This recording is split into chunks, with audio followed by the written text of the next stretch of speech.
Hey, what's going on, everybody? What's going on, Sam Peterson? What's going on, Brian? What's going on, Bubbles? Lucas C., thank you for stopping by. I don't know, Krupa was in here earlier.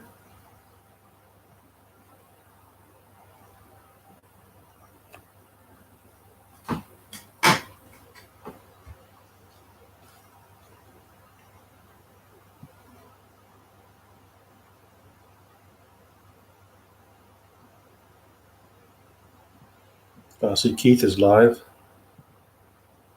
so it's all good.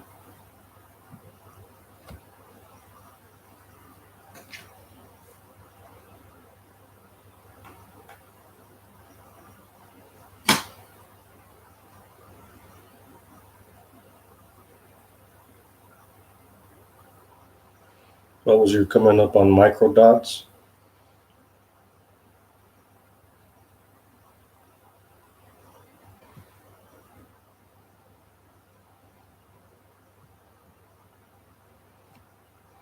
Hey, what's going on, Krupa?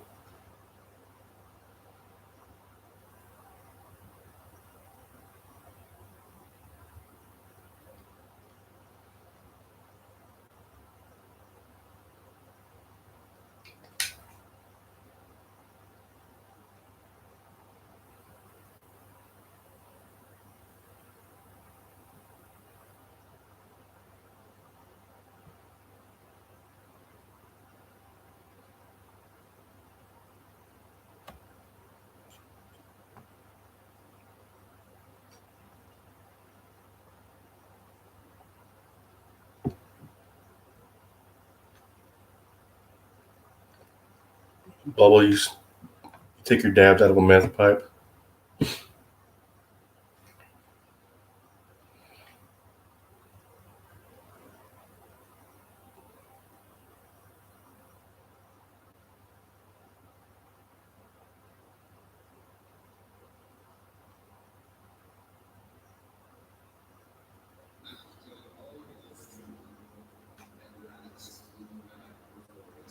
I've not tracked the number of times I've been killed.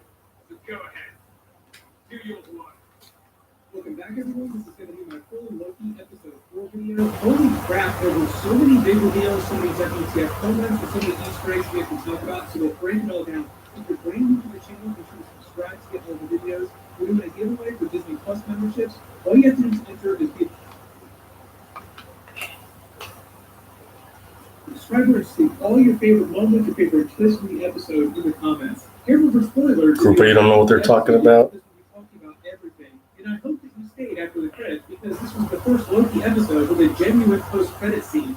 Technically, it was a mid-credit scene, but we'll talk about all of it. Brian, damn. But obviously, it's only episode 4. There are 6 episodes total, so this is just the beginning. I'll start at the beginning of the episode. We'll work our way through shot by shot, talking about Easter eggs, WTF moments, and I'll number these as we go along just to stay organized. Starting with the title of the episode, The Nexus Event. It's a reference to a couple of things, mainly to the Nexus event that Loki and Sylvie caused on Momentous One that they kept referencing throughout the episode. The Nexus event that would be big enough to take down the entire TVA as Mobius teased. It's also meant to be a reference to the Nexus event that Sylvie apparently caused that turned her into a variant, which we don't completely get the answers to this episode. And we'll talk about that as we get to that part. But the opening scene is of Sylvie's backstory in her version of Asgard in the past. We get a sweeping shot of Asgard from behind. It's actually a different view of Asgard than we've seen before. I think because we visited Asgard so much in the Marvel movies already, the Thor movies, they wanted to show you like a fresh shot of the Asgard city itself. But inside the palace, young Sylvie is just playing a game, telling a story about a dragon attacking Asgard and a Valkyrie flying in, defeating it to save the city. There's a little wooden Viking ship here. Technically, it's an Asgardian ship. You may have also noticed the small toy of the wolf here. That's meant to be a representation of Fenris wolf, which we saw during Thor Ragnarok. That was the wolf that was serving Hela. But in Norse mythology, Fenris wolf is actually the child of Loki. So it's sort of like... I look like I'm in San Andreas, Bubbles. And all of a sudden, Bobby Ross, Red Scare character, who's a hunter at this time in history, walks in to arrest her through a time portal. Her designation is A23 because she debuted for the first time in the comics in Avengers 23, which was a King of Hawker storyline. debuted as Princess Renslayer, not Ramona. Oh yeah, if you smoke anything out of a foil, it gives off fumes. Where she originally came from. You can actually see the helmet itself inside a trophy case. I remember when I was young, I made a pipe out of foil to smoke some bud. So all I had were screens. So I made the bowl and the piping and everything. It worked. It seems like next week in episode 5 is when we get the full reveal on her backstory, Renslayer's backstory. Then they call it to the TVA and use a time reset device to wipe the area, wipe her timeline, erasing it from existence. So even if Sylvie wanted to in present day, she couldn't go back to where she came from. But they haul young Sylvie through the processing area that we saw in episode 1. There's a different female to escort her, meaning the Casey probably hasn't started working here yet. Foil on top of a bottle. No, I made mine was completely made out of foil. Recognized was the same TVA agent who was monitoring the death station here when Sylvie set off all those time reset device bombs, creating all those different grave timelines. So he seemed familiar, that's why. It's going to be the same person. So we just have to reinforce the idea that all these TVA agents are variants themselves, like they stole him from somewhere in history, and then, like he still has this big mustache, but he has a vastly different haircut. It seems like they've altered his personality just a little bit, and he's sitting here monitoring this desk here, watching this station. Then she goes to the same processing system that Loki went through during episode 1. She sees the exact Yeah, when you're a teenager, you don't have a pipe to smoke out of. You use either Coke can, a bottle, a plastic bottle, or foil, or anything you can smoke out of an apple too. In the way that the great Sylvie explains later to Loki when they're still in Memphis One, is that it took her a while, like jumping around. Gravity bombs also. And even though they've been kind of vague about what it takes to create Nexus events, like what is it about Sylvie that creates? Yeah, apple pipes, yep. Whatever was different about her was so strong that everywhere she went, every time she interacted with someone, it created a new Nexus event. I think we'll learn more about that during episode 5 and episode 6. Like, what is it about her that's so different? Because even at the end of the episode, Renslayer refuses to tell her what the Nexus event was that turned her into a variant. But then we jump to Renslayer in present day, who's sort of remembering the events. It gets implied that she's remembering Sylvie's past, because she does tell her later in the episode, "Oh, I remember you." She goes into the room. All you needed was a pen and a screen. She seems really tense, like she's afraid about what's going to happen when she talks to them. The podium that they're on seems very. Sam, you still had a 3-foot bong in your kitchen? How? Even the MCU versions are meant to be fake, like the robots. In the comics, they're actually real. The timekeepers are actual physical organic beings. But here's the thing with the big reveal about them during the episode. At least at this moment, it's not really clear what Renslayer knows and what she doesn't know. Because the way they play her in the episode, they want you to think that she's been complicit this whole time, like she actually knows the secret, and she's been lying to everyone, getting rid of people right and left when they start to get close to uncovering the secret. But because of the twist on what happens with Loki in the post-credit scene, revealed that he wasn't really killed. You tell your little brother the bottom was the base bubbles. How evil she really might be. Like, is this all a misdirect? And she's actually still a good character? It's just that for most of the episode, the way they play her, they want you to think that she's really bad. But that also feels like it could be another misdirect. So it's not totally clear whether or not Look at you, Krupa. Rolling blunts. I think this also gets into the idea that she kind of wanted Sylvie to tell her at the end of the episode. Right now, though, it just seems like... What do you use, Swisher Sweets? They obviously don't tell you. Or Black and Milds? There's just a time jump where she comes out and starts talking to Mobius, and he starts grilling her on what's going on. And obviously, a lot of this was all misdirect. Like, she kept trying to avoid answering any of Mobius's questions directly and giving away any real information. Sam, you can't smoke blunts anymore? Making it seem like she was hiding things. Yeah, I don't smoke blunts either. Kind of resigned to their fate in the apocalypse. Like, Sylvie actually genuinely feels like she's going to die. Like, I lived during apocalypses, and I'm going to die during an apocalypse. All the special effects for this part of the episode are actually pretty fantastic, even though it goes back. But if somebody happens to have one during the rotation, I'm not going to say no to taking a hit. I'm just not going to go out of my way to roll a blunt. The universe wants to break free, manifesting chaos like her, being born the goddess of... Rather taste the expensive weed, yeah. Even though it's still not clear what it is about her that created the Nexus event. But the whole idea of the universe wanting to break free is a big metaphor for the sacred timeline and whoever's controlling the timekeepers, the TVA in general, breaking free from the system. Then as Mobius has them turn up the dials on the detection equipment in the TVA to sort of find a needle in the Nexus haystack, Loki and Sylvie have this genuine moment, and I love how the idea of them just having this tender moment together is so abnormal for Loki's that it creates an atomic level Nexus event that they sort of continue to reference throughout the rest of the episode. Like the way Mobius talks about it later, they're in love, I guess, in a relationship that's slowly kind of building between the two of them, like they might be falling in love with each other. And that's such a weird thing that it's going to completely tear down the entire TVA. It certainly a spicy one. I mean, it wouldn't be Loki if it were something really crazy like this. Sylvie references something during their conversation that Mobius said in episode 1 when he claimed Loki always seemed destined to lose, like, are you destined to lose? Loki says even though they do lose painfully sometimes, they don't die, they survive. That's a reference to all the times he faked his own death in the MCU, which he himself references later in the episode. But the statement is also meant to foreshadow the events of the post-credit scene where Loki wakes up to find that multiple other Loki variants telling him that he's got to come with them, or he will die soon. Like there are also a bunch of other Loki variants, like Sylvie, who escape. Then because of that giant Nexus event that they caused by sort of coming together, Mobius hauls them in. I love Loki complaining but demeaning him by not treating him like a greater threat because Sylvie has way more guards on her. But Mobius takes him to a time theater, goes through a different red-colored portal that he calls a time cell. Like it's their version of throwing a prisoner in an isolation cell, which is basically like a time loop for something really terrible that happened to them. So it really is. Bubbles, you smoke blunts because it makes you feel like a rapper. Loki revealing the truth to him. The TVA has been lying to you as they call him in, setting up the big payoff at the end of the episode that Loki was right this whole time. Mobius even acknowledges it, even since the beginning of episode 1, when he first called him in, saying the timekeeper. Yeah, I'd much rather. Ridiculous, complete farce, and turns out he was right.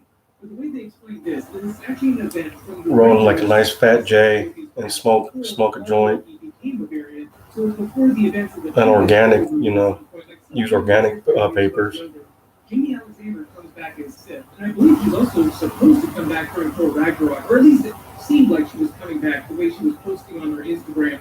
But basically, the situation here is that at some point in their history, Loki played a trick on her and cut her hair, and she just got really pissed off at him. So she knees him in the balls, but because it's a time loop, she knees him in the balls. Cooper, you smoking mom's weed. The whole thing with her telling him, you're always going to be alone, you're going to die alone. We just heard the set up the twist at the end of the episode, but it kind of seemed like he was almost ready to kiss Sylvie. He also kind of admits later when he's in the loop trying to break the loop to Sif saying, okay, I do this because I'm a narcissist, I'm afraid of being alone, I crave attention. Mobius asks him later, do you really want to die alone? Telling him, you can be anybody you want to be, you can even be a good person. Which is another reference to the 616 Loki, fully redeeming himself. Like, you can eventually become a hero character. So it's just them highlighting his redemption arc in the series here. And the way they play all these Mobius Renslayer scenes early on, I think the reason why she doesn't want him interrogating her is because she knows about Sylvie's enchantment powers and doesn't want him to learn about all the variants. The secret that everyone at the TVA is a variant. So I think by this point in the episode, it's pretty clear that she does know about that secret. They also set up underneath the team storyline helping Sylvie out because, as she explains later, when Sylvie enchanted her, she also saw a memory from wherever it was she came from. We didn't see what the memory was, but she saw one, bringing her around fully to Team Loki or Team Sylvie, however you want to think about it. But the cool Easter egg here too is that when she's talking to Mobius, he says they process variants of 3 Titans who are people from Thanos' home planet, the people of Titan, who themselves are Eternals, who we're going to see during the Eternals movie later this year. And just the people from Titan are a different branch of Eternals. But he also says they pulled in vampires, which is huge because it's foreshadow and sort of tease the Blade movie with Mahershala Ali. So vampires are now canon in the MCU if you didn't think they were before. It's just as far as we know, we haven't seen any vampires on screen. It'll be funny to see how they sort of work that in the background, like we've been amongst you this whole time, we just didn't realize till now. Like the way they explained the Eternals characters have been on planet Earth for thousands of years, but we didn't know about them till present day. He also references Loki and Sylvie as demigods, providing some more context for the Asgardian gods like Thor, Odin, Hela. He also gives a bit of a name drop at the end of the episode when Loki's like, am I in hell? The H-E-L version of hell, the Asgardian hell. Sort of where they fit in the cosmic pantheon of gods of the MCU. Not capital G gods, lowercase g gods, kind of like Ego the Living Planet. Cooper, your mom's a whole stoner. That'll be smokes dabs, eat edibles, make edibles. Damn. Before we'll be going around killing all the gods of the Marvel Universe during that movie. The way they paced out the episode, though, Hunter B-15 and Mobius both kind of figure out the secret or come to the realization of all the variants inside the TVA about the same time. Mobius seems like he's a little more skeptical at first, though. Hunter B-15 seems like she's dead set. Like, she immediately goes to talk to Sylvie, like, you Bells, you smoke opium. So that you can reveal what's going on and show me that memory again. They sort of tease out more of the Loki Sylvie arc when Mobius lies to him, saying that Sylvie was erased, and it almost seems like Loki's heart bursts inside his chest. And he almost has a similar reaction. You know, nothing surprises me about you, Bubbles. Oh, she came to me a long time ago in Asgard, and I've been Sam, your mom took a pound from you throughout high school.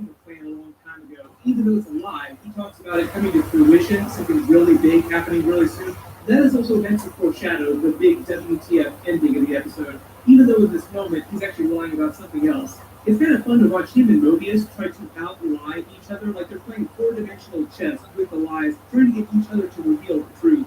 But eventually Mobius does goad Loki into snapping and telling him the truth. You're all variants. The timekeepers have been lying to you. Yeah, I've never delved into like hard drugs. Owen Wilson also has a really great performance during this. You know, I've done ecstasy. I never done shrooms. Back when I was younger, you know, I popped pills every once in a while, you know, Xannies. But that was rare. And then, of course, you know, I would do some yayo every once in a while. I haven't touched that stuff in probably 2 years, maybe. Country as a different character. So just a funny coincidental connection between her, B-15, and King the Conqueror in a completely different project. So post all the jokes about this actually being the events of her life before the TVA took her. Yeah, the stuff that I could get a hold of was never cut. You didn't need to have to, you know, hit it up all night long. You know, you could do a key here and there, you're good. You know, chilling the whole night and whatnot. Especially when me and my homie would go to the titty bars.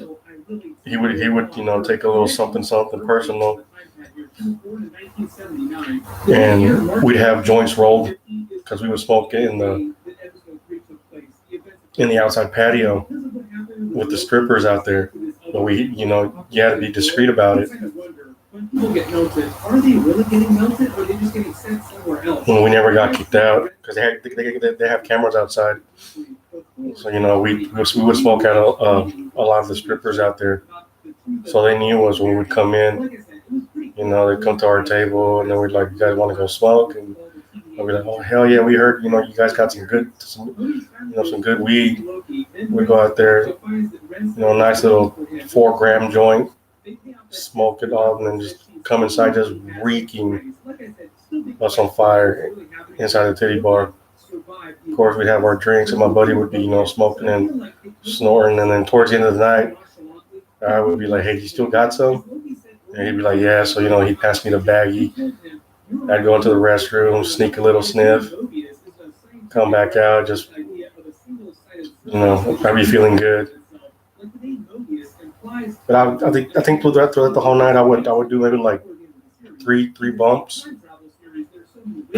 Bring that character back. So this is probably not the last time we'll see this character. But I mostly like smoking. Yeah, we would take at least three or 4 J's and just smoke out there in the patio. We got one stripper so high one night that she was all, oh, it smells like Reggie. You guys are smoking Reggie. And we were like, what? It's like, honey, we don't smoke no woo over here. We smoke some good shit. He's like, if you think this is Reggie, you don't know what you're talking about. So we smoked her out, and then she went back. They called her name. She went back in, and then she went back in the dressing room, and we went back to our table and sat down. And we were like, where the fuck is she? Because she was going to come back and chill with us at our table. We didn't see her for like an hour. And finally she popped up out of nowhere. She came back and sat down. She's like, man, I fucking passed out for like 45 minutes. I fell asleep in the locker room. They had to come and wake me up. Me and my homie just looked at each other. We started laughing. It's like, we told you we don't smoke no boo. He's like, you got by that shit. That's what happens. Cool, Dr. Strange, Sylvie, we've come to bargain. And it was a good joint because the week before, or 2 weeks before that, we had seen her. And I had told her, okay, look, next time we come over here, I'm going to have a specially made joint for you. And I had rolled a joint, and then I had melted some wax on the outside of the joint, and then rolled the joint into some keef. So it was covered with wax and keef. And I forgot what the wax were, but it was two different types of wax that I melted onto it with the pen. I mean, the minute we sparked that up, man, you could smell it because where we sat at was close to the door coming in and out. And like not even like 5 minutes into us sparking it up, security came outside and just started looking, and we just played it off. I was holding the joint like this, like I was smoking a cigarette, and just putting it down and just smoke puffing away. And they were just looking, and finally went back inside, and I took another hit. I passed it on to her, and that's what got her fucked up. And like I told you, I was gonna bring you a special J, and she ended up passing out in the fucking locker room. Yeah, but I would only do like 3 bumps throughout the night though, because in the night I was feeling it from the beer getting crossfaded. So then I take a bump, here and there just to wake up. Yeah, but if it wasn't, if at any time, somebody would bring, some cut up stuff, yeah, we would like take a little bump just to try it out, and we wouldn't mess with it the rest of the night. Yeah, because my homie can get some fire blow, and he'll tell me like, hey, I got some good shit. He's like, it's not cut. He's like, you take a bump and you're good. And at those times I'd be like, oh really? Let me take a little something. And just I would take like a half a rail and just drainage, no gagging. It was just like, oh yeah, this is your, no upset stomach. You don't feel like you're having a puke or anything like that. It looked all fish scale. I mean, it was real stuff. Odin, for instance, right now, who just died during Thor Ragnarok, ascended to Valhalla, which is kind of like another dimension, another state of existence. Hell is kind of the same for Asgardians. You could travel there. I remember me and him a few years ago. He hadn't been working. Richard E. Grant's voice was unmistakable, even if you didn't know who he was playing. And he was getting in some fire ass coke. And that's all he would do, he would be at his crib just chilling and doing bums. He would call me. He's like, hey man, you want to come over, hang out, drink a couple beers, and do a couple of lines. I'm like, oh, you got some stuff? He's like, yeah, I got some fire shit today. I traded it for for some bud or whatever. I'm like, all right, I'll show up. Man, we would sit there. See, I had to go to work the next day like at 10. Man, we would end up staying up to like 3-4 in the morning. I remember this one, the one year that we went off. I think we were like just going off on it for like 3 months straight. We went like on a little bender. I remember this one time I went into work. I didn't get any sleep. I maybe got like 2 hours, maybe even at that. If you want to consider it sleeping after being up all night. I went to work. I looked pale as fuck. I had to make a delivery. I had to go to one of the post office stations. So I get there, and I'm hurting. Like the only thing I'm thinking, like, damn, a bump would be good right about now, so I could feel better. So I'm at the station. I'm just sitting there, and I feel like I'm about to pass out. I feel like throwing up just because I'm so hungover, and I'm still feeling, the coke from the night before. And where I'm sitting at, the AC is blowing cold air on top of me, and I mean I'm sweating. I feel myself like shit. I'm about to pass out, or they're gonna find my ass laid out, and I just started like I started getting real anxious and stuff like that, and I started sweating profusely. I was like, oh man, this stuff is just working through my system right now. It's trying to get out. I started getting like a little coke chills or whatever, and I was sitting there and the clerk was looking at me like, he go, you all right? I said, oh yeah, I'm just it's hot today. It's hot. It was like 10:30 in the morning. It wasn't even that hot outside. Yeah, I was in a cold sweat. He said, "Oh yeah, man, I'm just they've been busting my ass out since this morning. I've been sweating my ass out. I've been outside the shop." Yeah, all right. He's like, "You look, you're about to pass out." Yeah, I'm kind of tired. I had a long night last night. I'm thinking of my man. If you only knew what kind of night I had, man. I sat there and just sat there, and I was just like, just looking around, and I didn't move away because the AC felt good, but it was messing with me even more. And finally, I had to get up, and I said, I'm gonna go to my truck, go to the truck, because I was already pulled into the dock. He's like, I'm gonna get my phone real quick. He's like, all right, that's cool, yeah, that's fine. I went out there to the truck, and I was looking around, seeing no other truck drivers, and I just started dry heaving. I opened the door, and I started dry heaving. I'm like, man, nothing's coming out. I was like, guys, like, I could really use another bump right about now, but I took a swig of some water, and I went back inside. And just me getting up and going outside and go back in kind of helped out. And I sat down and I was feeling good next day.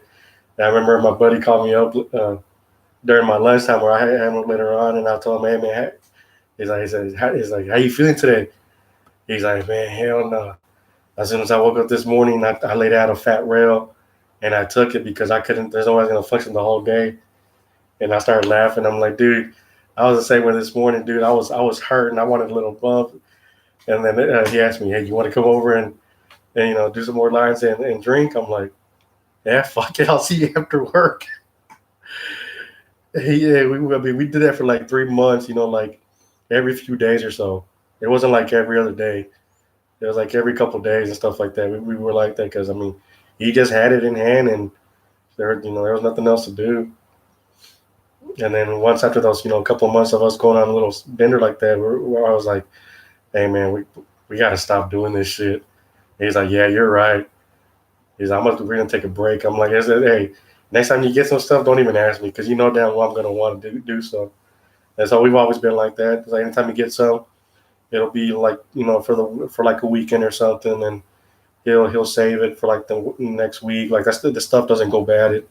It stays good, since it's not cut at all.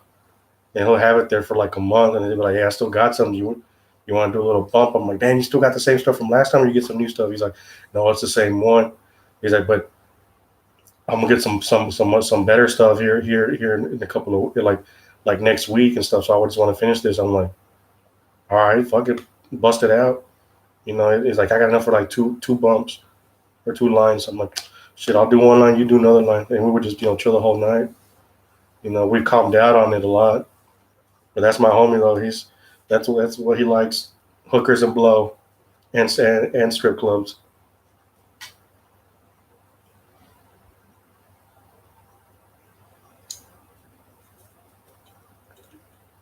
Like last year, I went over to his crib for my birthday,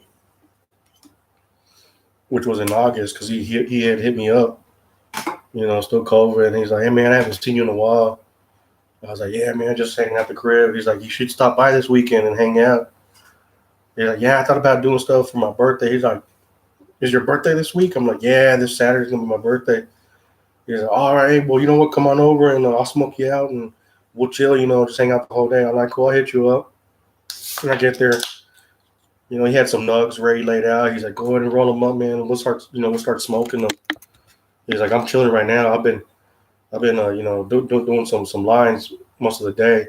Because when I got there, I heard the music blasting. When I go to the crib and I hear music blasting, I already know he's been sipping on some liquor and doing some bumps. And I was like, "It's some good stuff?" He's like, "Yeah." And I sat there and I was thinking, like, I was already lit. I was like, "Man, I'll think about it." He's like, "All right." He's like, "If you want some, let me know. Just the bag is right there. Just serve yourself up. And I never did. I just stayed smoking the rest of the night because we couldn't go anywhere. For us when we go to the titty bar, it's a given to have some coke. It's definitely a given to have some bud also. Yeah, Brian Hookers and blow. Bubbles, you would never pass up on free coke. See, we're picky about our stuff, because his brothers also do coke, but man, they get some of the worst cut up shit ever. And we keep telling them, man, why the fuck do y'all put yourselves through that shit? He's like, man, y'all just need to get some, some stuff that's not cut like that. And because me and him, we would try it out, and we'd be like, no, we're good. I'm good. And, he would bust out his, and he would break it out and break them out some lines, and they would just be sitting there just chilling for like 30, 45 minutes, just chilling, as opposed to where they're having to do with some cut up shit. You're doing a key like every like 25 minutes or stuff like that. Sam Coke's too nasty in your opinion? Yeah, there's some people. I'm not. Everyone has their own preference and stuff like that. Like we're not big cokeheads. It's just that's something that we do like once in a while. It's not like we're doing it every day and stuff like that. Like I said, I haven't touched that stuff in like 2 years. And he doesn't sit there and tell me, hey, keeps egging me like, nah, do it. Now he'll ask me, hey, do you want some? If I do, I'll do it. If I don't, I don't. He's cool about it. You'll come across some people that be like, damn, you don't want to hit a bump. It's like, what's up? Why not?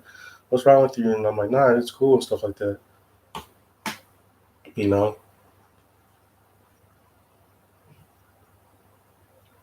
Brian, that's why you can't try it. You'll turn into a bottle of weak Andy. See, that's funny because my homie, I believe that's what he gets is an 8-ball, and he'll make because it's uncut. That 8-ball will last like a whole month. And if you're getting some cut up shit, that 8-ball's not going to last you that long. But if it hasn't been stepped on, and legit that it hasn't been stepped on, because you can tell right off the bat, it's like you're not going to need a lot to get you lifted. Bubbles Johns is a meth head. Yeah, Bubbles, you got to have uncut coke. But there's just some people that tried it and they don't like it. Because the first time I did it, before that, like I never wanted to do coke. I was like, man, how could you guys do that shit? And the first time I had it when I was younger, they were having a house party. My mom had gone out of town. So I ended up having a house party. And, all the homies and homegirls were here and stuff like that. So, people were smoking in the backyard. People were drinking. I had my brother's turntables at that time, so I was spinning just random shit on my record, and I ended up leaving my own party with the homegirls to their apartment to go get some some yayo. And when they were there, they were doing lines also. And then they were like, Hugo, you want one? Or they were like, Scarecrow, you want a line? I was already ripped, having a good time from drinking and smoking. I was like, all right, nah, you know what? Let me get a key. I'll take a key. Like, all right. They gave me the baggie, and I did one, bump through one nostril and a bump through the other nostril. And back then, it was some cut up shit, but I didn't know any better. And I had done this, started feeling the drainage. I'm like, oh shit, and that started hitting me. I'm like, oh damn. And like, damn, I'm fucking chilling, I looked over to my homie next to me, like, hey man, I just did a bump of some coke. He's like, hell yes. We're like, hell yeah, man, did some coke. Those are the only 2 bumps I did the whole night after that. But just those 2 bumps of coke and stuff like that. And then we came back to the house, and people were still here. They didn't even realize I had left and stuff like that. And they're like, where the hell did you go? I was like, oh, I went to. They wanted to go pick up some coke, so we went to go get some. and stuff like that. Somebody else drove. I didn't drive. So we came back, and that was the first time. That was a long time ago. That was the first time I ever tried it out.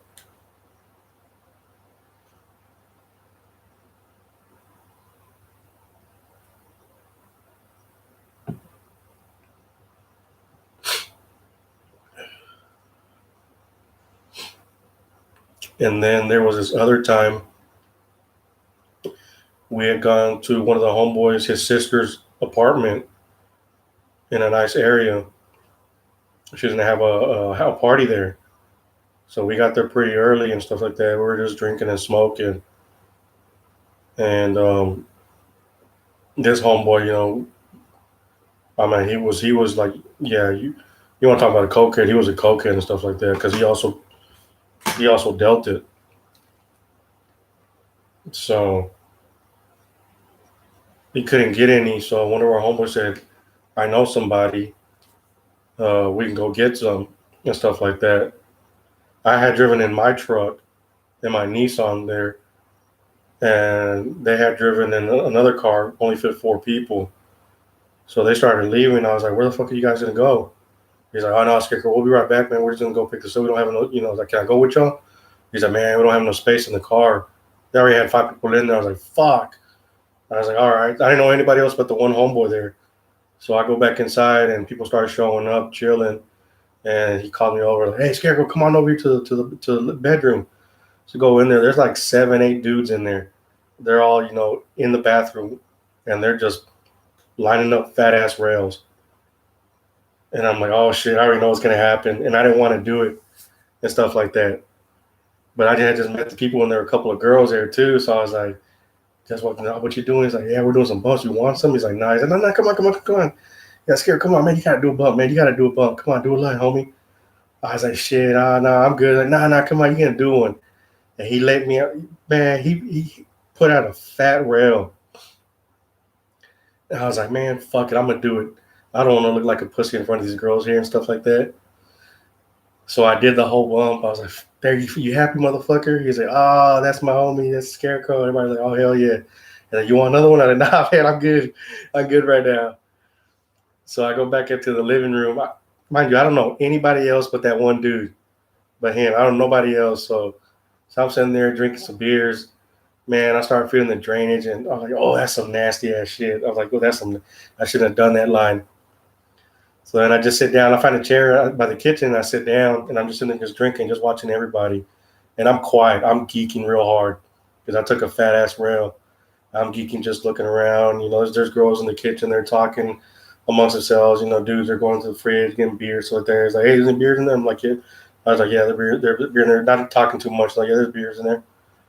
And so I would get up, grab a beer, sit down, start drinking again, and just start, geeking real hard. And then I was just sitting there, like, focused on these girls talking. They were laughing, and it started getting to my head. It's like, are they laughing at me? And I'm like, do I look fucking weird? Do I look that clucked out? And I'm just sitting there thinking. So now, the coke is messing with my head.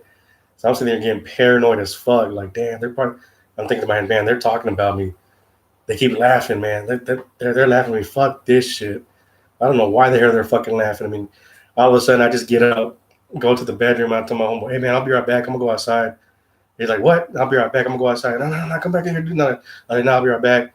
And I just stormed right out of the apartment, went down to my truck, sat in my truck, turned the AC on, and put on some music, and just sat there for 45 minutes with the AC on full blast.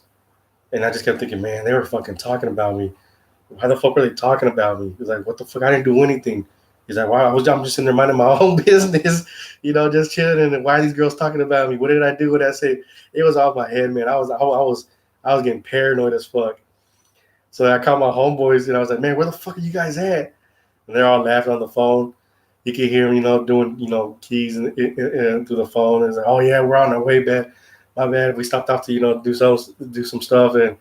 But yeah, we're finally heading back. I'm like, "Oh shit!" Like, "Yeah, man, I did a fucking line, and I'm fucking tripping, dog." And they start laughing, and like, man, so y'all for sure gonna come back, or y'all just fucking leave me here? And they're laughing like, nah, Scarecrow, we'll be right there, man. Don't worry, we're on our way. I got real paranoid, and I sat there and because I felt myself like heating, getting hot and burning up. So that's why I went to my truck also. And then all of a sudden I just threw up. Opened the door and I just threw up in the parking lot. And once I threw up after that, I felt a whole lot better. It was that nasty ass coke that I had done. And after I threw up, I saw them pulling up. I was like, man, you motherfuckers let me here. I was like, man, so oh boy, hit me up a fat rail. And they're like, oh, you did that shit? I was like, yeah. He's like, you want some of this stuff? I'm like, nah, I'm good for the rest of the night. I was like, I don't want to fuck with it no more. It's good that I got the poison. Yeah, Brian. Once I felt myself, getting sick and I felt it throwing up, that's when I knew. It was like, yeah, this stuff was some nasty ass shit. And I know wherever my homeboys went and got their stuff, at that time we weren't getting a hold of uncut stuff. So I was like, yeah, I don't want any more. I'm good for the night. So I just stayed drinking for the rest of the night and stuff like that. And but even then, even after I threw up, like I didn't feel like drinking anymore either. I probably had like 2 more beers after that the whole night, and we were there for like a couple of hours. So by the time I left, I was already sobered up. It just killed my buzz throwing up like that. It's like I don't want to fuck with it anymore. So I was just chilling while everybody was inside, just getting drunk and hanging out, apartment house party or whatever. Yeah, but I think that's one of the worst times I had like a bad trip on coke like that, where I just like where it really fucked with me.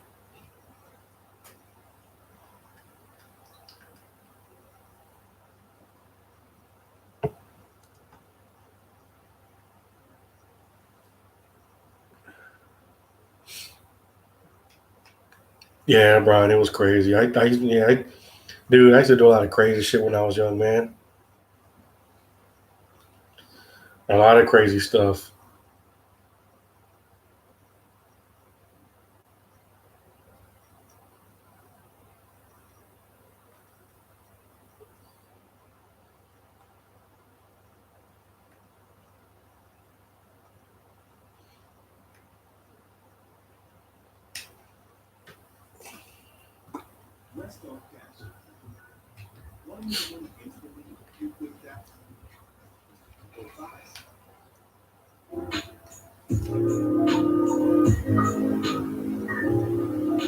Yeah, I'm glad I'm not like that anymore.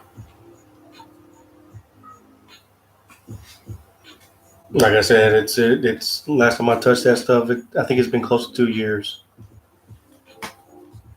Now for me, it's just smoking the J and a couple beers, stuff like that. Bubbles, the worst coke you did was heavily cut with fentanyl because you did a 6-inch rail. Like the shit was fat. And you remember getting drowsy. Yeah, that's what I mean. That's what my home was picky about where he gets it. He only gets his stuff from one person, and the person he gets it from, will tell him, "Hey, this is the good stuff. This ain't the cut shit that I usually, that I donate or whatever." So then he's like, "Oh, cool." So they'll trade. He'll trade him like a good, a sack of some fire bud for some of the good stuff. Because we're not stupid. We know people step on that shit, and if it's gonna be stepped on, there's no point for us to even fuck with it.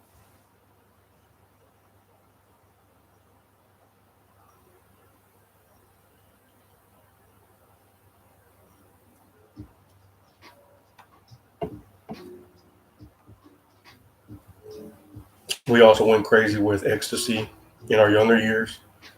I think we had there's like a 2-year period where we're going to raves, we're having house parties and just rolling. I was telling everybody last night that Vicious Vic song, the album that we're listening to, and that I posted in chat. We were one of our buddies. His parents had gone out of town. All this stuff was like straight out of high school. So he ended up having a house party, and it was straight up people were just candy flipping. You know, people were candy flipping, playing NBA Live or whatever, or NBA whatever it was at the time, in the living room. And then in his room, people were in there, you know, candy flipping, listening up to some jams. And then in another room, people were just in there, just you know, rolling and stuff like that. And I remember this one night, we were there for like it was like a 3 day thing. I don't think anybody ever left his house. I mean, that's how fucked up we're getting. If anybody left, they would go home to go change and take a shower, and then they would come back immediately and you know start doing it all over again and stuff like that. But I remember this one night, my brother was fried on some acid, candy flipping. Another homeboy was candy flipping, and then we had some gay friends that came over too and hung out.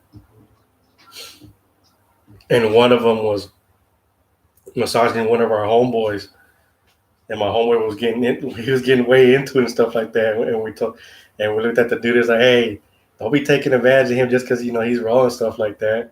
And he starts laughing, but the gay dudes were hitting on everybody though because they knew we were rolling on ecstasy and stuff like that. And I had this one little short guy who was talking to me the whole. I was talking to the whole night, just chilling, you know, and we're just in there just talking about everything and stuff like that. And he's like, "So you're rolling?" He's like, "Yeah." I was like, "Oh shit, yeah, I like to roll also." I mean, we were just talking the whole night. And that course, I looked at a homeboy because I used to work with him also, and I went to high school with him, and we were in marching band together, and I knew he was gay then also, and stuff like that. So he knew me already.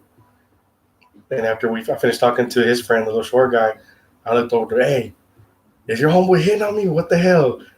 He's like, "I'm not gay, you know that, right?" He's like, "Yeah." He's like, "Nah, don't worry about it." He's like, "But it sounds like he's trying to hit on me." And I started laughing. I'm like, "Daniel, if he says something, just look, no disrespect, just let him know that you know I'm not interested. I'm not looking." And he just starts laughing and stuff like that. And damn, I said his name by accident. Why did I say his last name? So it's all good. But yeah, they were doing that. So then we're all chilling outside and with his friends or whatever. And they're like, "Man, y'all are fucked up." He's like, "One of y'all's gonna get taken advantage tonight."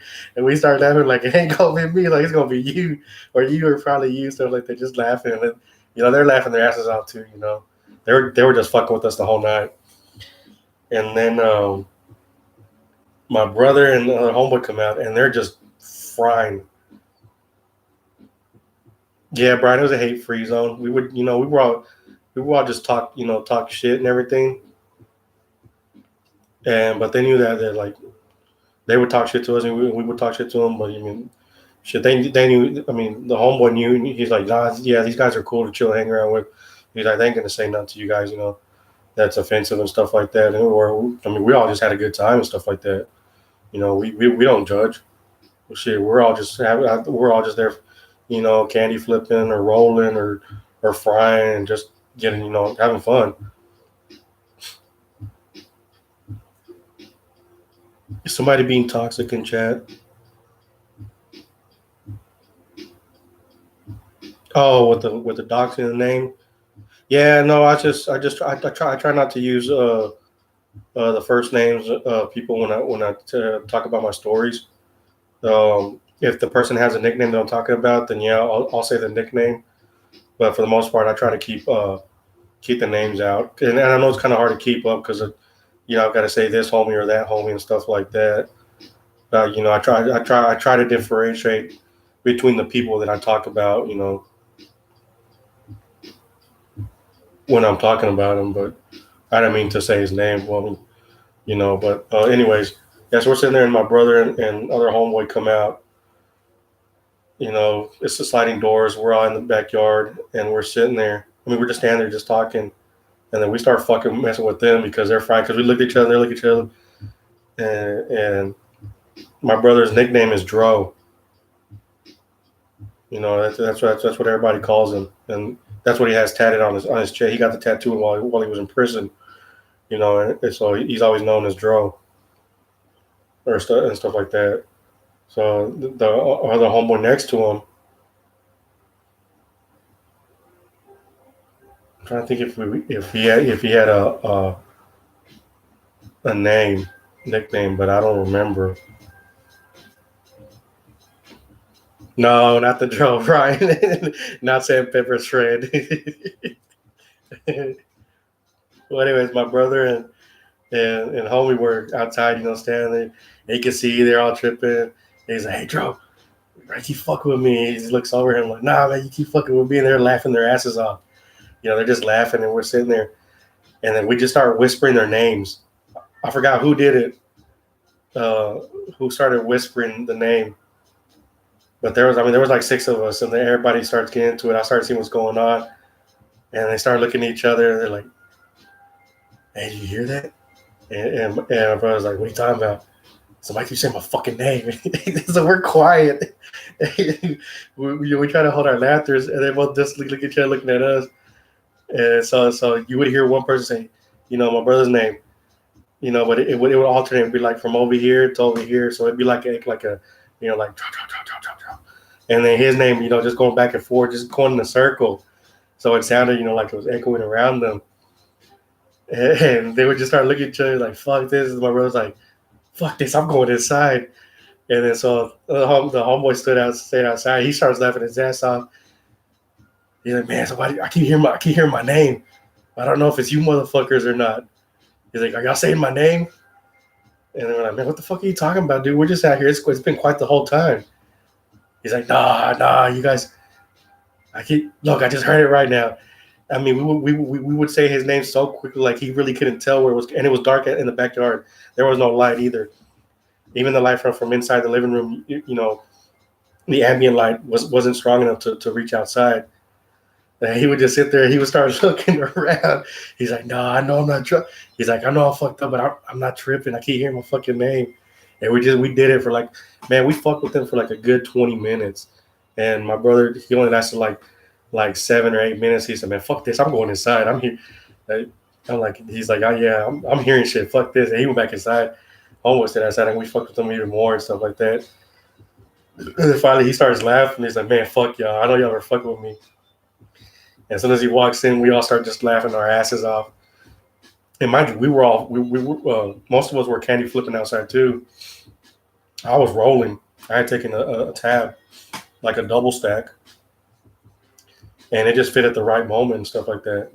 And by that time, we had already peaked because like 2 hours earlier, I had started peaking, and I went into the kitchen, the living room area, where everybody was playing I think it was a PS1 at that time or PS2, and they were playing NBA Jam or whatever.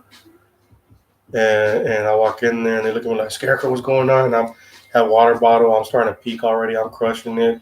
And there's the light in the kitchen. I start looking at it, and then I just focus on it for like 5 minutes straight. And one of my homies just came in like, what the fuck is wrong with this? With this fella. And I'm using fella loosely.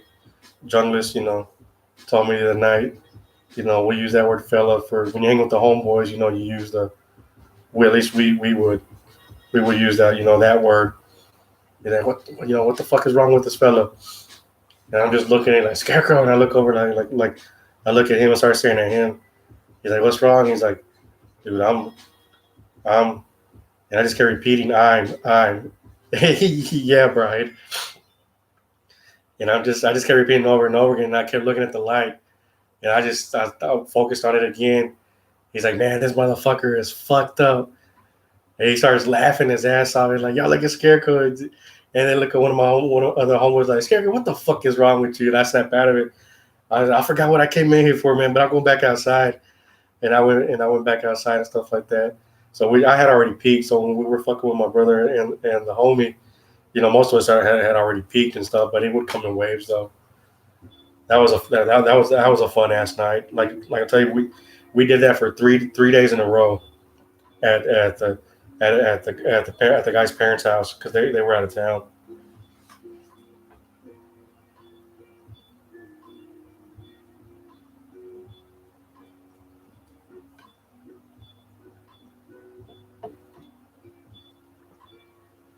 Oh, Hanson, you didn't get the notification, or you just didn't hear the sound? Brian, nice. But yeah, we had a lot of parties like that. We went to a lot of raves also. I remember we went to one rave that was called Cyberfest, and we had to drive like 5 hours to get there. And it was like a last minute thing for me. I wasn't gonna go, and I ended up going with this girl I was talking to at the time. She was part. She hung out with us too, and stuff like that. And we had, we were talking at the time and stuff like that. We had just barely started talking because she would have apartment parties at her place, and we would all go there and hang out and stuff like that. And she did it.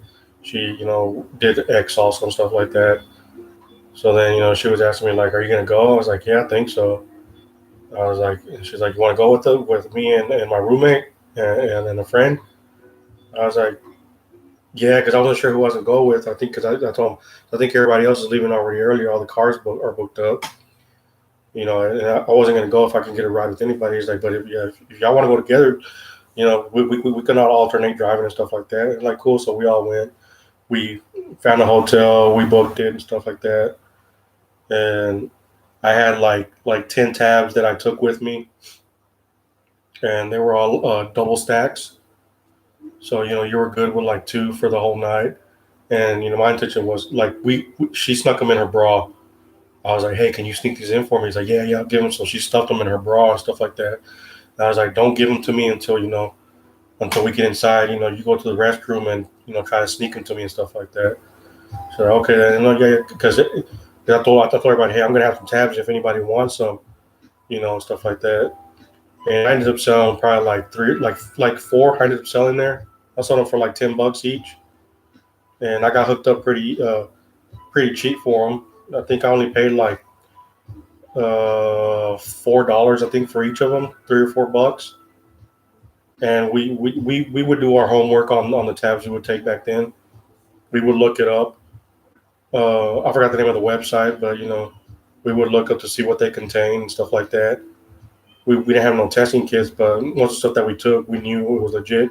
And the person we would get it from, was always just straight with us and stuff like that. So I ended up getting to him one time, and he's like, "What do you want these for?" He's like, "I'm going to a rave." He's like, "All right." He's like, "Well, I'll hook you up," because he knew my brother, and him and my brother hustled and stuff like that. So I'll hook you up. So he gave me a fair deal on them and stuff like that. So we get there, and, the whole crew's out there. We had already popped ours before we went in there. We had to walk to the venue because it was out in some fields and stuff like that, and we had already pre-bought our tickets. So so we get in there and we meet up with everybody. We're chilling, we're hanging out, and then my shit starts hitting me real hard. We go towards the back of the venue. They said that there's a pond where people were hanging out that were candy flipping, just looking at the pond. So we start walking back there, and there's like a small little DJ set up back there. And by then it's hit me and stuff like that. Again, I have a water bottle. I started squeezing the fuck out of it. They're like, "Scarecrow, what's wrong with you?" Like, "Nah, man, I'm starting to peak real hard." So then my homegirl, she starts that I've been talking to. She starts giving me a massage right there and there. And so I finally, got through the peak and everything just chilled. And we finally meet up with everybody. As we're walking around, just us four, and we met up with one of our homies. And he's like, "Oh, y'all forgot got here." And we're like, "Where's everybody at?" He says, "Oh, we're over here closer to one of the main stages. Everybody's just posted up by a fence." He's like, "All right, cool. We'll walk over there and go meet up with everybody." We're walking, and I see one of my other homegirls, and she comes up to me and homeboy, and she's like, "What's up, Scarecrow?" He's like, "Look at me." And I'm like, "Damn, girl, you're fucking rolling hard." Her jaws was grinding and stuff like that. And he's like, "Damn, you're fucked up too." He's like, "Hell yeah." He's like, "Y'all walk back with me." So we were all rolling, and we were holding arms, each other. She had us on each side and stuff like that. It's like, "Damn, look at you, you're all pimped out with the homies and stuff like that." We just chill walking back, And I see the whole line. There's 7 or 8 people. I see everybody. Like, oh shit, like, hey, what's up? Everybody all chilling.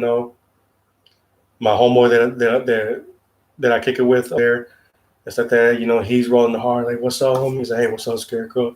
He's like, hey, do you have any? He's like, yeah. He's like, can I get another one? He's like, yeah, let me get one out for you. And he was like, how much? I mean, just man, I was out to him, man, you know what? $5. He gave me 10. He's like, are you sure? He's like, nah, man. He's like, all right, cool. And back then, man, when you went to venue, you had to kind of be careful because, if you could kind of, you would get arrested for that shit. So, we were sitting down, up against the fence. So I would just reach in my pocket. I would slide it to him. He slipped me the money. He's like, cool. So he popped in. I had another homegirl that came and was like, Scarecrow, he's like, you got any more? He's like, yeah, do you want one? He's like, yeah, just give me $5 and I'll give you one. All right, cool. So, I slid it to her and stuff like that. And I ended up getting like rid of 4 of them. Stuff like that. So we're chilling, we're rolling, having a good time and stuff like that. And the Crystal Method was performing that night also on the main stage.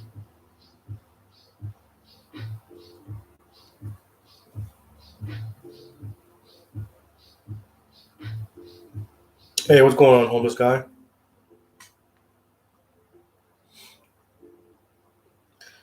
But yeah, so the Crystal Method, that's one of the groups we were looking forward to, was Crystal Method.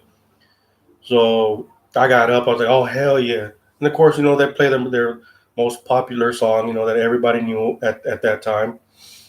And everybody gets crunk and stuff like that. And I go up there, I just start doing my shit. I see my brother, he's fucked up on stage, he's rolled, nothing close to the stage, he's rolling. Me and the girl I was talking to, we go up there and we just start chilling, hanging out, just with the crowd, just vibing and stuff like that. Then we would go back, sit down, and then we would get up and walk around and stuff like that.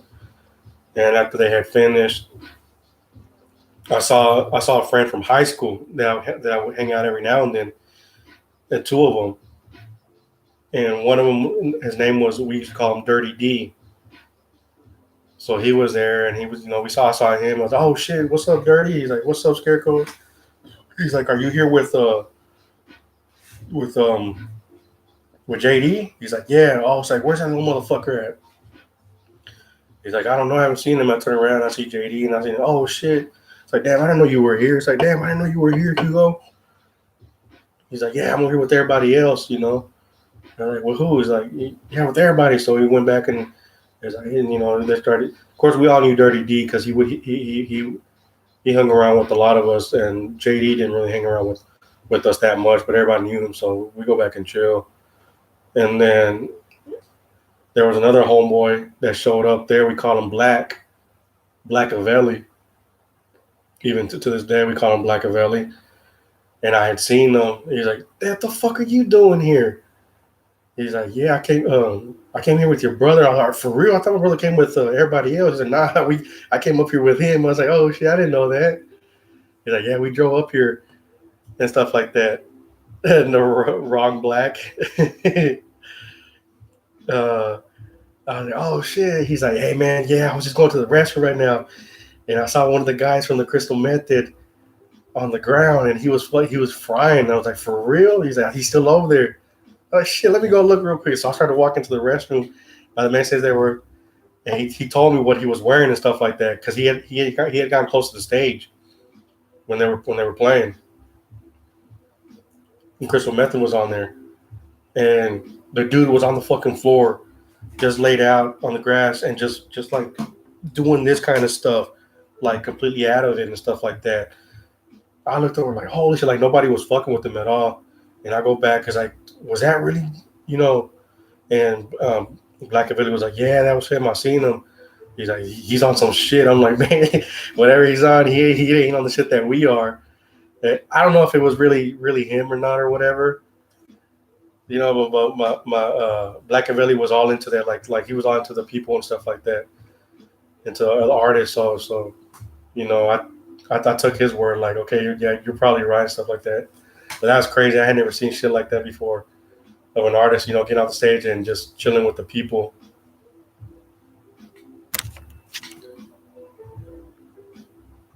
Andrew, he unbanned people because of Flim Flam kept bitching and crying that he wanted his alt unbanned, but he told mods that he told us to get ready. So if people are doxing or trolling real hard or whatever stuff like that, to go ahead and ban them. And we've already banned like 4 people earlier in chat.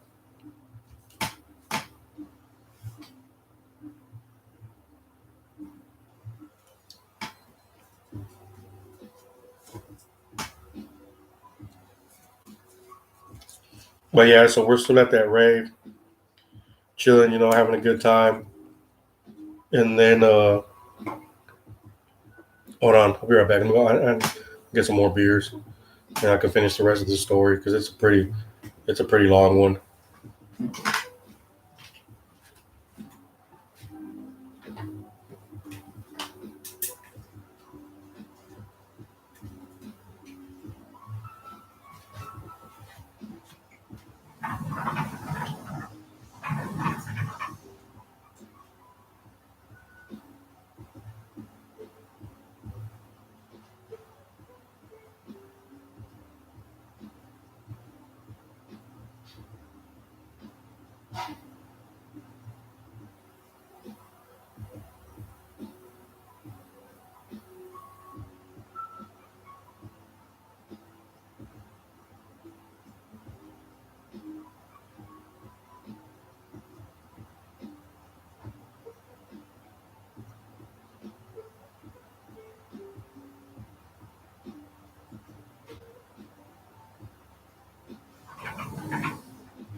Hey, what's going on, unknown girl?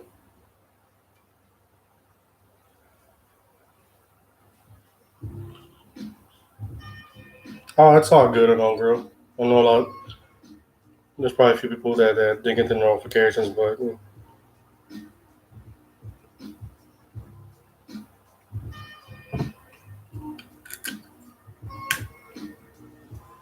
yeah, homeless guy, you should be unbanned from there. Now that he did the mass unban, so just like I thought we talked about earlier, man. Just yeah, be careful with joking about doxing and stuff like that. A lot of people got banned for trolling Keith, talking a lot of shit. They're mostly a lot of alts that trolls. So over a period of time, they get banned.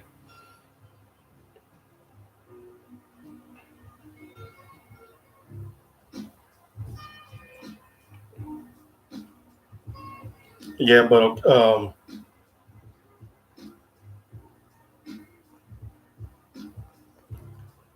yeah, cause so after seeing the crystal method dude, you know, all frying out and stuff like that. Hugo, have I ever had pot butter? I put that shit on everything. Can of butter? Yeah, I've had can of butter for brownies and whatnot. So we're going back to where everybody was hanging out by the fence. You know, me and the girl I was talking to, that I'm talking to at the time. So we go back and we sit down and hang out. So she started giving me a massage. I give her a massage and stuff like that. And then she's like, "I'm gonna go talk to everybody else." Oh, that's cool. We weren't. I was doing my thing. She was doing her thing. We ended up driving out there and stuff like that. And all of a sudden, we have somebody say, "Hey, so you guys remember the story about the other Hugo that gave me the nickname Scarecrow?" Well, he ended up he was smoking a joint by that pond that we had heard about when we entered the venue at the rave. Security had walked up on him, or undercover cops, and and they ended up taking him in and arresting him. So we're all like, "Fuck, that's fucked up." So one of our homeboys, who we call Squanto, him and Hugo are good are good friends and stuff like that. They're like, "Yeah, Squanto's gonna go with them, and they're gonna try to get to bail him out and stuff like that." Which wasn't he wasn't gonna get bailed out till like Monday because it was a weekend thing. Yeah, but security guards at raves are real fucked up and stuff like that. I mean, and where I'm from, having bud is illegal. They'll pop you for in, especially if you're at a rave. They know that there's a lot of drugs involved, so they ended up taking him for the joint, and then he had a little bit of bud on him, like a small little sack. That's what they got him for, and stuff like that. So we go back and like, damn, yeah, Hugo got hemmed up. We're like, fuck, yeah, Brian. There was a lot of undercovers at a lot of the raves that I used to go to, and stuff like that. And especially because this was like private land, so I'm sure the owner didn't want his property to get that fucked up, or if he had to clean up to find paraphernalia everywhere and stuff like that. So yeah, you had to watch out. There was like that's why when I was selling the tabs there at the rave, I had to be careful because undercovers were dressed in normal clothes. Like they were like acting like they were part of the rave. They were ravers and stuff like that. So you always had to have you be on alert, and they just walked up on them and they took them in and stuff like that. So my homeboy Squanto went with them and stuff like that. We're like, okay, damn, that's okay, that's fucked up. And then we're like, man, there's nothing we can do about it. So we all just chilled, and it kind of killed the mood for a while and stuff like that. So we all just stayed in our spot by the fence, just chilling there. I mean, you could hear the music, see people walking by. So we're all chilling, people were rolling, just hanging out.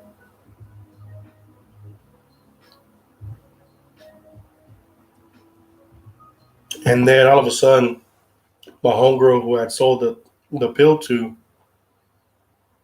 started getting sick and stuff like that. And she started having a bad trip, and she wasn't talking at all whatsoever. Like, she was quiet. And then we were like, damn, she's fucked up. She's fucked up. And one of our homeboys who was, off and on with her, was kind of keeping an eye on her and stuff like that. And then we just kept looking over, and the girl I was talking to, she's like, yeah, I think she needs to see somebody because she doesn't look right. So we ended up homeboy Bogar, who was with her, ended up taking her, like, I think there's a tent around here, like medics. So they went and took her into the medical tent and stuff like that. And like, she wasn't talking at all whatsoever. Like, we were trying to talk to her, we were talking to her, and she would just look at us like she was lost. She had a confused look at her face, and we're like, man, this ain't good. This ain't good at all. And she wasn't talking and stuff like that. So they took her in and into the medical tent, and then all of a sudden, the ambulance rolls up and stuff like that. So they started getting her on the stretcher, tying her down and everything. I mean, she wasn't being responsive. Like, she just had a dazed, confused look at everybody and stuff like that. So we were all sitting there, just like, fuck, man, that's fucked up. And it got me, it messed me up even more because I was the one that gave her that second tab, and I told, yeah, Brian, that's what it ended up being. She overheated, and it just that second pill, it really fucked her because they were double stacks, and I told her, this is a double stack. Are you sure you want one? She's like, yeah. Let me get it and stuff like that. I was like, all right. He's like, if I were you, just take half of it. She ended up taking the whole thing. I was like, damn, just be careful. He's like, if it feels like if it starts fucking with you, I told him, make sure to drink some water early beforehand. But she probably got forgot. But anyway, so they started getting her up on the ambulance. They're checking her blood pressure and everything. They put her up on the stretcher, and then we're like, Bogart, you need to go with her. He didn't want to go because he was rolling big time. He's like, fuck. He's like, I'm fucked up. He's like, dude, you got to go with her. Dude, you're with her. You guys are together. You got to go with her and stuff like that. So I look over to the homegirl, that I'm talking to, and I'm like, man, this is my fault. She's like, what do you mean? He's like, Yeah, I gave her that. She bought that last roll off of me and stuff like that. She's like, no, no, don't blame yourself. It's not your fault. He's like, but I gave it to her. I gave it to her. You know that, and now she's going to the hospital. I was like, man, fuck this shit, and they fucked up my roll for the rest of the night and stuff like that. And we met up with another group of people that we knew, you know, who were big time pill poppers, who were friends of the girl that I was holding, you know, arms banded arms together. They knew her, and they had seen us, and they're like, hey, what's wrong with her? And they're like, man, she I think you know, the ex, you know, got her fucked up. She's like, oh shit, it's like that's fucked up. While she was talking to us, her fucking eyes were rolling to the back of the head. I was like, what the fuck? I look over like, man, y'all see this? She's like, yeah. So every time she would talk to us normal, but her eyes, you know, just kept rolling back like nothing. I was like, damn, she's on some other shit. And she's like, no, she should be okay. You know, now that they get they're gonna take her to the ambulance. You know, she's probably dehydrated and stuff like that. And I just felt bad the whole night after that. Like I didn't want to be there anymore and stuff. I was like, man, fuck this. But we stayed and chilled. We back to the section. Everybody got where we like, yeah, they took they took Vero to the hospital. They're like, what? You're like, yeah. He's like, yeah, she was fucked up. She went with Bogart. And they're like, oh shit, like damn, she got fucked up. Like, yeah, she wasn't looking too good and stuff like that. So they're like, damn, that's fucked up. Everybody, so everybody, you know, was in the mood. Like, man, we all hope she's okay and stuff like that. And they were like, yeah, we'll just go visit her tomorrow in the hospital. And I was like, so the girl that I was talking to was like, she already knows what, you know, where she's gonna be at. So if anybody wants to go visit her and see her tomorrow, you know, we're gonna go early in the morning and stuff like that. And like, I think we're about to start heading now. So, and because it was already, you know, getting late and stuff like that, and we had to walk like a good 15 minutes back to our car and stuff like that. So the people I drove up in there with, we finally we met up with her roommate and the dude and stuff like that.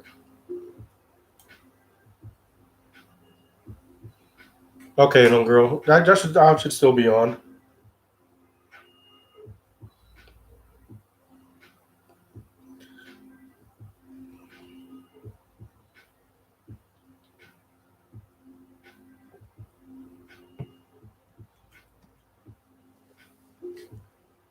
Bubbles, you can't stand under covers. Your homie's in prison for selling. THC cards when they're 17. It was wrong, but he didn't do anything wrong. The cards weren't even that fake.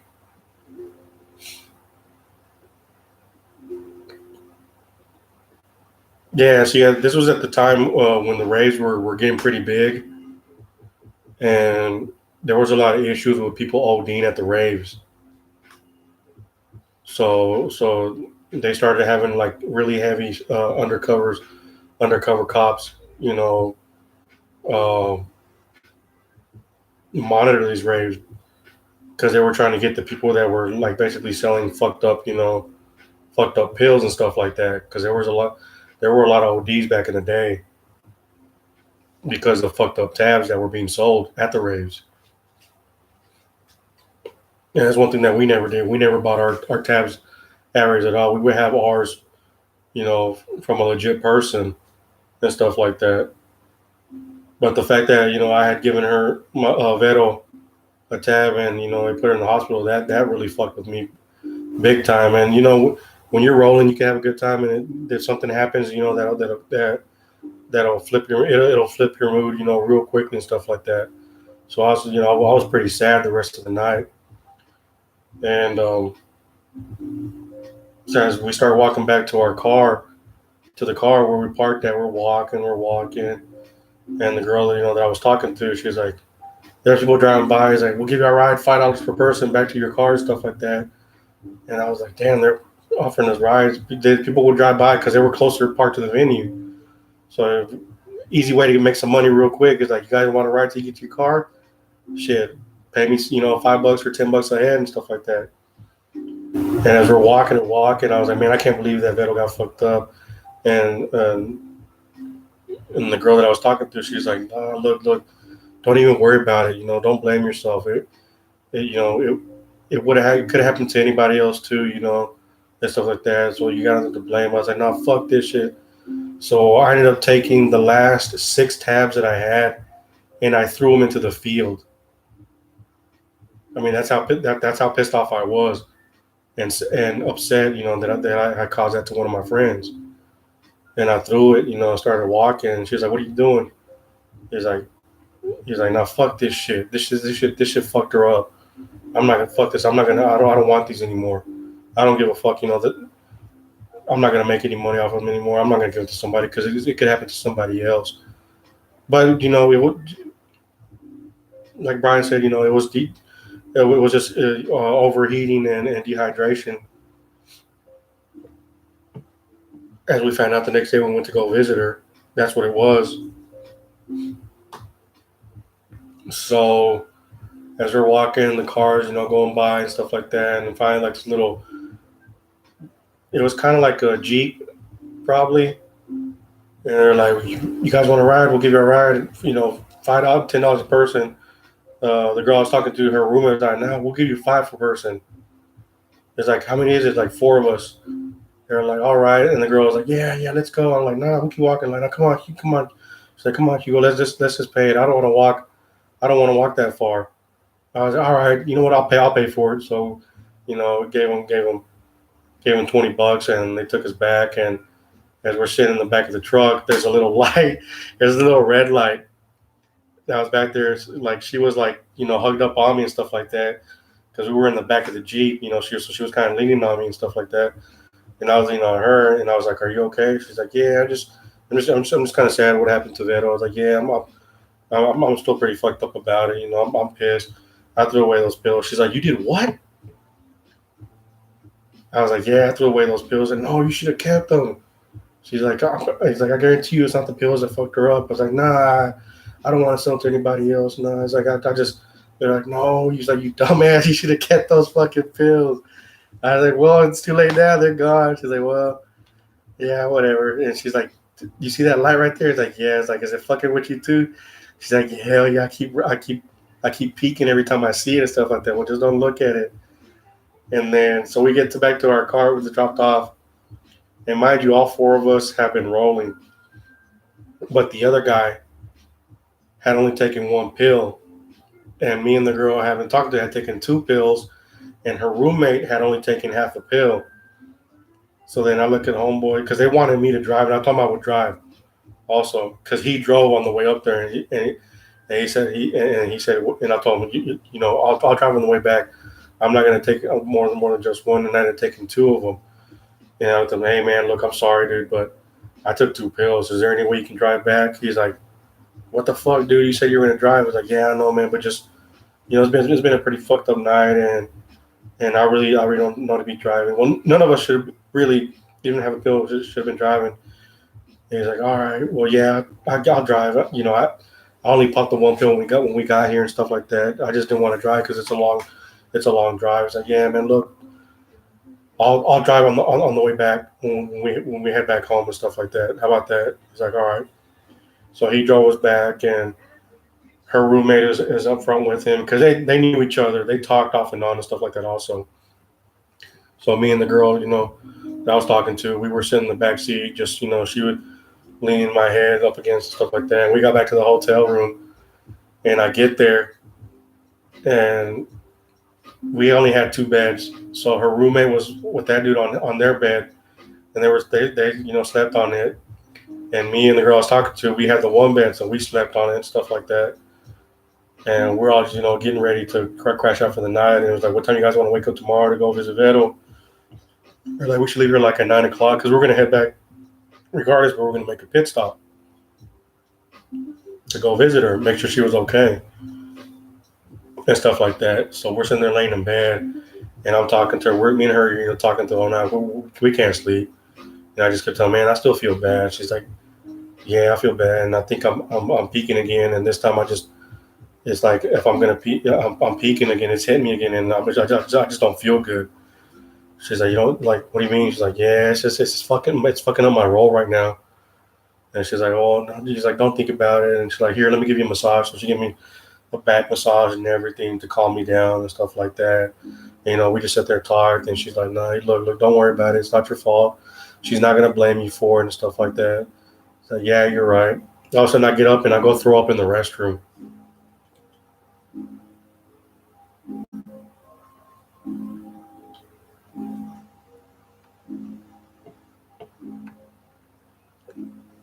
So I threw up everything that I had eaten the whole day.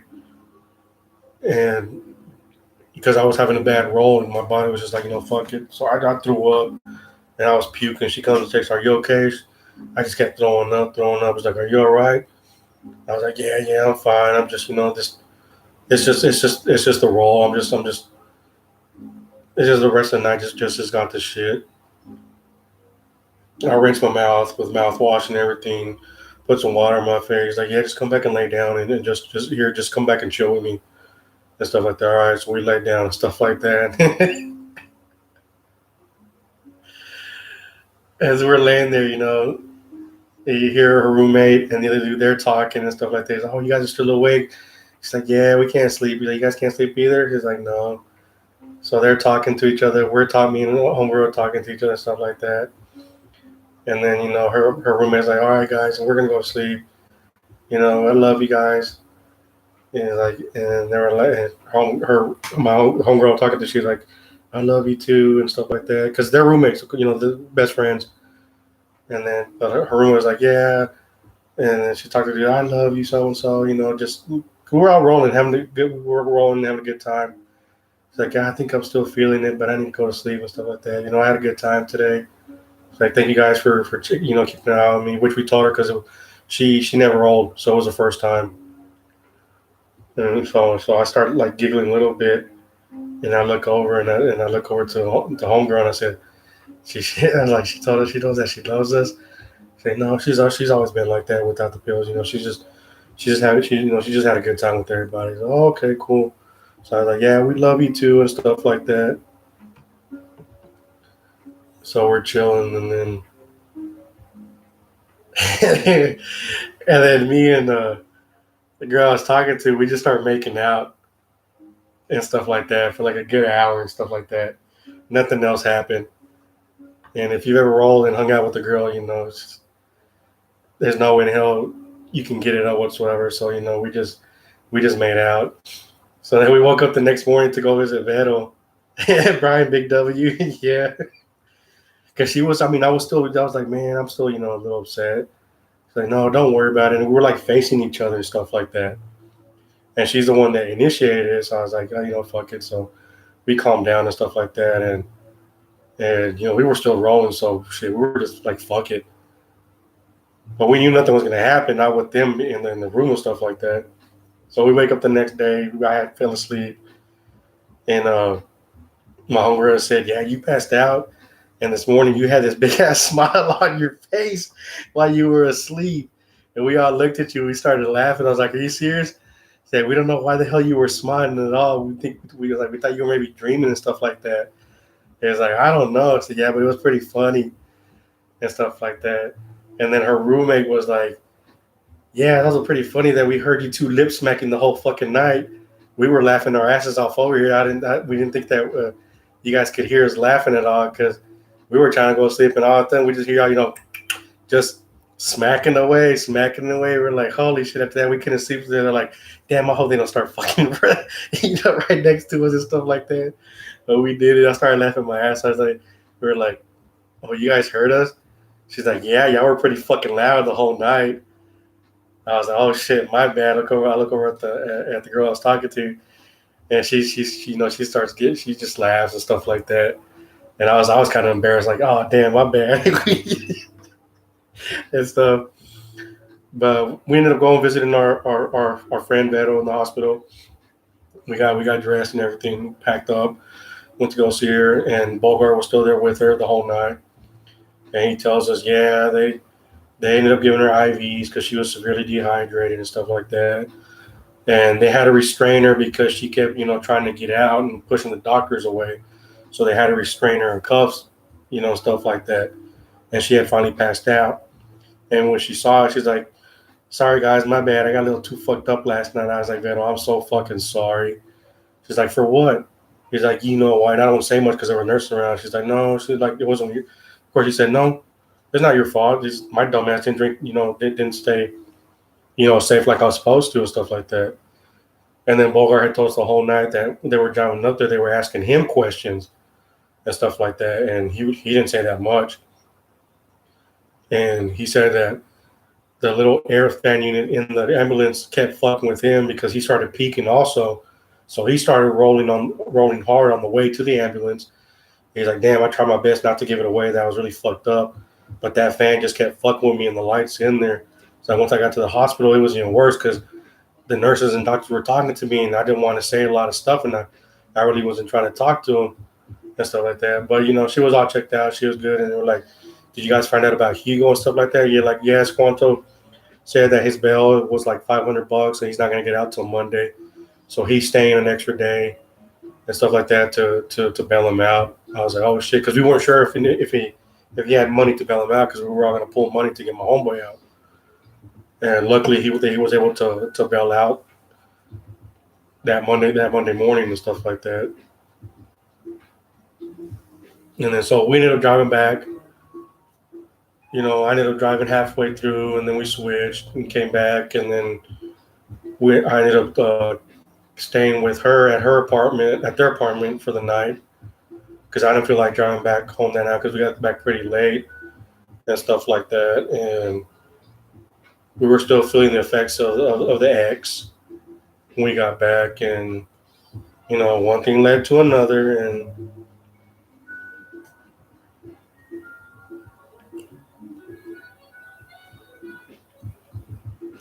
I ended up closing the deal that night.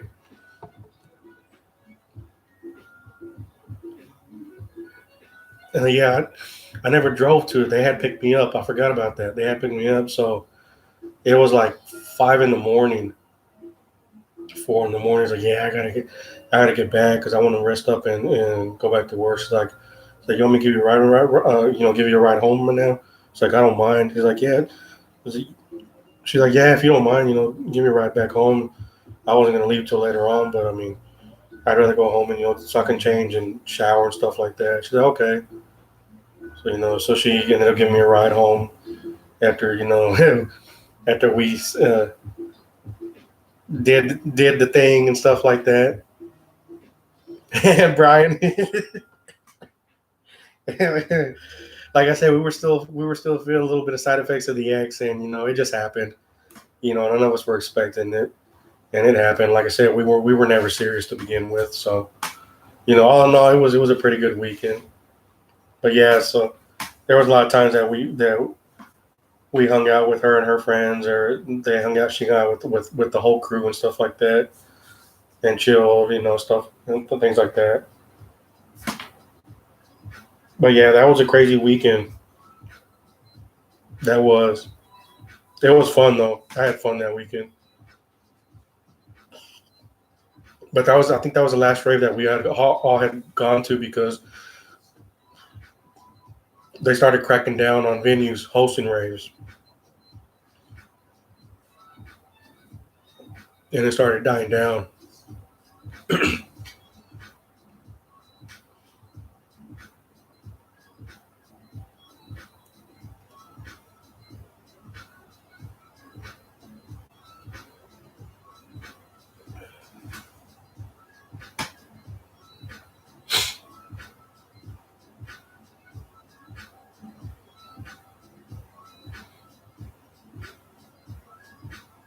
Bubbles is trying to get everybody to do opium.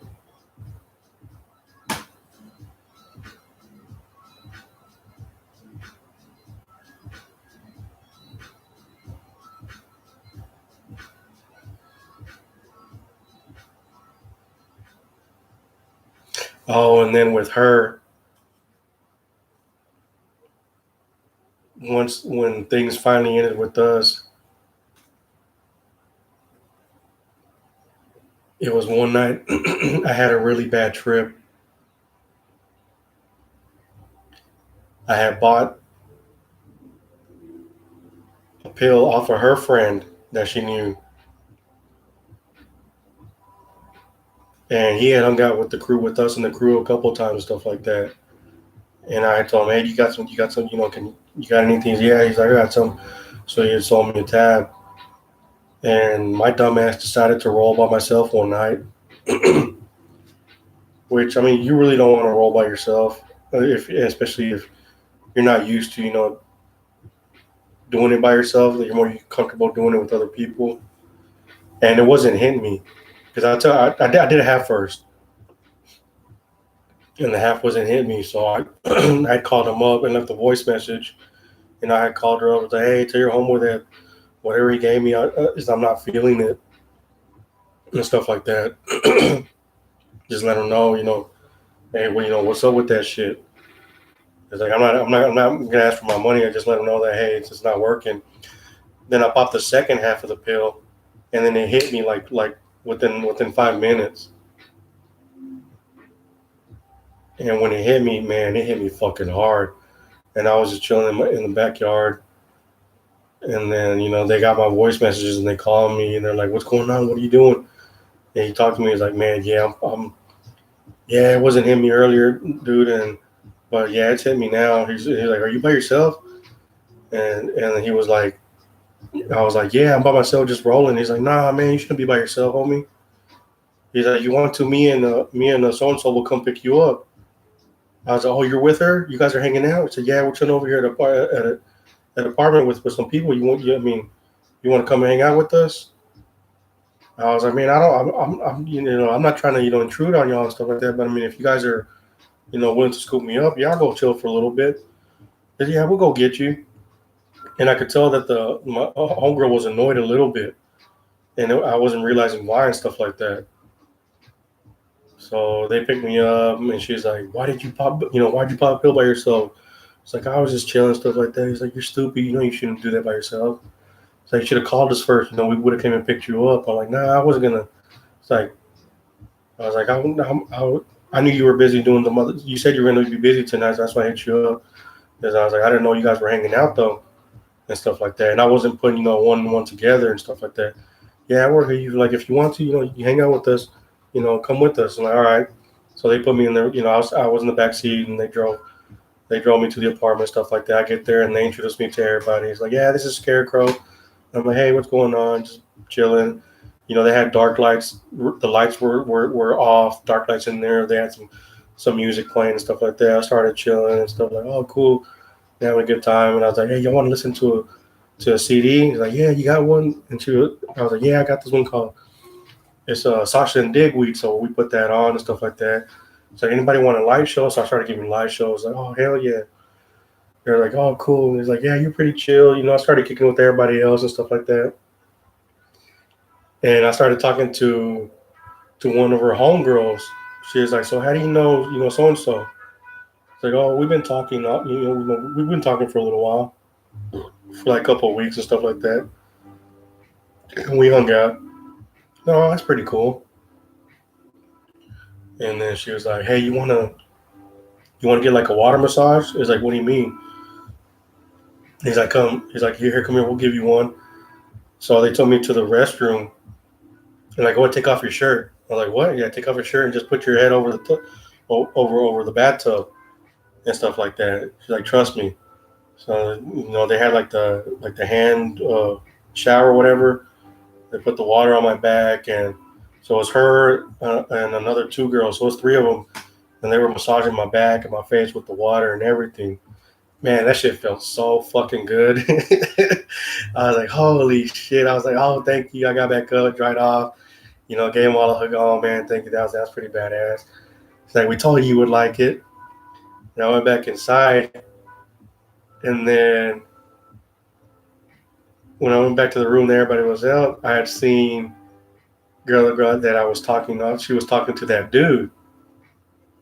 And they were talking to each other. And they were like pretty close. And I was like, what the fuck?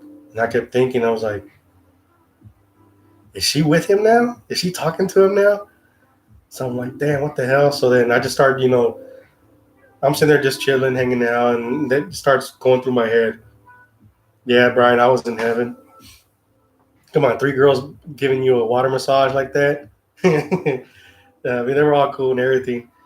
But yeah, so I'll go back in the room and I see them, they're like kind of laid up against each other, rolling, doing their thing. And I'm like,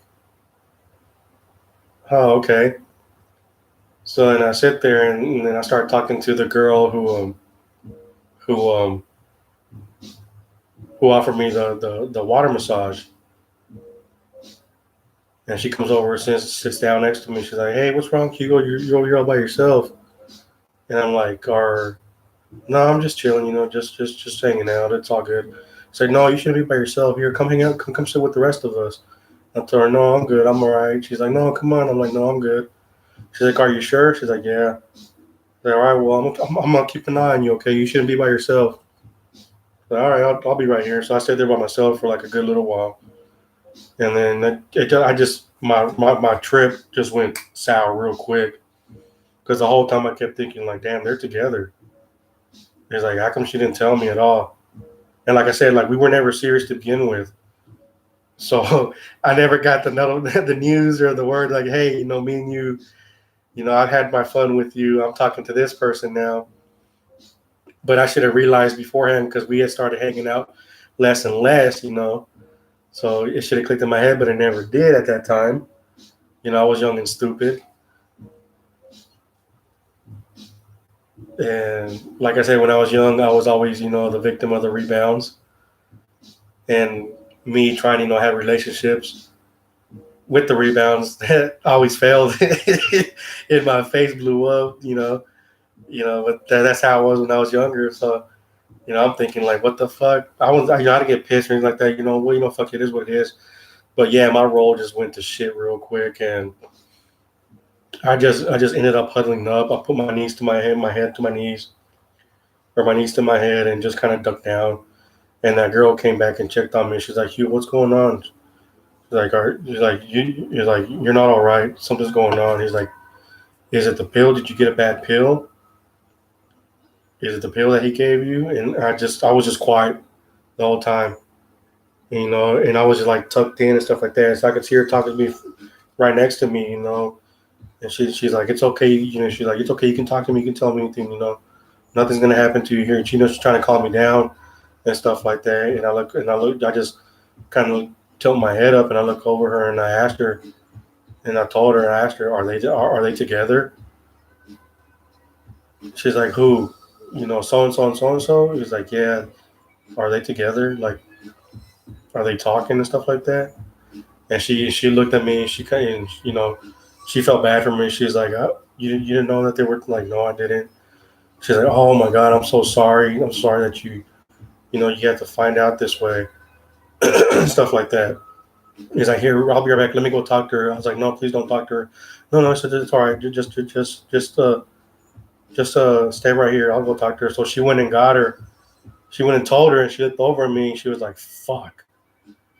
And she started walking. She came up to me, and she's like, "What's going on, Hugo?"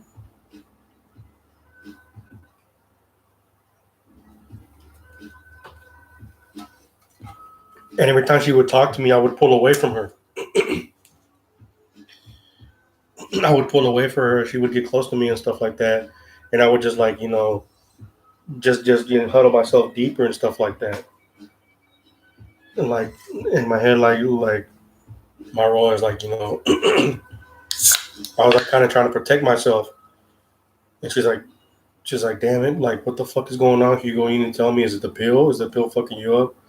She's like, "Do we need to help you out and stuff like that?" And then I was like, "No." She's like, "Are you gonna tell me?" And I never told her. I never told her what's going on. She's like, "Fuck." He's like, "Well, look, just stay right here. I'm gonna be over here if you need anything. Okay, look, everything's gonna be fine. Just try to relax."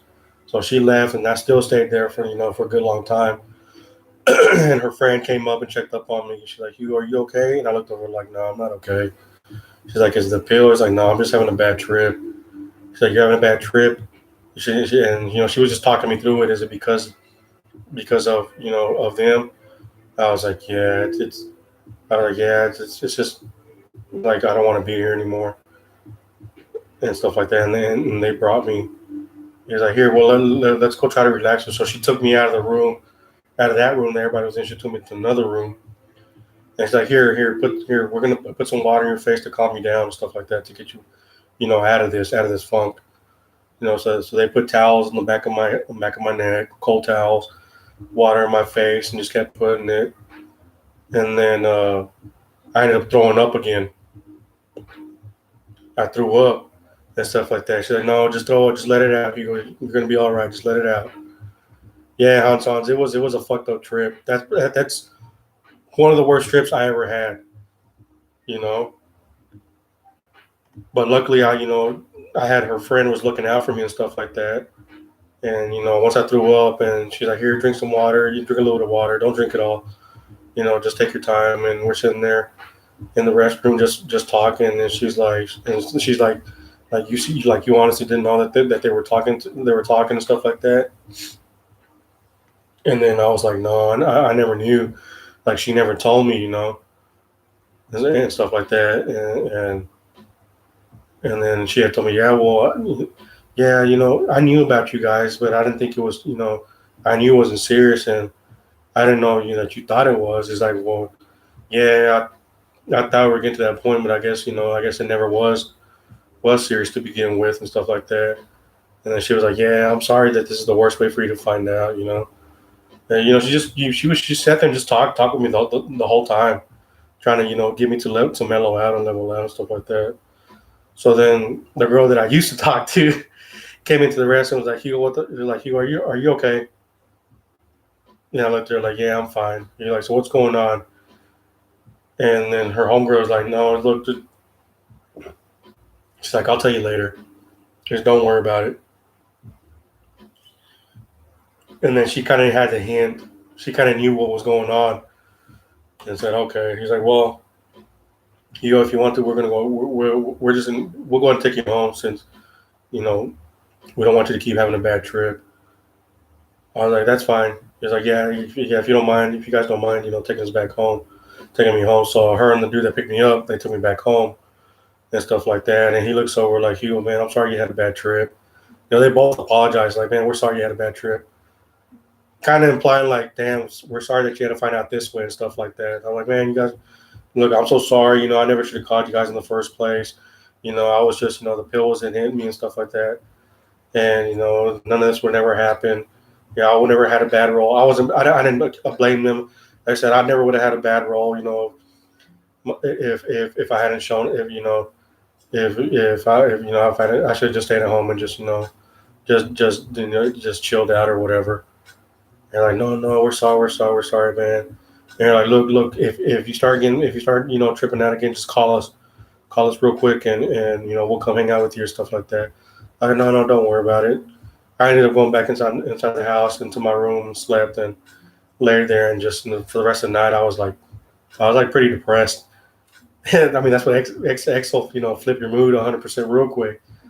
So for the rest of the night, I was just like, like I was like pretty bummed out.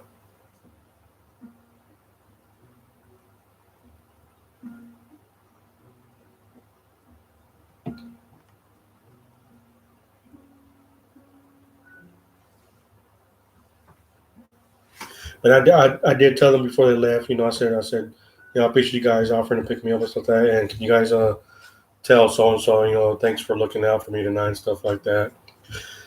But and I think I knew by then that me and her, like, we were done. You know, I think beforehand, if she would have said, "Hey, look, I'm talking to somebody else," like, because she wasn't looking for a serious relationship at all. So had she, had told me like, "Hey, we're doing our thing. We can still be friends and whatnot." I'm talking to somebody else at the moment now. So I would have been like, "Okay, cool. That's bad. That's fine, cool." And the same thing would have happened, and they would have offered to pick me up. I would have been like, "No, you know what? Don't worry about it, guys. I'm going to chill here tonight." I would have stayed and stuff like. But I didn't know. I didn't find out till I got there and I saw what was going on and stuff like that. But yeah, that that was one of the worst trips I ever had on ecstasy.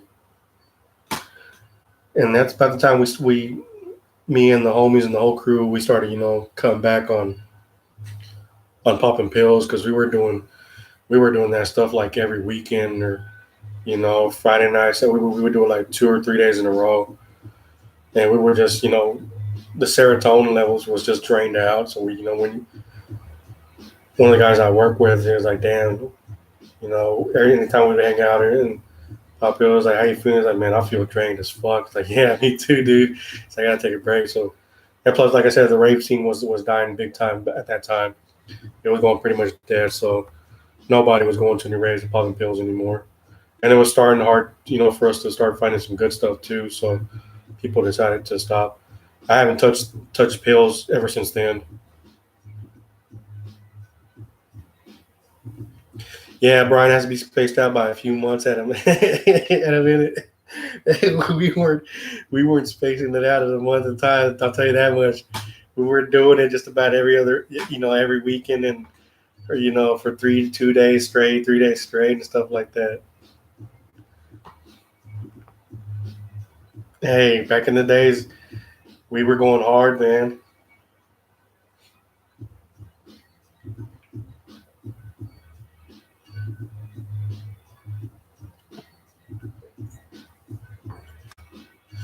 And I've had some good moments on ecstasy. And like I told you guys the other night, the story. That's how I met my homegirl, who's one of my best friends nowadays, because she heard about me and how chill I was and stuff like that. And I ended up rolling with her, and she only took half a pill, and we ended up kicking for the whole night. And I made sure she had a good experience rolling and stuff like that.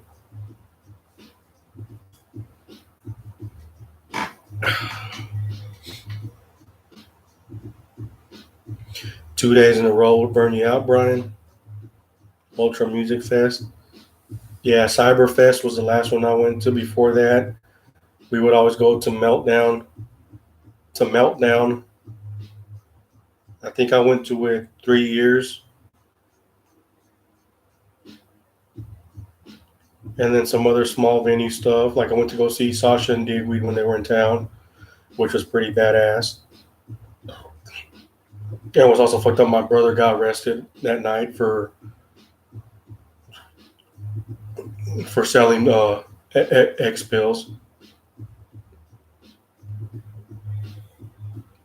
I ended up staying because he showed up with Blackavelli, and then Blackavelli here came and told me like, "Hey, Scarecrow, your Joe got arrested. Like for what? Yeah, one of the undercovers caught him. With some pills and stuff like that." And I was pissed. I was like, "Why the fuck didn't you warn them?" He's like, "I got there, it was too late, and I walked away." I was like, "That's fucked up, dude. You let my brother get arrested." He ended up staying there though. I was like, "Man, fuck it. There's nothing we can do. He's not gonna get out till like the next day." And of course, Squanto had hit me up and said, "Hey, yeah, your brother said, you know, get his cash, and this is his bail and stuff like that." I think his bail was like 1,500. So they ended up going to bail him out that next day. But yeah, that Sasha and Digweed Ray was fucking badass.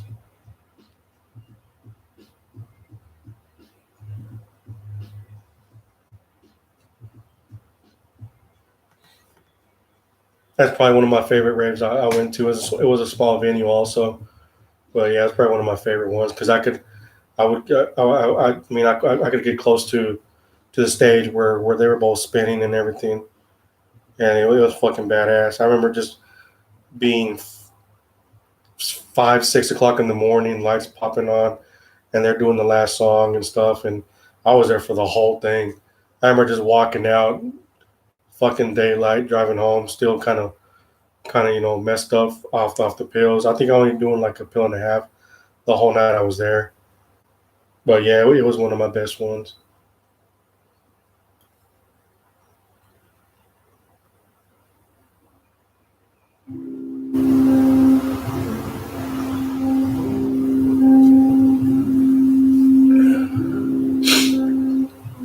And since MDMA sounds scary to you, needs to be spaced out, seems too dangerous. Not really dangerous. It's just after you do it the first day, the second day you don't get the same experience because you're already burnt out. Your serotonin levels are already dropped, so you have to end up taking more than you did the night before. So I mean, we were getting to the point where we started off single stacks, and then we started, getting a hold of double stacks and triple stacks and stuff like that. And it got to the point where we were taking a triple stack to start off the night, and then taking another triple stack, and then a few of us, not me, would take another triple stack. And you're like, damn, you're doing threes? Like, hell yeah. That's what I started saying.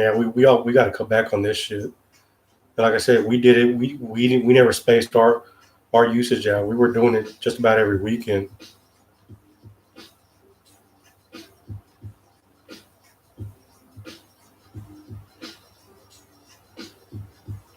Oh. Yeah, if somebody were to offer me some ecstasy, I'd have to make sure first that it was some good stuff, and I would have to make sure I would do it with a bunch of people, not by myself. And I'd make sure that it wouldn't be a double stack or triple stack, just a single.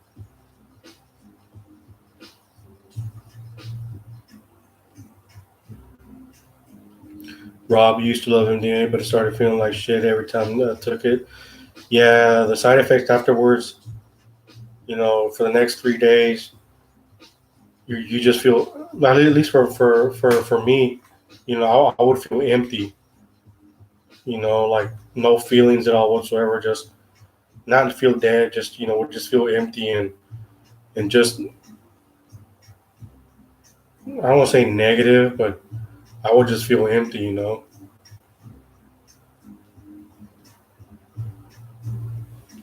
But like I said, we were doing it pretty consistently every weekend and stuff like that. So we weren't giving ourselves enough days, to rest up and recuperate.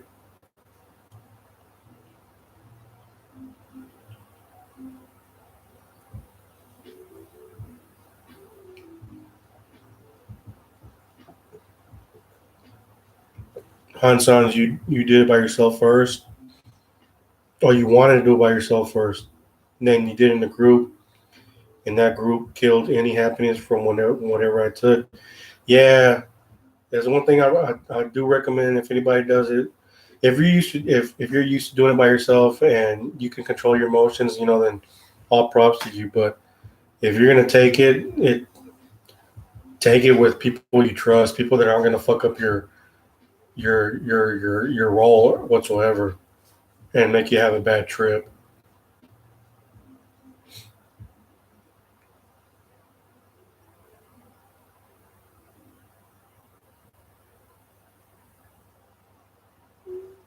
Taking it with SSRIs is a big no-no. Yeah.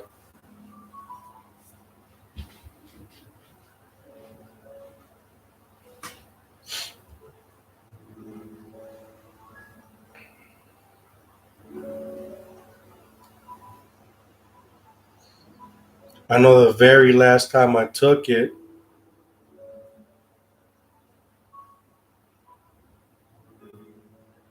I had met another girl after that incident with that one. She was Salvadorian. Only Salvadorian, only Hispanic Latin girl I had ever been with.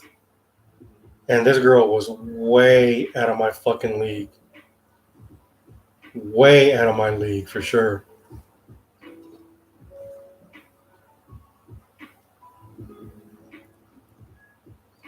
And I had met her through the homegirl whose apartment we went to, which I did coke for the first time. I met the Salvador girl at the house party of the homie who gave me the fat rail at his sister's apartment, because he used to throw parties at his crib all the time too. Which, that's another story right there. You guys want to hear that one? Because that was like a 2-day event at his house.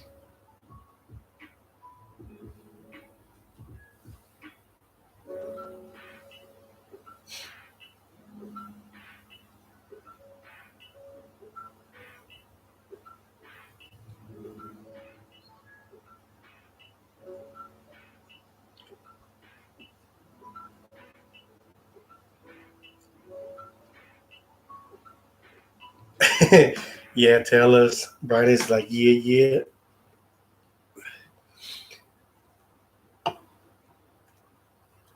All right, let me go piss real quick, and I'll come back and I'll tell that story on how I met her and how crazy this fucking party was.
Bubbles.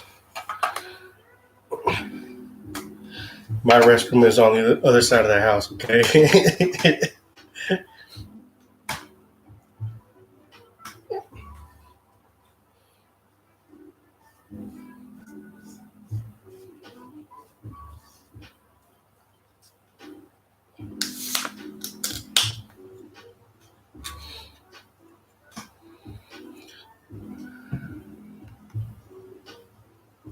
Hold on, let me turn this fan off real quick.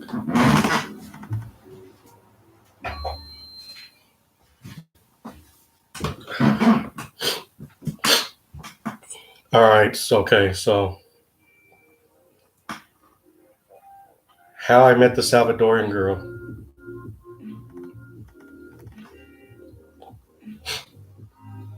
Who was way out of my fucking league, even to this day, you know.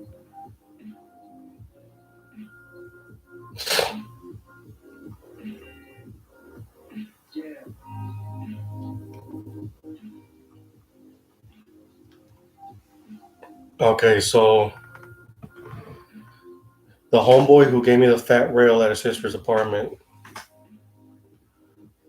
we would call him Tall Caesar.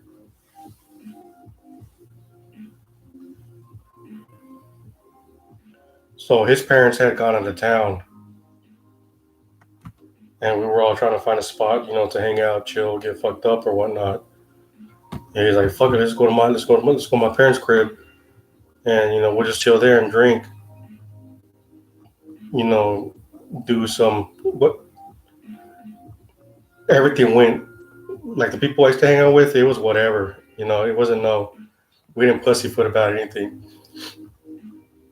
Of course, you know, this night I didn't do no coke or nothing like that. It was just straight smoking and drinking. So we all go back to his house. You know, the crew, we're all sitting there hanging out. And he just starts calling up people like, "Yeah, y'all come on, swing by. You know, we're having a good time. We're chilling over here. Got the homies. You know, y'all bring some beer, bring some bud. You know," he was like, "Bring some bitches and bring some yayo stuff like that." And he has this big ass backyard. He's like, "But we gotta, everybody's gotta, you know, chill outside in the backyard. I can't have a lot of people inside the house fucking shit up. So we're cool." He had this huge ass backyard that led into a park. You know, after his fence line. So everybody's out there. Everybody's just chilling. People are drinking. You know, I'm sitting there smoking. I have my own bud, rolling up blunts for people to smoke on and stuff like that. And then one of our homegirls shows up, who was Russian, and she was friends with the Salvadorian chick.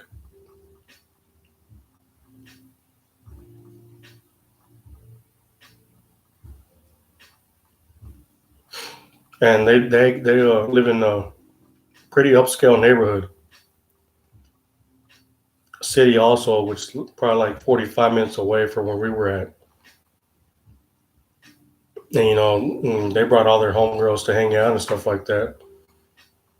So the whole night we're just chilling, you know, having a good time.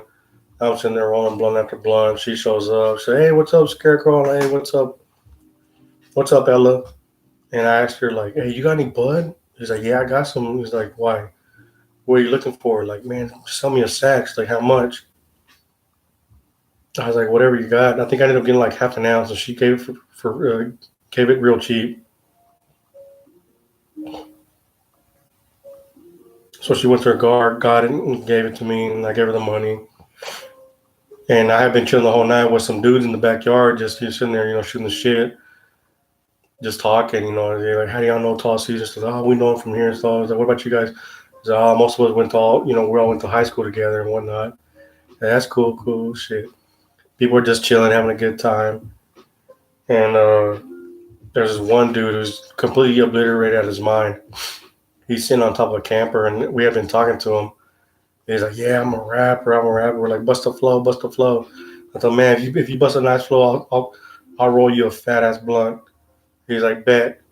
He started, spitting the flow and stuff like that. And we were all laughing and everything because he was doing it while he was laid on top of the camper and stuff and shit. And I was like, "Man, you know what? I'm gonna give you a blunt no matter, regardless." Well, I started giving out blunts because the weed she had wasn't that good. It was some boo boo. But I was like, "Fuck, I got it for cheap. Fuck it. I'm gonna roll these, this half pound and stuff like that."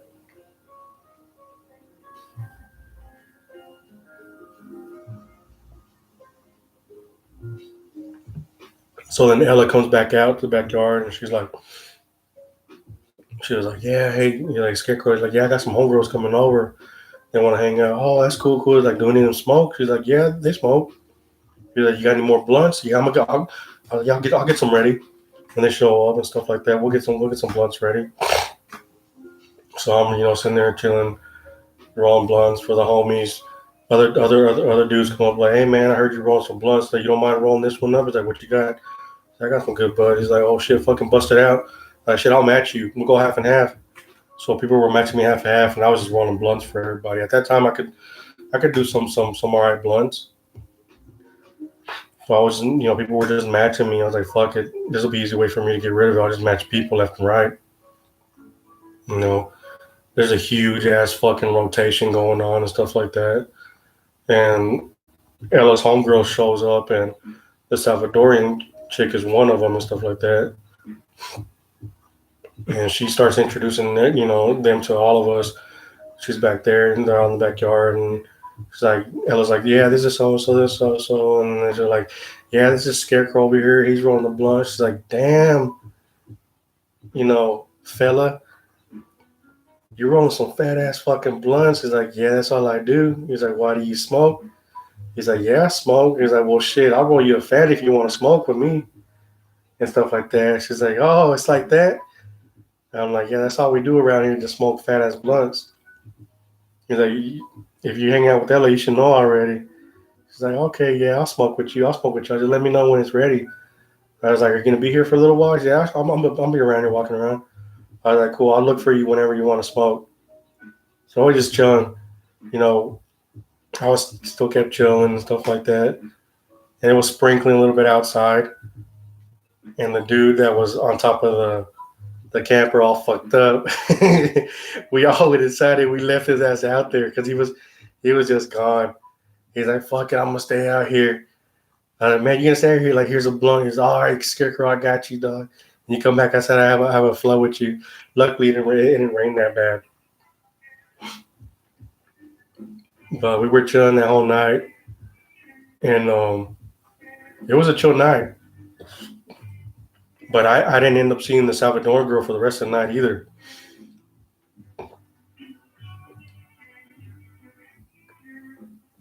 So then, party starts dying down, go home, chill, relax. Next day, everybody links up again, and Tossy's like, "Yeah, y'all should come back by the crib, and we'll all hang out and party again." Ella says she'll come by, and those girls are down to kick it again. So we're like, "Yeah, fuck it, let's go get drinks, and everything, stuff like that." And then the whole crew shows up. We're getting there.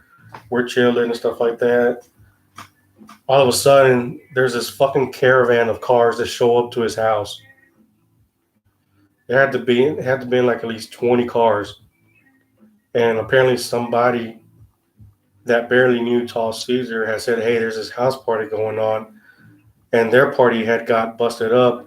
And they ended up coming up over here, showing up.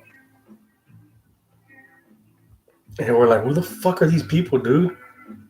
And they're like, yeah, we know Tall Caesar. Like, nah, y'all don't know him. Like, yeah, we do. So-and-so. Like, well, we don't know so-and-so, so we're not going to let y'all in. Like, we weren't letting nobody into the fucking party at all. We didn't know him until Tall Caesar finally came back out and stuff like that. He was like, who the fuck are you dudes? And stuff like that. And he's like, yeah, so-and-so sent us. Oh, really? Let me call him up real quick. So he called the dude up, and he's like, hey, there's all these people who say that they know you. Like, what the fuck is going on? He's like, nah, our party got, busted up and stuff like that.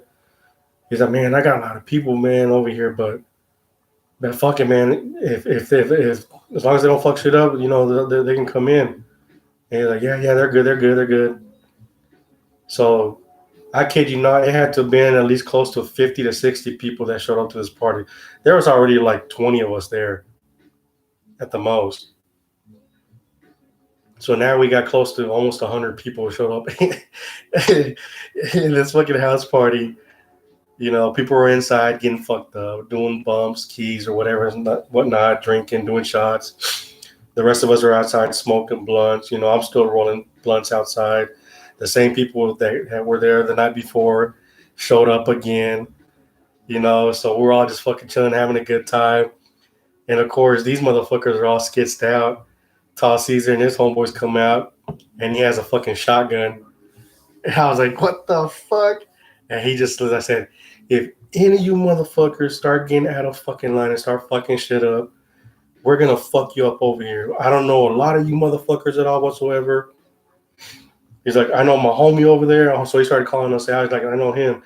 If they see y'all, getting out of line, they have every right to kick y'all's asses out.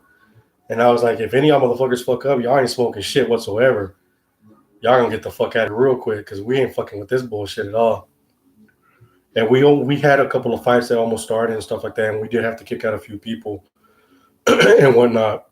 But once we kicked out those people, the rest of the night was pretty fucking chill. So then Ella showed up again and stuff like that, and Caesar still has a shotgun. I'm like, dude, you need to put that shit away. He's like, nah, Scarecrow, I can't. He's like, nah, dude, it was good for the rest of the night. We should be chilling and stuff like that, but just keep it close to you and don't keep it loaded. That's like when he was the cops to come and show in here. We got this fucking paraphernalia and shit. Yeah, he was all skitsed out. He's like, nah, this is my house, man. Gotta watch out. He's like, any motherfuckers fuck up. He's like, y'all heard him? I was right there. I said, y'all heard what he said, right? If any of y'all motherfuckers fuck up, we gonna come after you motherfuckers. Y'all can't fuck with us. Everybody's like, oh shit, just chill.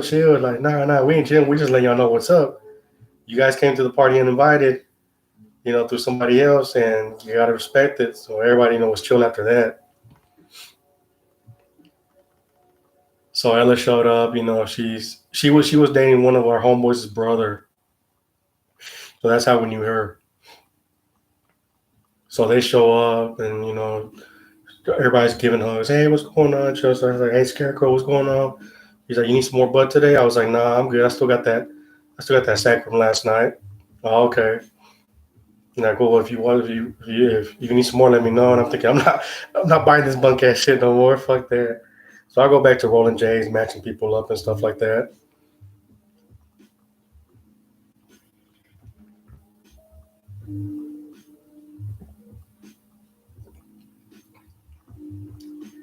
Rolling Swisher Sweets. And then out of the corner of my, my ear, I'm sitting on the bench, and I hear the Salvadoran girl is like, damn, fella. I hang around a lot of hood people, okay? So I'm not gonna say the word, but when I say fella, you guys should know what I'm talking about.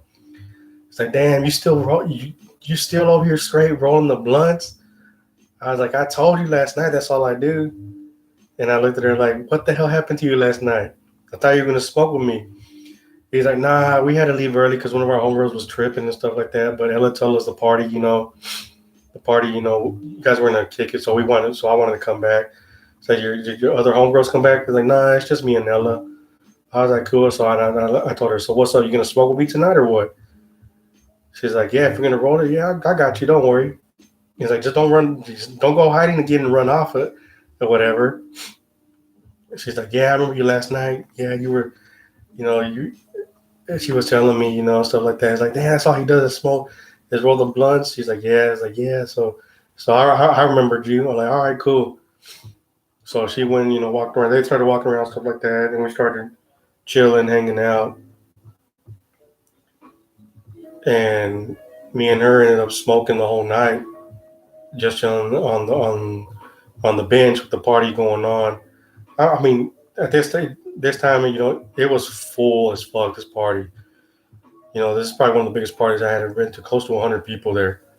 Backyard was all filled up. We were just hanging out, having a good time and stuff like that.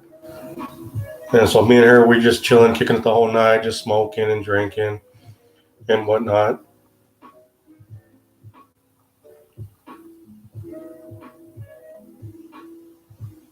And so I just kept telling her like, yeah, this is always like, so what do y'all doing? Like, y'all just, y'all have a lot of parties. Yeah, we basically we just whoever has a spot, we'll go to it. We do some hotel parties also.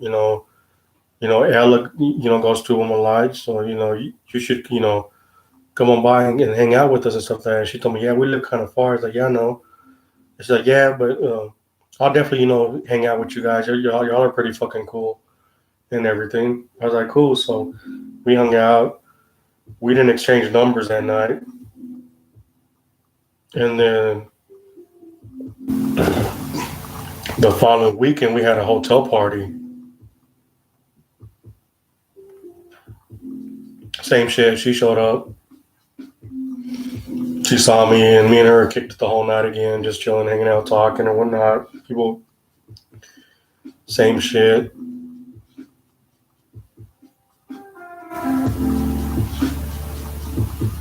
What is Hans Hansen's trying to post?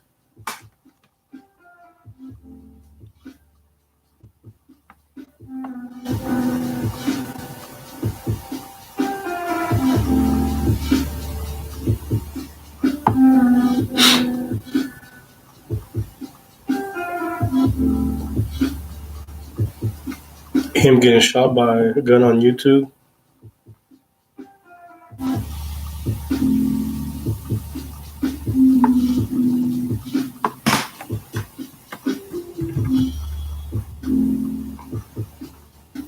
Let me try this real quick.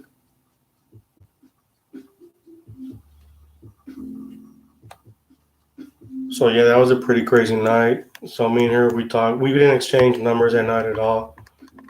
And then we had a couple of hotel parties. One party, we got raided by the cops, and I mean, it was like a club in there. The the the ratio from guys to girls was like 50-50. It wasn't no sausage party at all. And of course, Ella and her homegirls, Salvador girl was there with her homegirls, and every time they would show up, me and her would always chill and hang out and stuff like that, and start talking the whole night.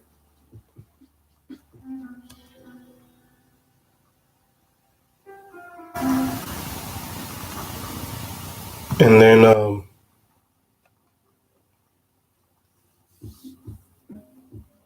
I remember one night they showed up to the hotel party.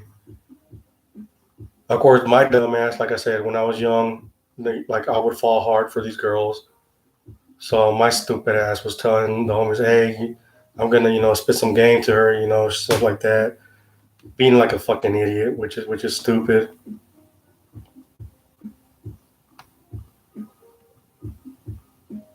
I was basically, telling everybody, "Hey, y'all don't talk to her. Let me. I'm the one who's gonna talk to her and stuff like that." But anyways, me and her had ended up chilling the whole night outside of the the hotel room, just talking and stuff like that.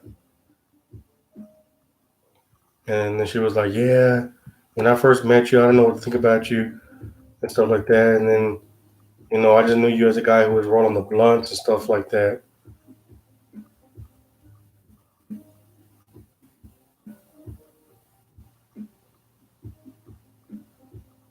Hans, I'm on your channel and I don't see.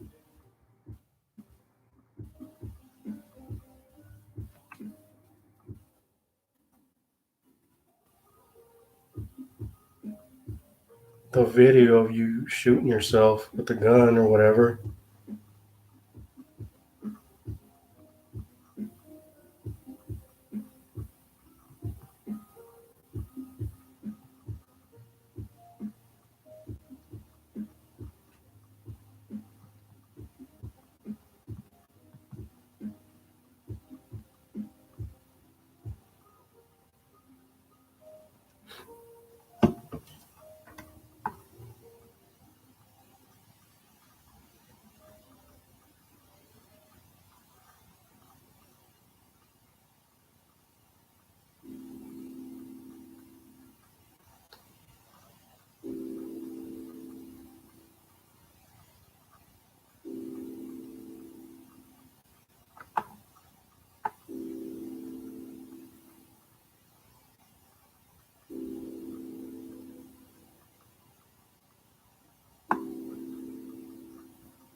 Andrew found it.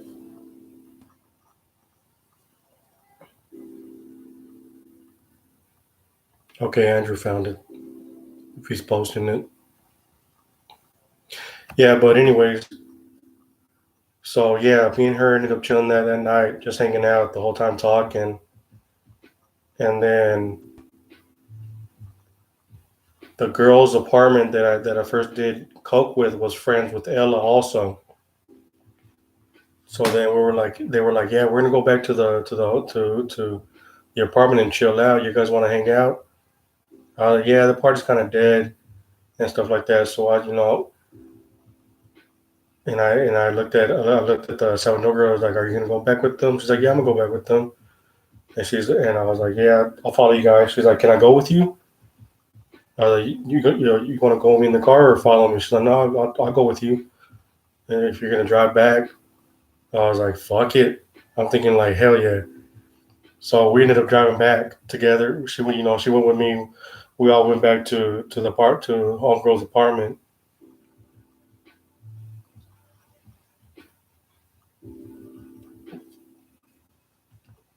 And of course, we get back there, chill, smoke, and everybody else stayed.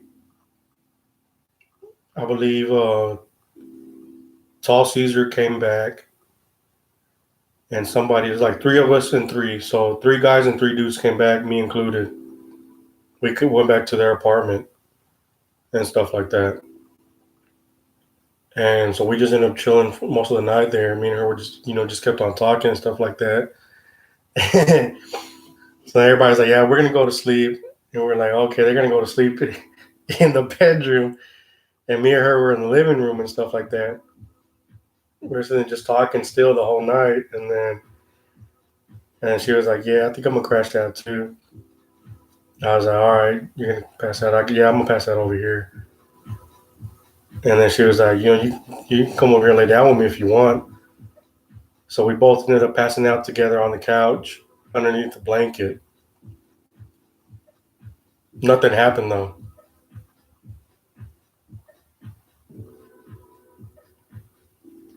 And then I wake up the next morning and she's on the other couch asleep.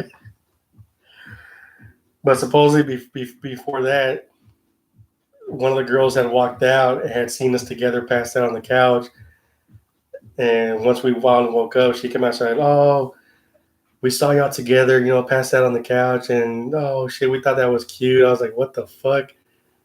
Because I looked over and I seen her, passed out on the mini couch. So I was like, damn, maybe was there something that I did that probably offended her so bad? But I guess she just wanted her own space afterwards. But we ended up passing out together regardless.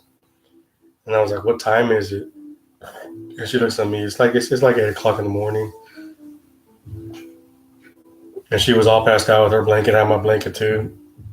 I was like, fuck, I gotta go home. And like, shit, I'm about to roll out. And she's like, I'll walk you out. I was like, that's cool. We started walking out. And I was like, yeah, we got pretty fucked up last night. He's like, yeah, I had a good time. And I was like, so what's up? You guys gonna you keep hanging out with hanging out with us and stuff like that? She's like, hell yeah, I'm gonna. What do you think? I'm not gonna stop coming over. You guys are cool as fuck. I'm gonna hang out with you guys. Ella told us y'all were fun as fuck. That's cool. So I was like, well, she walked me to my car. I was like, well, can I at least get a hug? And she was like, oh, you want a hug? Last night wasn't enough. I started laughing. I was like, no, just don't give me a little something to remember you by. I don't know if you say you want to come hang with us. I don't know if I'll ever see you again and whatnot. She said, all right. She gave me a hug, and then we just started, just making out right there in the parking lot and stuff like that. So I was like, oh, okay. So you're definitely gonna be coming by more often. And she's like, yeah, of course I am. I was like, cool. And that was it. I left home thinking like, how the fuck did that just happen?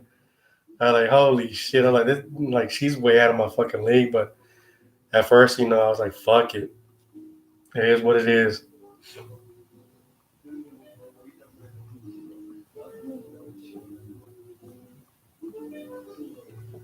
And we had a lot of good times after that.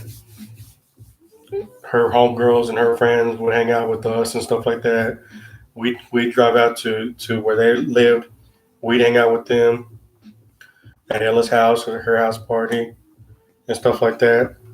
Hotel parties, me and her, started doing our thing or whatever. We'd all go to the same clubs and stuff like that. I'm not gonna go, too deep into details of some other stories because those are kind of personal and stuff like that.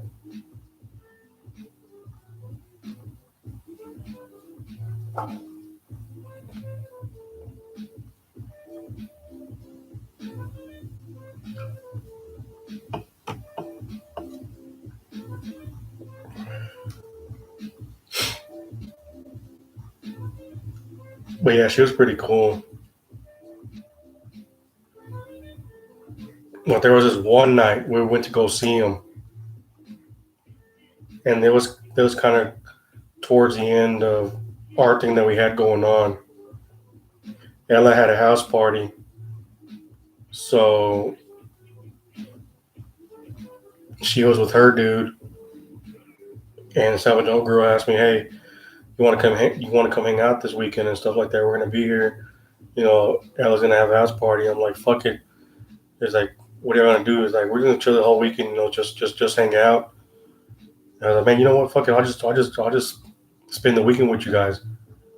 And she was like, yeah, because Ella had told your friends, to stop by also, so we could, we could all chill and hang out. All right, cool. So they'll be here, cool. So I ended up getting there Friday morning and hung out with them. Kind of like a double date type thing or whatever. We all went out to eat, we drank and stuff like that. We were chilling, smoking, and then everybody else started showing up at nighttime.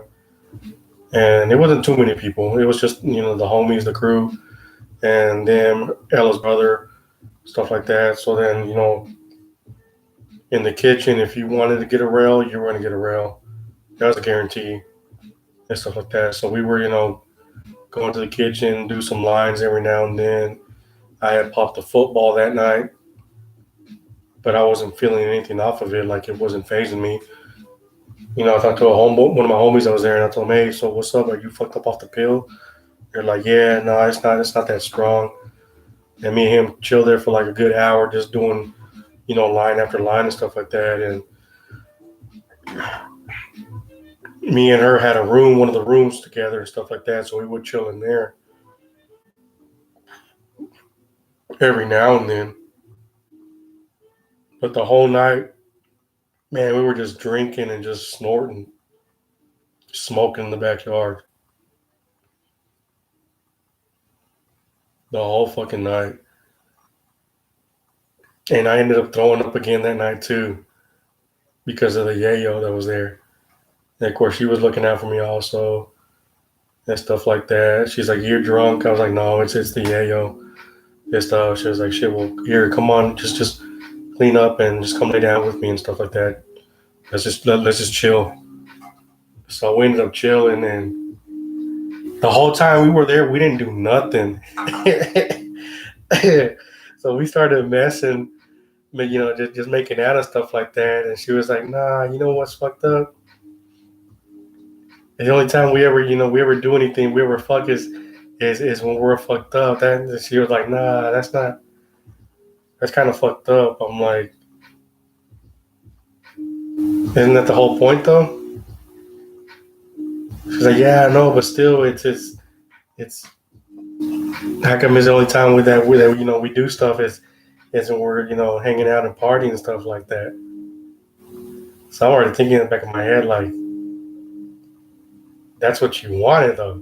You already told me that you don't want anything serious and stuff like that. So we just ended up passing out that whole night because she woke up the next morning like that.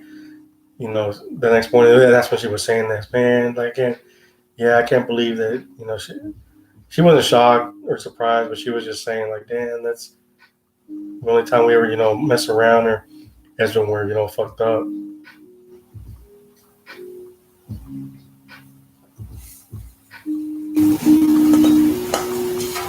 And we ended up staying friends for a little while after that. But shit, I ain't gonna lie. It took me a while to get over her.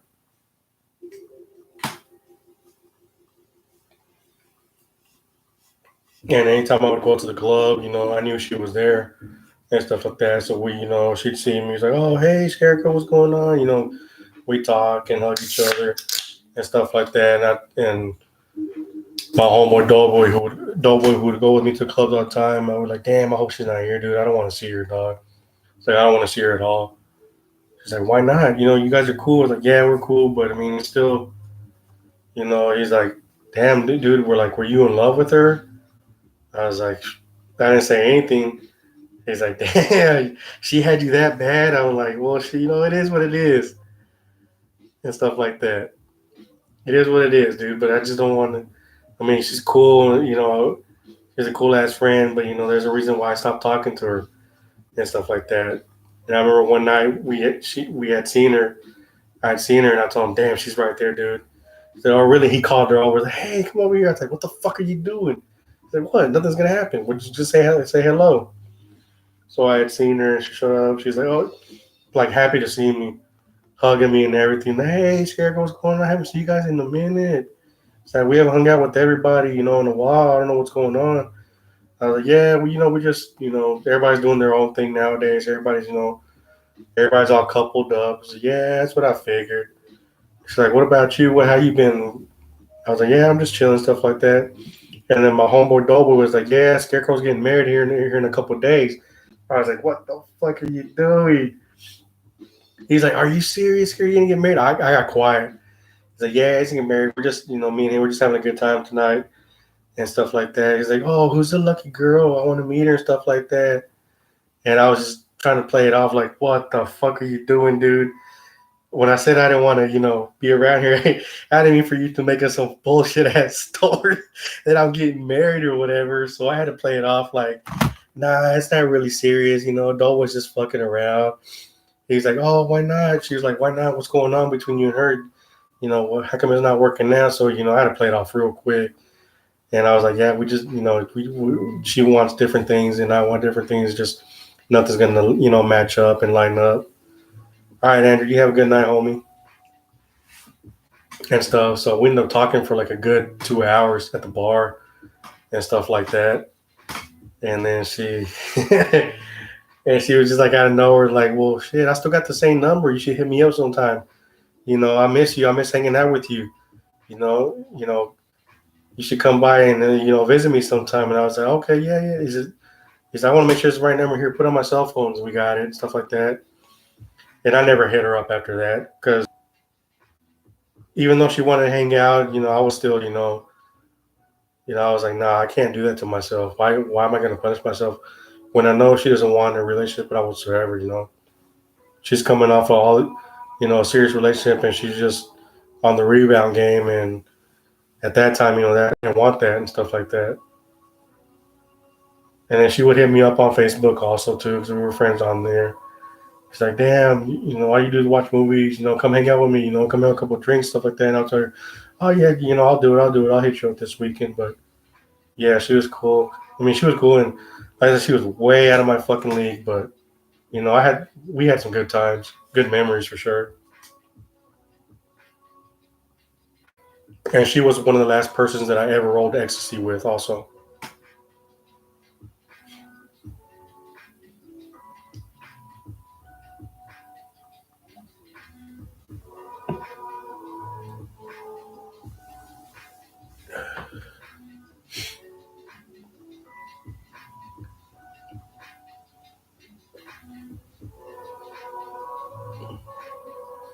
Yeah, but we there was a lot of parties that we all hung out. A lot of the girls that I met, I met them through friends that I had, talked to or been with or whatever. And the last one after her, me and her were off and on for 10 years. And at that point, I was just tired. Like, I'm tired of being the one who's. Imagine a dude being tired of being used as a rebound. Hey, Ashley, cheers.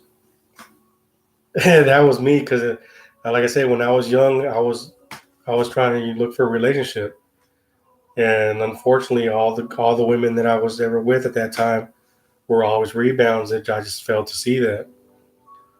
So then once I met this other girl, I was like, you know what? It's my turn to be the one that's just looking to have a good time. And yeah, me and her were off and on for 10 years. Like she really pursued me, and unfortunately, when one person loves the other more than the other person because of they want more than just what it is, you have to push that person away. And me and her, we haven't been, I haven't spoken to her, I haven't heard from her since probably last time I heard from her was probably in 2013.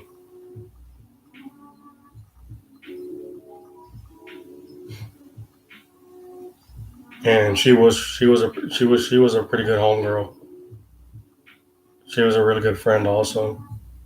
But to this day, I understand why she cut off our friendship. You can't be a friend with somebody that you love whatsoever at all.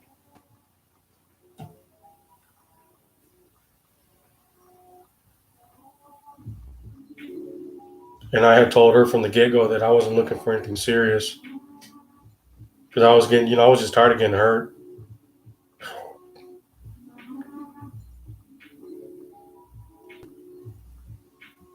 Which again is pretty fucked up for a dude to say you're tired of getting hurt, but you're like you're the rebound for these girls. You know, other dudes would have been like, "Fuck that shit. I'm gonna take advantage of the rebounds, not me though." I wasn't like that. But after a while, I was like, "Man, you know what? Fuck this shit. I'm tired of being the rebound. Let me get my cake and eat it too." But yeah, the last one. Yeah, she was real cool as fuck though.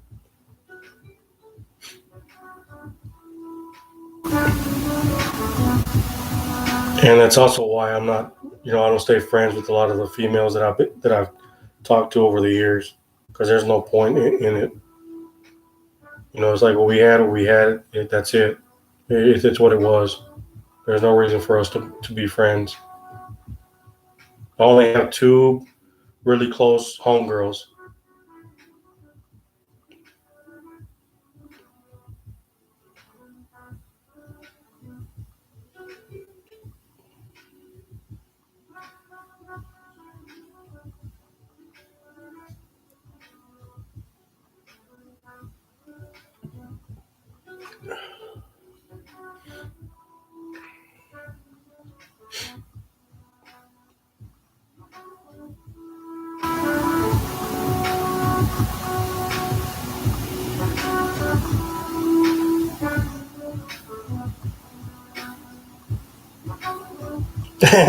Homeless guy can I be a home girl?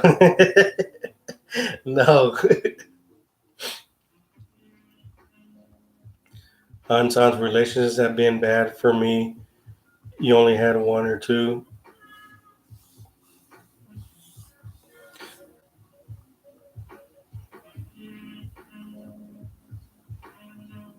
Yeah, relationships are tough.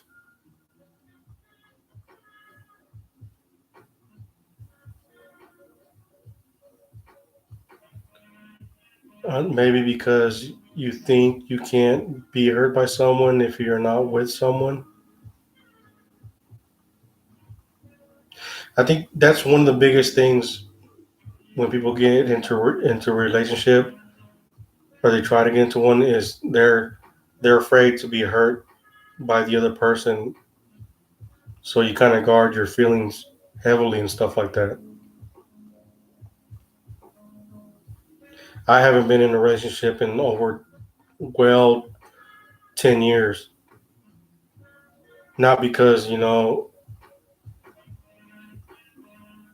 I can't, you know, I can't find a woman or anything like that or find a girl. It's because I just haven't wanted to. I've had other priorities to deal with and stuff like that. And, when you haven't been in a relationship or you haven't pursued a relationship or anything like that for so long, you get to the point where, you realize that you want to be in a relationship not because you're lonely, because you know what you want, you know.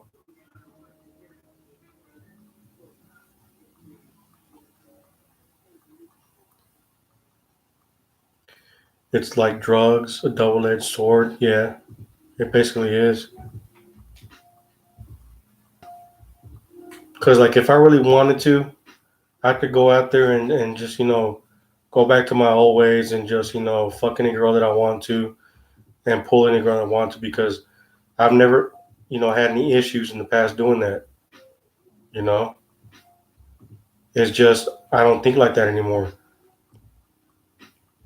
I'm not the type of person now to I just want to have like a one night stand and stuff like that. I know what I want in life, and I'm okay with if it happens, it happens. If it doesn't happen, then whatever. I'm still gonna enjoy and live my life the way I've been doing it. It's just whoever I end up meeting and linking up with, right off the bat, you know, this is what I'm looking for. If it happens, if it happens. If it doesn't, it doesn't. But just know that, you know,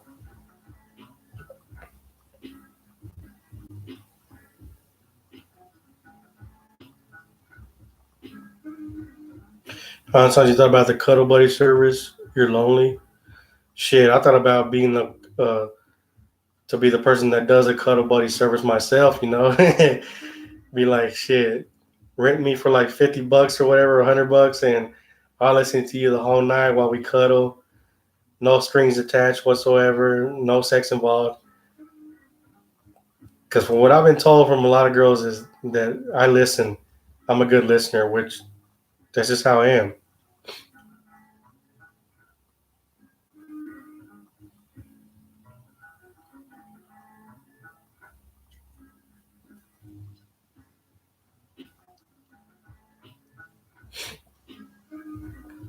Sad with silence. You've dealt with enough pain on your own. Few relations you've been in have made it worse in some ways, so you just stick to video games and the homies.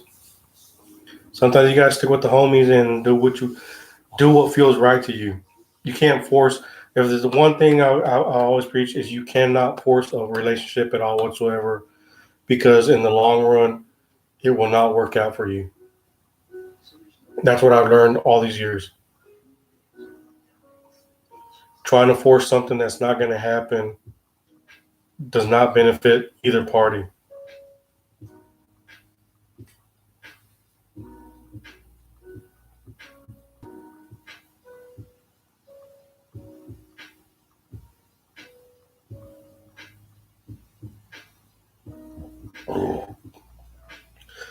Yeah, Han you'd be surprised how there's like a lot of women that would take you up on that offer for the cuddle service.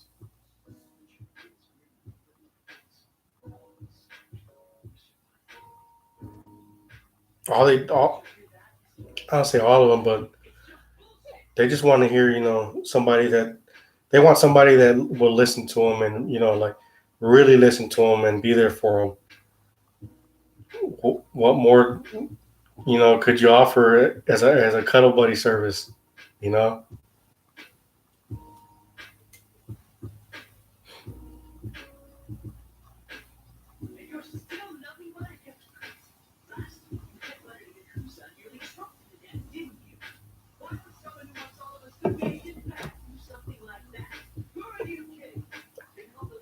is Keith still alive?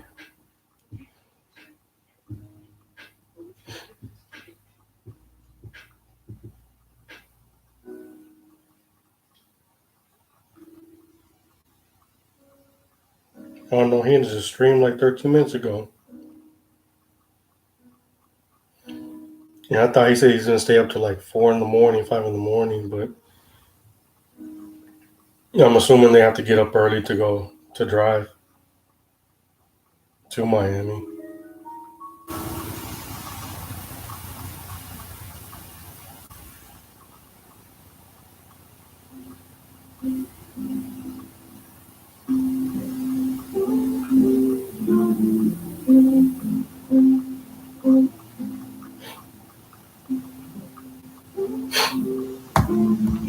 He ended about 10 minutes ago. Damn, I was gonna join the stream earlier on my cell phone, but I forgot to. I didn't forget to. I was just busy telling everybody stories tonight. I think I told y'all some pretty good ones.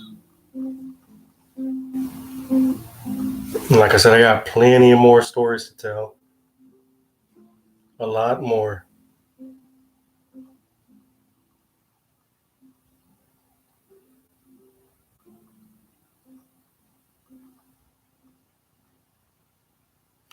Hansans, everyone says you're a good listener and could be professional and not make it sexual. Do it, homie, if you're serious about it. Hansans, I'm not gonna lie. I was gonna tell John that in his chat that he should be dressed up as Uncle Jeff in the club and stream it if he could, at least for 10 minutes. That would be funny as fuck.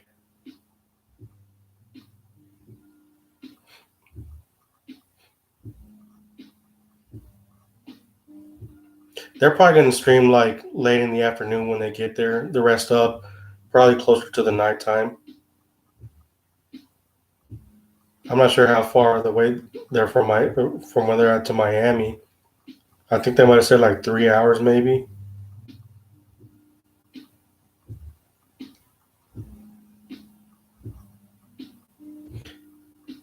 Yeah, because there's been a few times where John, man, like when he did it, he would do his like he did like what 3 or 4 IRL streams in Disney. I was thinking like, imagine if he showed up as Uncle Jeff in Disney. I don't think he would have made it through the gates looking like that. I know, where you had both screens up. I've been entertaining you the whole time while you're gardening. Well, I'm glad I could. Could entertain you. What were you doing to your garden? I picked out today some cherry tomatoes that were ready, and some regular tomatoes also that were ready to be picked. Gonna make hopefully a nice little salsa with it.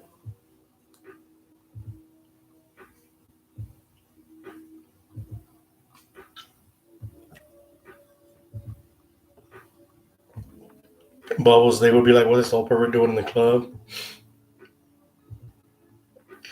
Man, he has to. Uncle Jeff in the club would be funny as fuck. Imagine if he just went to people talking about with the Pokemon cards and just like, you want to see my Pokemon card? And just see how they fucking would, just see how they would react, or show up with. I mean, he already wears those fucked up shorts, those high shorts. You know, you were moving plants around. You didn't know why I decided to do it.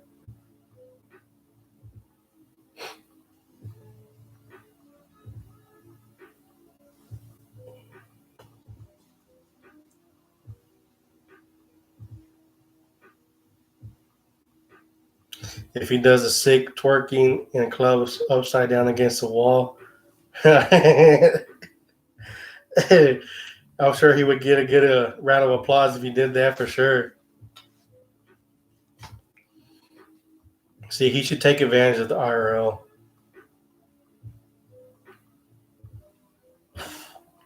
Like if I was him, that's what I would do. I would try to twerk upside down. I would definitely go as Uncle Jeff. Try to creep some people out. Get good content.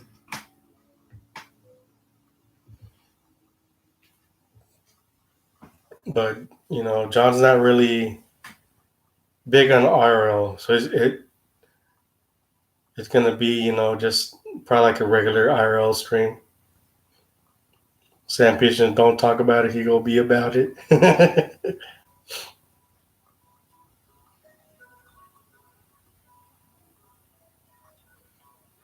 Yeah, that would definitely be a good viral video, hands-ons,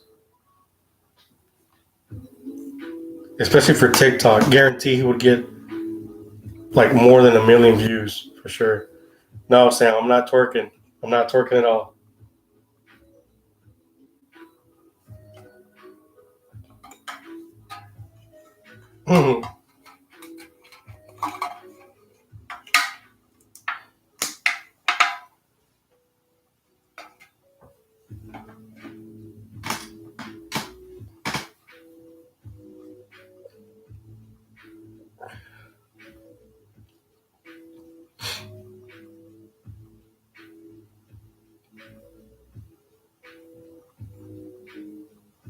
Bubbles, you surprised John is even letting the clubs.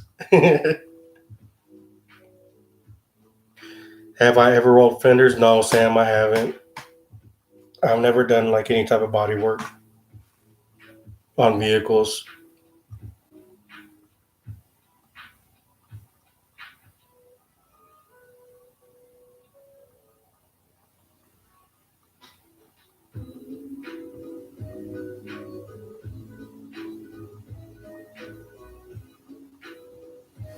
If I did, I would. He's gonna shove a baseball bat in it, honestly, to roll your fenders. Damn, you can't even turn now.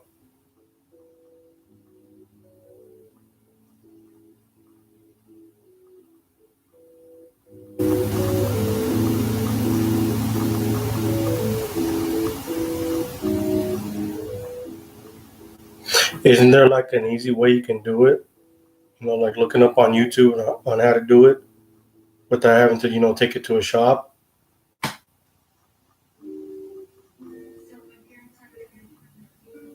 You heard concrete off the garage door from the 1 inch lip. Man, I know your shit's scratching like a motherfucker.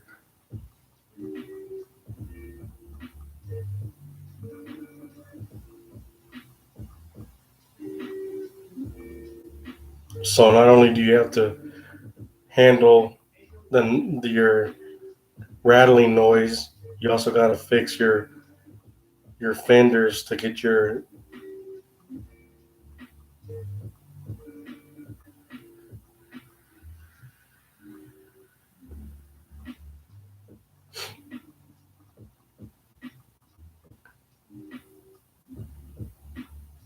So you can turn properly.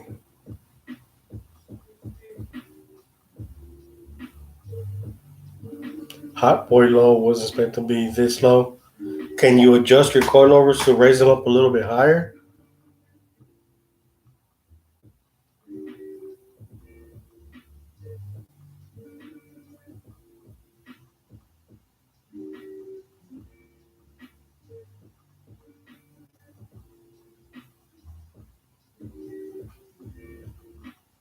Let me go get another beer and turn this fan off. It's getting a little warm in here.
So your coilovers are all the way up, Sam? You could drop another 2 inches, but you have to raise your engine. You got some guys cutting out their floor pans and we're welding them higher. Damn. Oh, so you're trying to drift that car then?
So is the poll still going on for the game show that people were choosing for John's stream?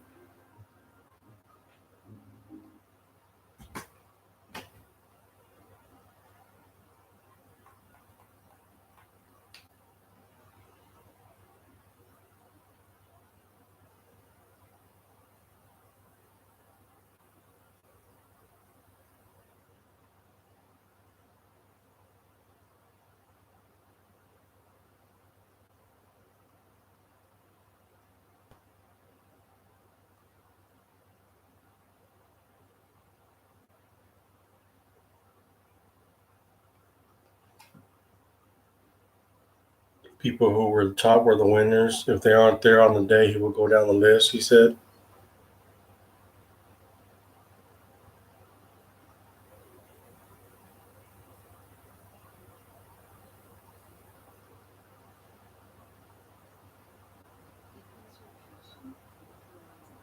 Sam, you don't watch John streams with viewers. They get so cringe.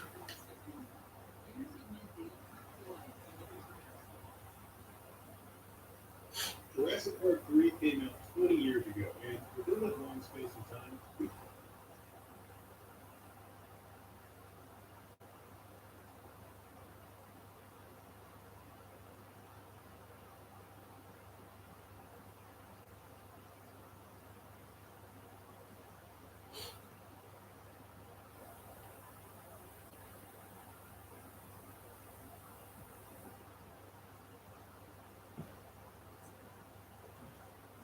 Yeah, some of the viewer streams are pretty good. Until there's that one motherfucker that decides to post a dick pic just to be an asshole. Game Show Andy is good content.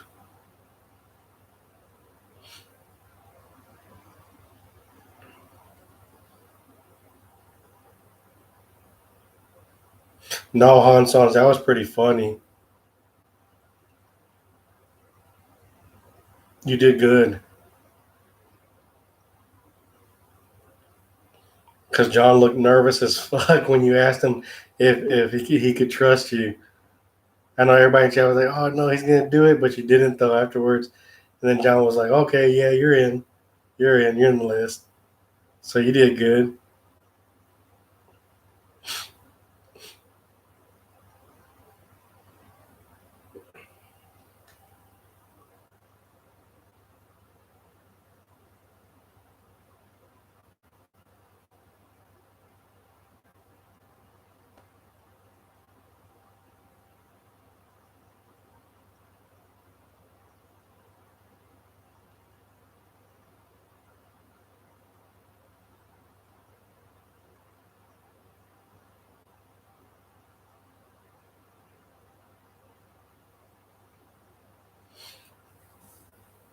Yeah, you were good.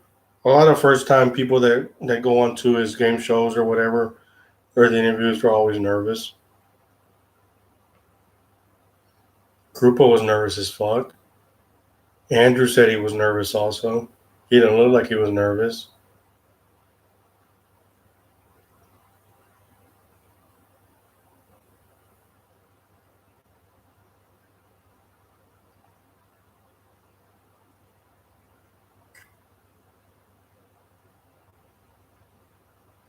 Homeless guy, you really hope John tries to find EBZ.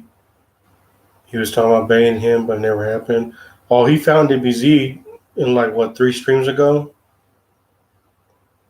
It just EBZ kept skipping them.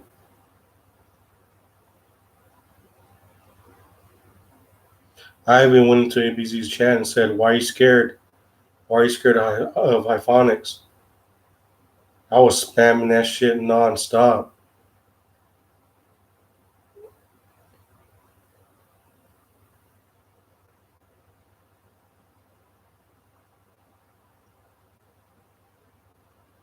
No longer you're too nervous to go on.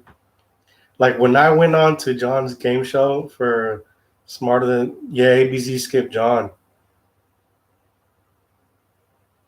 When everybody was telling them that EBZ was live. I think it was like 3 or 4 streams ago. EBZ was live and we knew his tag, so we kept telling John. So John was like, "Fuck it, I'm gonna find him," and John just wanted to talk to him. So I was in EBZ's chat. You know, there was a few other people in EBZ's chat. The first time that they came across each other, EBZ skipped them, and I was like, "Fuck that!" So I went into EBZ's chat and I told him, he's like, "Why do you skip John? Why do you skip Hyphonics? Why do you skip Hyphonics?" So I spammed him. Yeah, he didn't recognize Sophia at all. The first time when they got him. And then once he's ran, I was like, oh shit, fuck that. And he skipped real quick after John popped into the chat also. The first time that John found him, it was just him on there. He was like, hey, BZ, hold on, don't skip me. And BZ skipped him real quick. And then the second time, they put Sophia on there. And then he was like, oh, hey, what's going on? And then he saw like, oh shit. When he saw Sophia, he skipped, he skipped it like, was like 5, 6, 7, 8 seconds. He finally realized like who it was. He's like, nah, fuck that. And EBZ skipped it. And then when he skipped Sophia, I went into EBZ's chat. Wave hi to Chad. Who the fuck is Chad? Hi, Chad.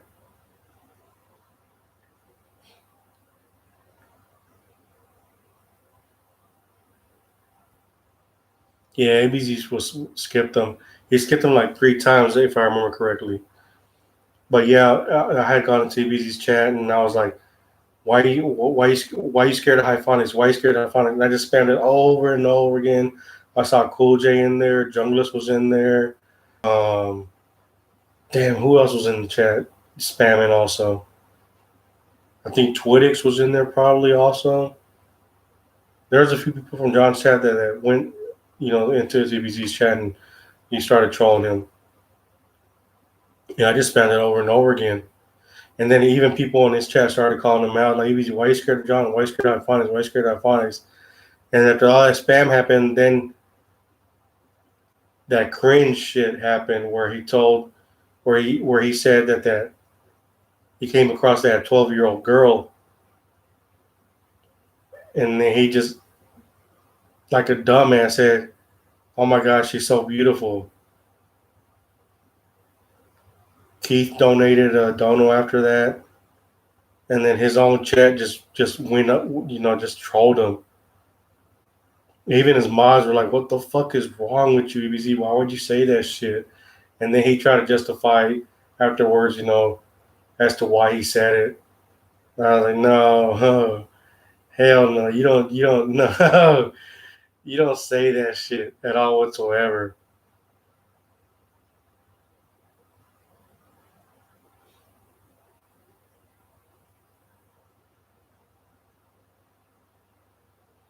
Han sounds he called you Justin Bieber.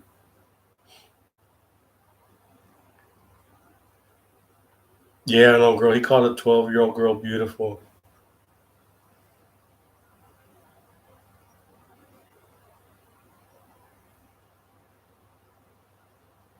Yeah, Han sounds. Nah, you're a beautiful kid. Yes, yeah. That was real quintus. But man, he got tore up on IP2. They clipped that like a motherfucker.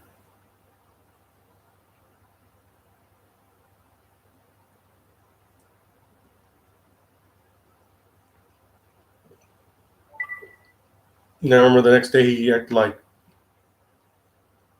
nothing happened. EBZ on Catching the Predator. Yep.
Hanson, you missed that part.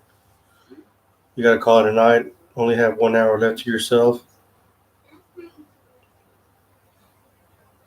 Hey, Hanson, you go on and get that rest, homie. You definitely deserve it after what you've been going through here recently. Just rest up. get some sleep, and also eat some food, homie. And thank you for stopping by and hanging out with us. Like I said, anybody's more than welcome. We have nothing but good vibes here in the Late Night Lounge.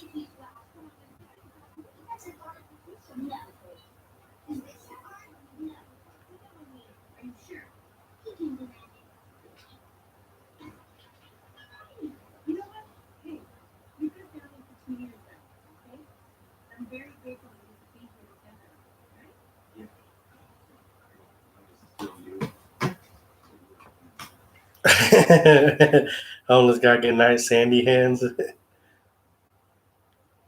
Yeah, homie, have a good night, and yeah, definitely take care of yourself, homie.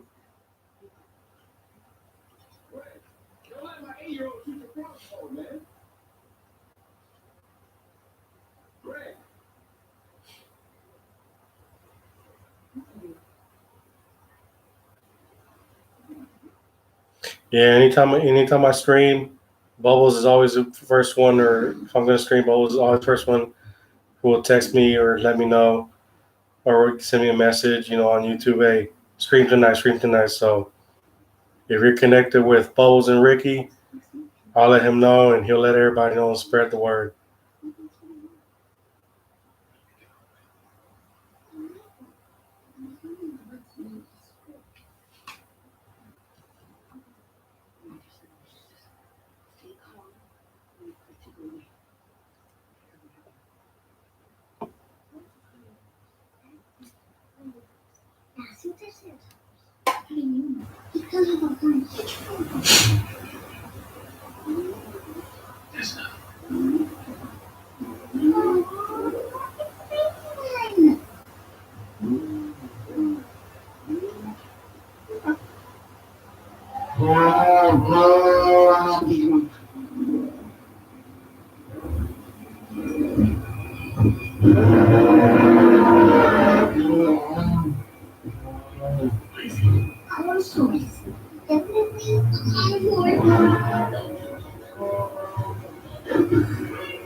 So I guess this is just nature.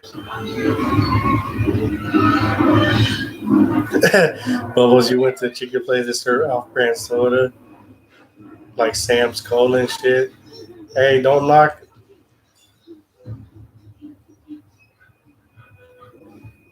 on those off-brands. Sometimes they're pretty good. Sam, every time you check the price of Ethereum, you cry. Ethereum is dropping, isn't it?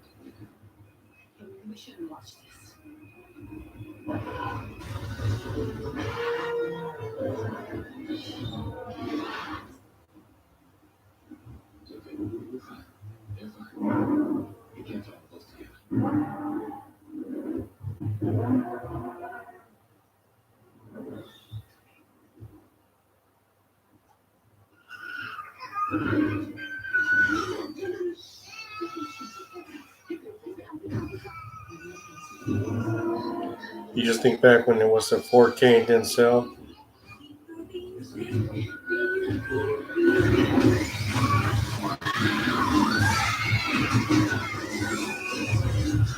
Yeah, I had bought like just to fuck around with a coin. About like $2 a Litecoin. Man, and that shit was just constantly dropping. It would spike up and then drop heavily, spike up and drop heavily. I got two stocks right now that I invested $3 worth into between the both, and none of them have been doing good at all. But there's stocks that you're like for like day trading. Buy at the dip and sell at the high. So you got to be constantly on it.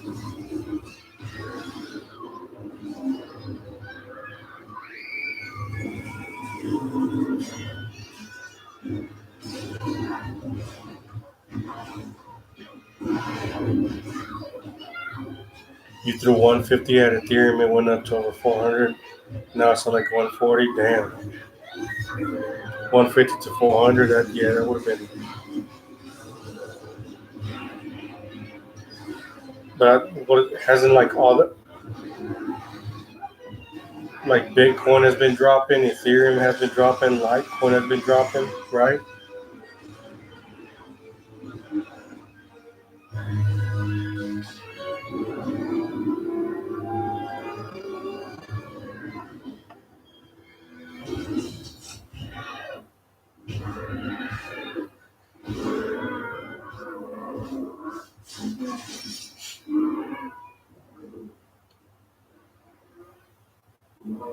It's been down for weeks and not months. Yeah, that's what I've been seeing. I had Litecoin for probably like 2 months, and it just kept going down and down. It went down more than it spiked up, all because Elon Musk is a clown. He played a decent role with Dogecoin. With Bitcoin, he did, or not with Dogecoin, he did right before it dipped on his SNL appearance. Was it Dogecoin or was it Bitcoin?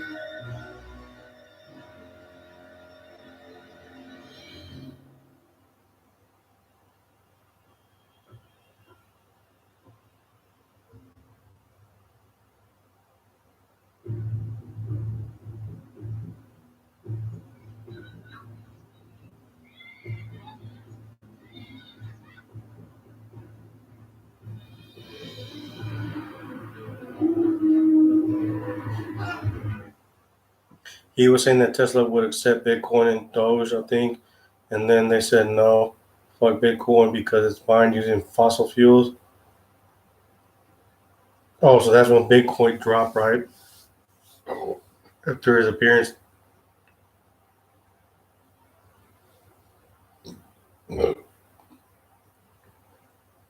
Yeah, because it was up like what to 40K before his SNS appearance. And I remember Young D posting in chat. I forgot whose chat it was. That like if he would have invested $1,000 at the beginning of this year in Bitcoin, I believe you would have got back. Your investment would have been substantial selling before the drop.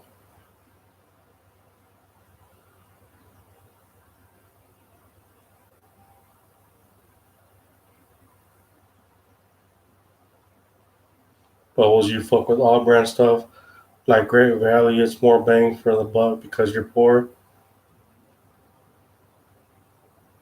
Yeah, I feel you, homie. Sometimes you gotta spend less to get more.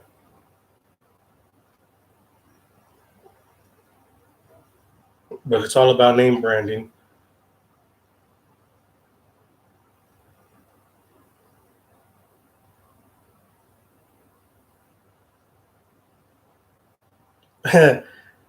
Homeless guy, unknown girl, does ice cream exist in Australia? I'd expect it to melt right away. Sam, at the same time, your friend sent you 8K Bitcoin to send to a different wallet. Coinbase flagged it and banned my account, so it's still sitting in your account but still worth 4K now. Damn. You could use that 4K to fix your your rattle box. I'm sorry, homie. I'm just fucking with you.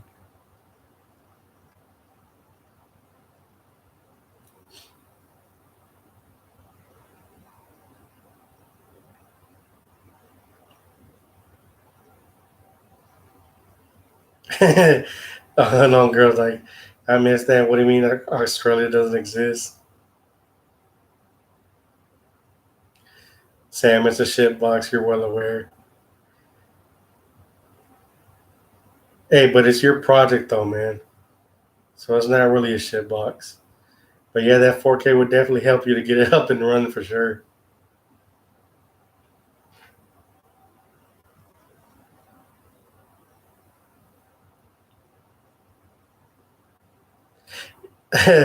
Homeless guys. I know, girl, I said ice cream doesn't exist in Australia.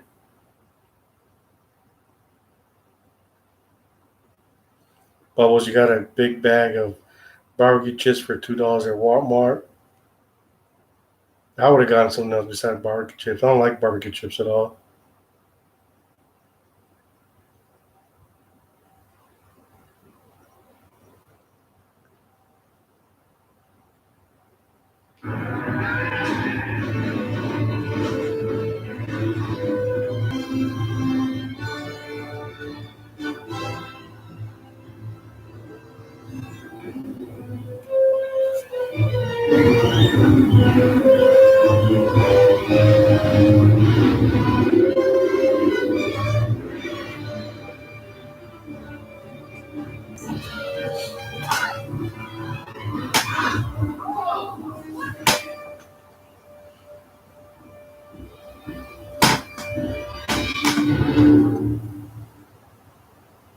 Damn, I can't wait till Jurassic Park 3 comes out.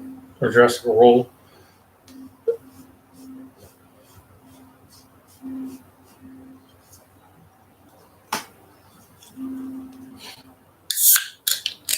Unknown guy, unknown girl, unknown guy. The homeless guy. Unknown girl is turning your head.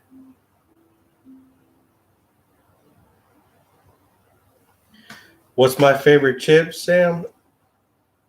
Man.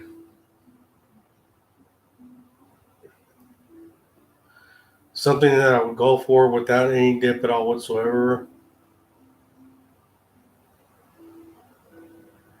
It's probably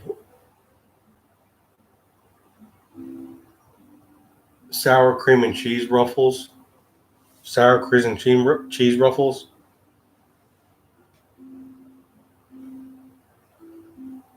Jalapeno chips are pretty good. Yeah, I like jalapeno chips also.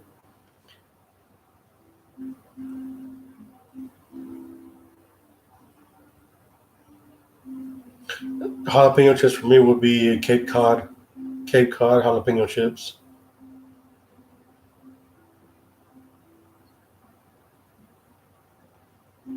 Those are fire, not a favorite though.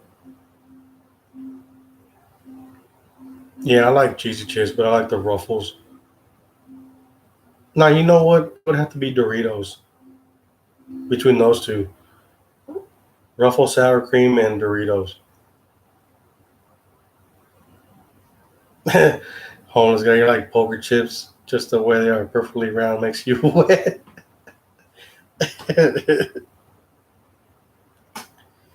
Yeah, the kettle cooked chips. That's what Cape Cod chips are.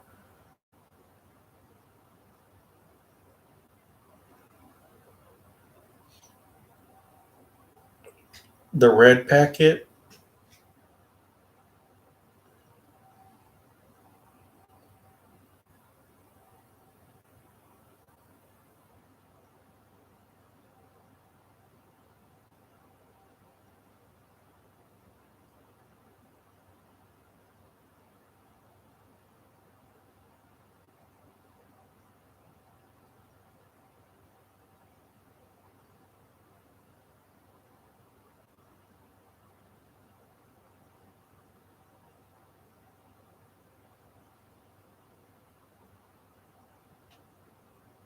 What was your favorite Doritos? The nacho cheese?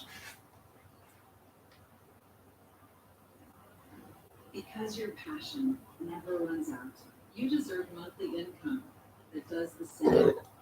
In over I know where you have the green and a few other colors. guaranteed monthly income. Only one you like is the red one.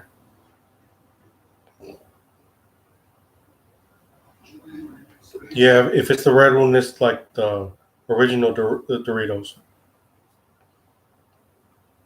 The red bag.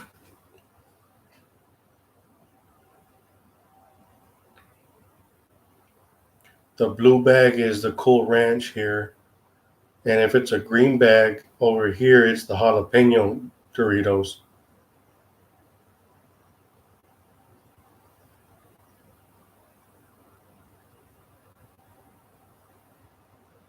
with melted cheese.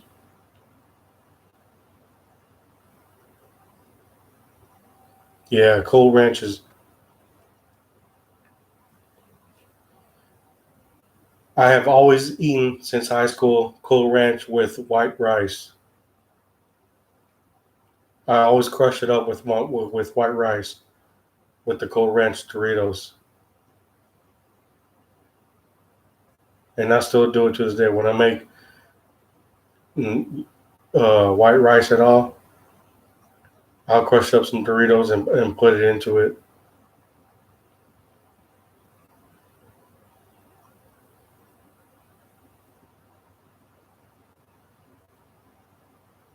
That's a sin.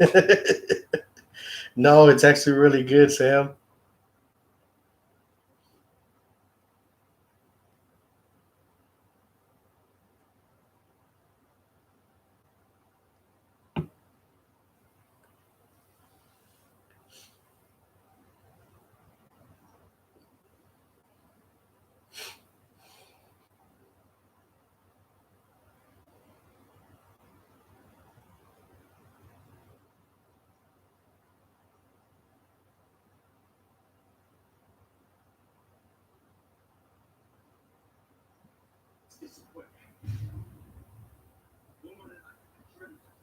Great Value Glacier Ranch isn't bad.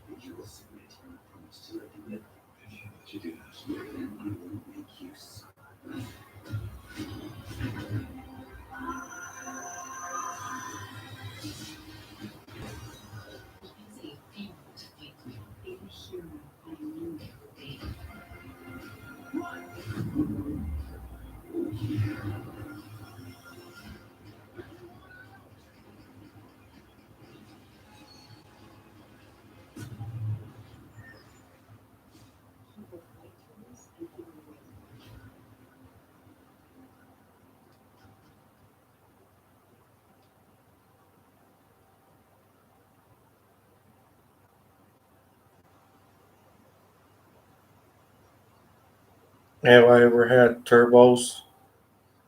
They're off-brand Takis? No, I don't fuck with Takis at all.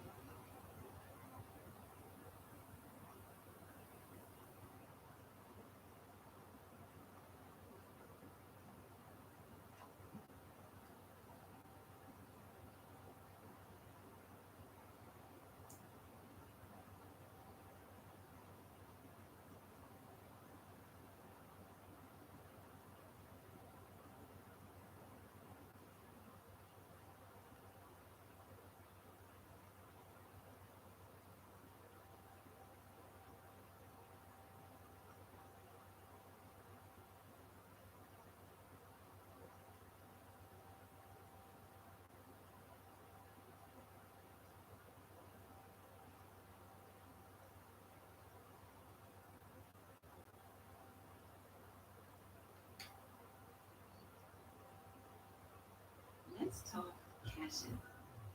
Want to know why it's Yeah, off-brand doesn't burn though. You know, way better. Yeah, I've never tried Takis at all. I never wanted to.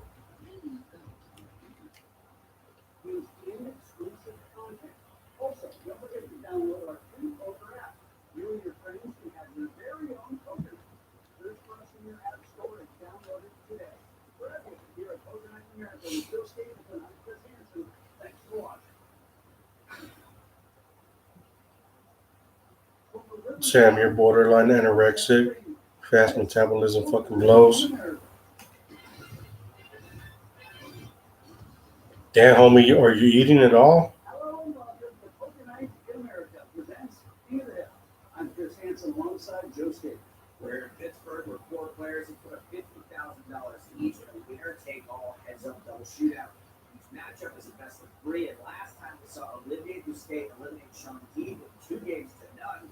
Olivier awaits the winner of tonight's matchup between Phil Hellmuth and Connor Talbot. Now, Phil is our defending champion. Talbot, known as Honka, is a very eccentric Twitch streamer. Stack started 50,000 and wise at 150. Your weight is just crazy. So you got a pretty high metabolism. You're 6 foot. Holy shit. I thought you were a short motherfucker.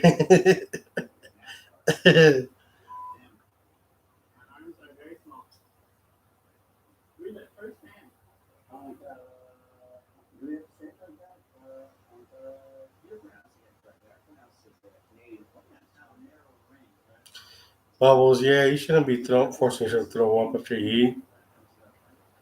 The wines are starting here at 150 and 300 tonight. That's being bulimic. Bubbles.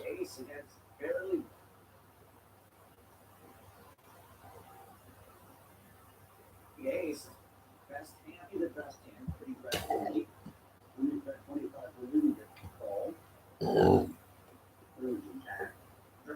Ace King versus Ace 9. King 10 Jack.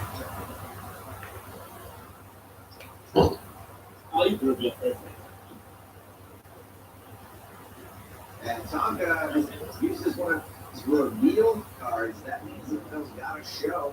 Yeah. Andrew's playing. Check it. Each player starts the match with 2 of those. I don't know, man. That's the tell. Bubbles, fuck it. Unless you're like on a, or anybody is on a, like a workout regimen that's trying to look at themselves. Enjoy what you eat, man. There's no need for you to try to throw up what you eat and stuff like that. Purge yourself like that.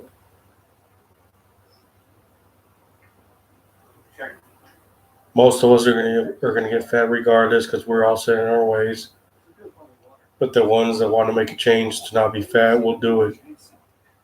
But there's no reason to, to throw up and go down the path and be bulimic at all whatsoever, Bubbles.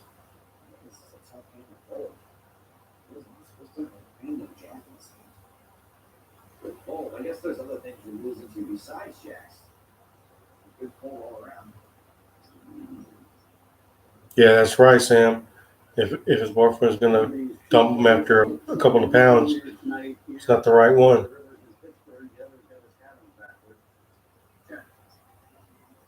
Queens versus Queen 4. Me and my brother, Queen 4, not the favorite. Walker's King 9. Walker's Queens 4. We got shot draw on the turn. Now we see a difference in the play. 2, 3, 6. Queen 4 gut shot. Yep. Get a 5 out there.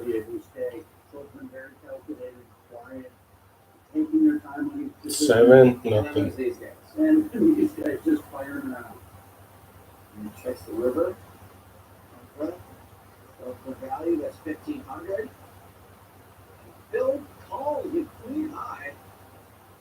That is not the best hand. Look, he had Queen that snapping Queen High. Is it? Is it was so greedy? I'm just trying to get your whole stack. Check what you fire wants to do. If you have to draw it. Maybe it runs on boost and make a purchase. How many people lead in the match at 55,000 and 45,000? While Andrew at 250 and 500. People lead if you're making a lot of strong holding. You want a bunch of hands on the floor at some point.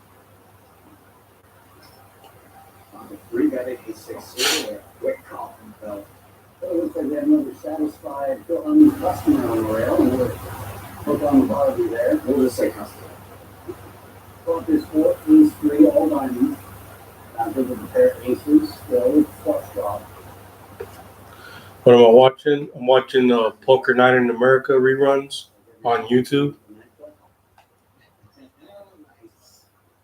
I used to play poker a lot.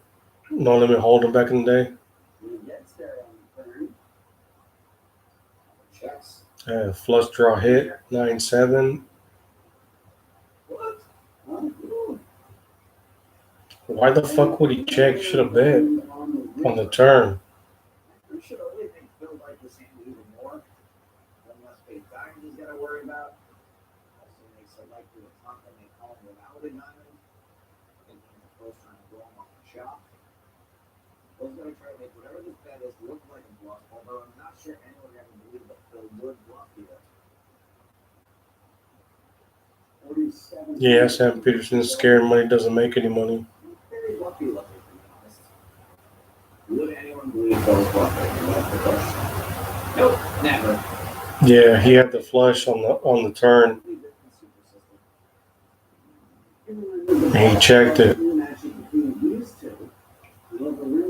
And the whole board was a flush. He still had the high flush draw. Second place gets nothing. Third place gets nothing. Fourth place gets nothing. First place, almost 200,000. Now we got ace king with the race to 1,300. Blinds are 250, 500. It's a heads up game. It's entirely possible. Definitely hasn't been read. It's real marketing at its finest. Bravo, Mr. Helmy. Other player raises to 4,300 with jacks. So we got ace king versus jacks.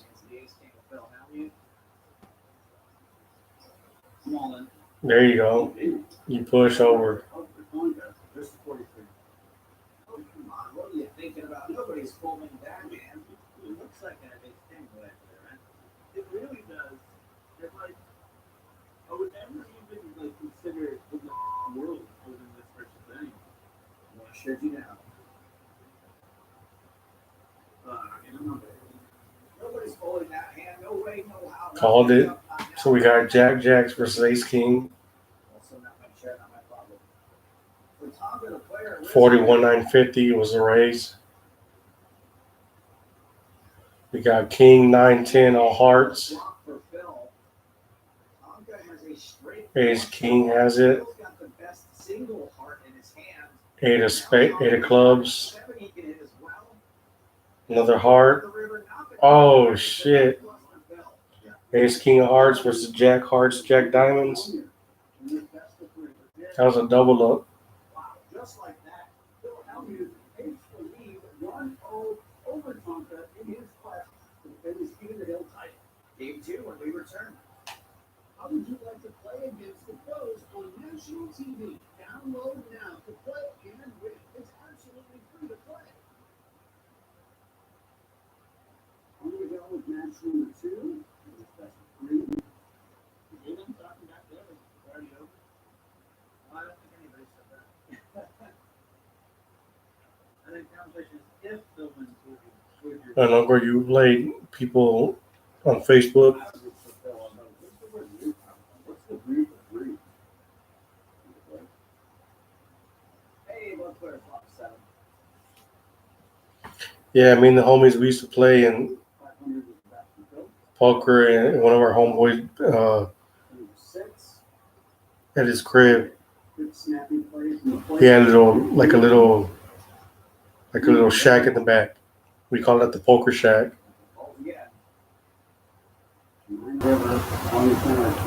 It was always a $20 buy-in, rebuys all the whole night through. Just smoking, drinking, and just having a good time. And then the people that would 1725 is the number.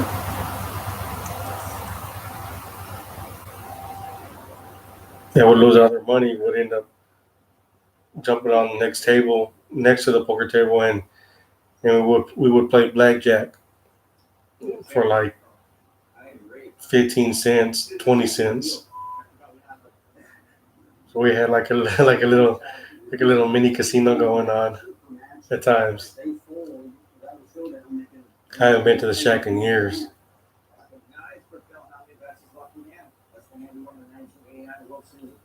Yeah, we got pocket nines and pocket sixes.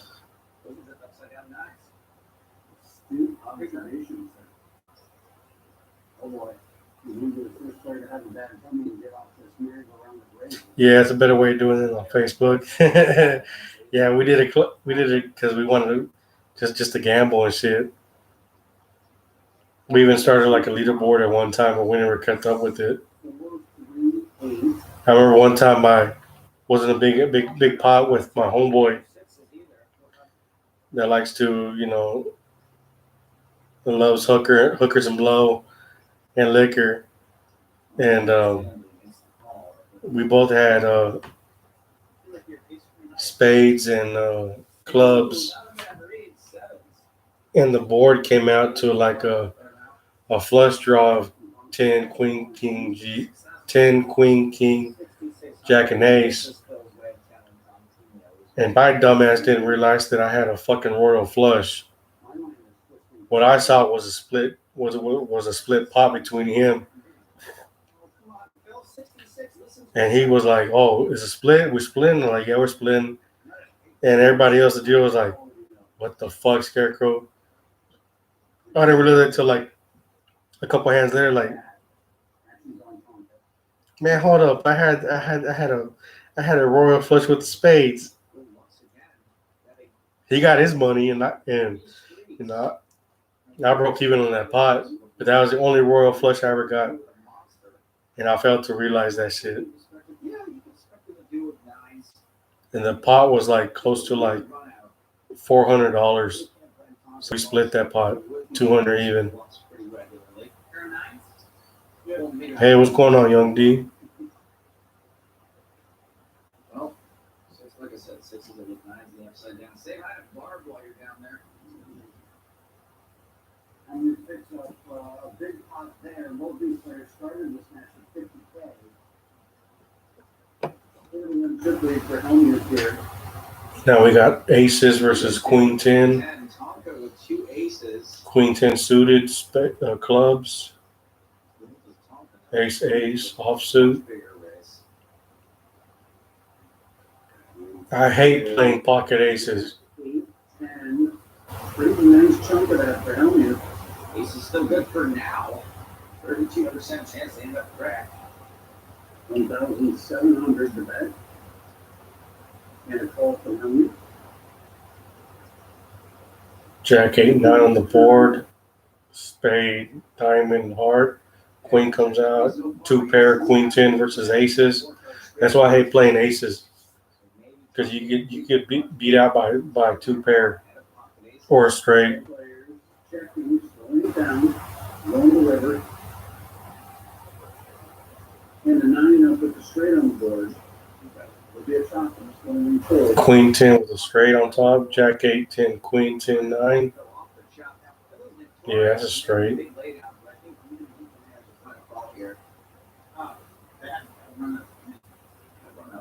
Too. Well, close it. I just thought you were going down. That's a chop on the board. At least two pair. Ish, at least two pair. Not a bad feeling about that flop. Well, good thing I didn't move it on the flop. You still would have chopped. Picking up a little range. Wait, you're saying that Phil, I mean, it was in the white? Yeah, I know that's a new concept for him. Strong vote. So when you get there, lines are at 2 and 400. Not really. Not with my numbers. Yeah, I agree. It's like Tonka took a course on how to talk to Phil. He's doing very well. Bubbles, you still throwing up? You fucking with that rye, Bubbles? What'd I tell you? Leave that rye alone. We got diamonds. Queen 10. Has a hand that Phil can get value from, provided Tonka doesn't just get there. Just don't think there are tons of hands that Phil can get value from for the raise there. Hey, he's 14 times race winner. Hey, we didn't really know the course of his life and some of the rail shortens back. Bottom of the total brick. Check. This drink can easily remove the corrosive acids. Damon, you finally woke up? He's going to know his hand's no good at showdown. Is he smart enough to not try to bluff it? He does. I think I have enough skill to get out of here. The wins. I don't think he ever hold it left. I'm not playing it. I do not think he likes holding it either. But unless you move in. But then I might have to find a call one to try to end it. Bubbles, you're not even drunk. You're talking about having bulimia. Yeah, if you're throwing up your food, you're bulimic, Bubbles. That's for sure. You shouldn't be doing that shit, though, homie.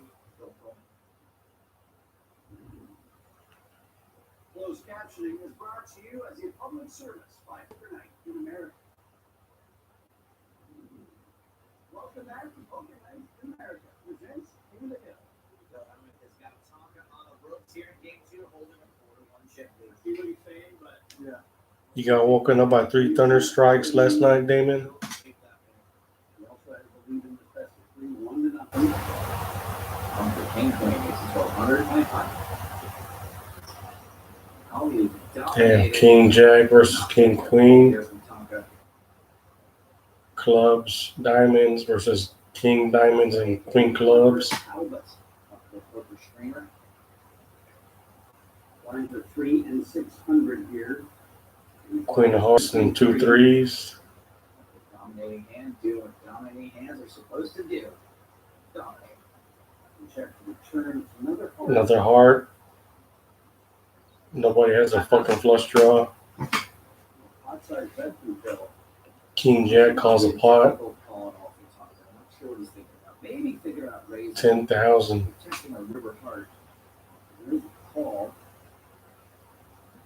Big pot brewing as we go to the river.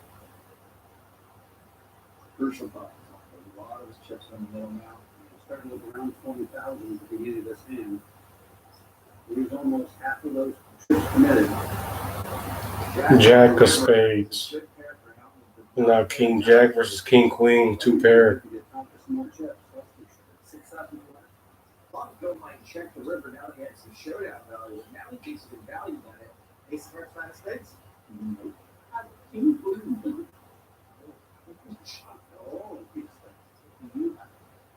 So he's trying to rep the flush draw. Other guy's not falling for it. You know, King Queen wins. That far in the river. Yeah. Indeed, that got him more money. Damn. Nice. I'm still with a 2-1 chip lead. Yeah, it finally stopped raining over here. We didn't get no thunderstorms.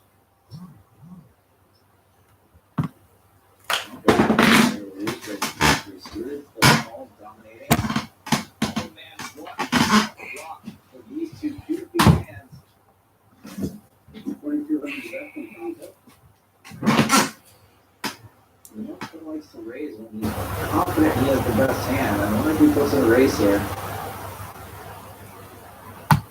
Call. Goes to call. Turns another 8 to fill. 10-8. None of the woods yet. 10-3. Looks like an 8, and that's actually We got 3-8, 4-8. There's a set on board. Here's this first guy. That's 4,800. Oh. Bill betting 8,800 with 3 8s. Old dog.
Damn, y'all have cars getting stuck in the front yard and shit.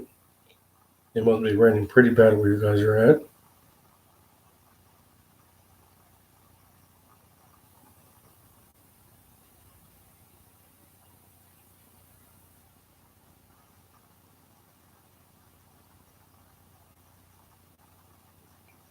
Damn, but almost 4 people died.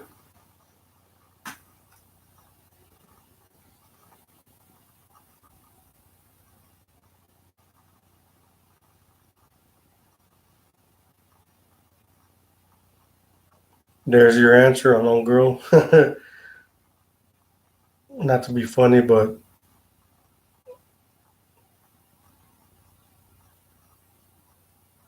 Bubbles answered it. 4 people died getting struck by lightning on a car.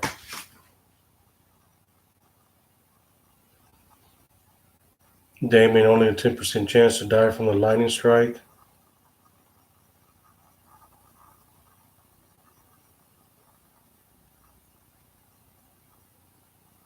But you can still get electrocuted by the lightning that strikes your car, though.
Yeah, Bubbles, I could see that if the streets were flooded and lightning strikes. And I could see that happening, but if your car gets struck by lightning and there's no water around it, there's no way that the electricity would conduce through the water.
Bubbles, aren't you in Ohio? How the fuck is there a hurricane in Ohio? You're nowhere near the ocean, homie. Yes, Krupa, I'm still on. Are you surprised?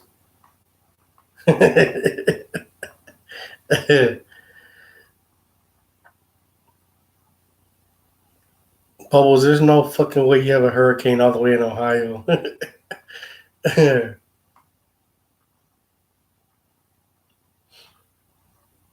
there's no hurricanes at all going in the U.S., especially in Ohio. Come on, Bubbles.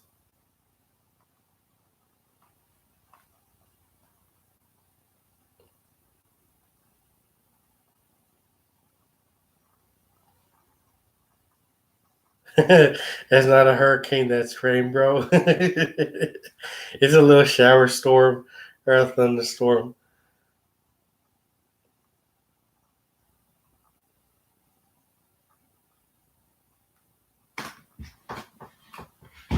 I'm about to get this motherfucker. Oh, God, shit, bitch.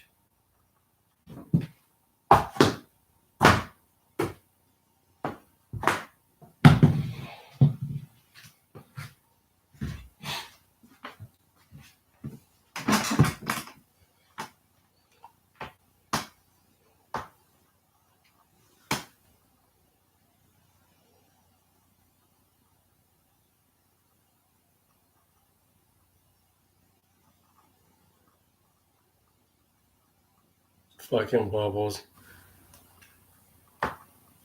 In Ohio, hurricane. Come on, dog. You might be getting right like a hurricane, but it ain't no hurricane, homie.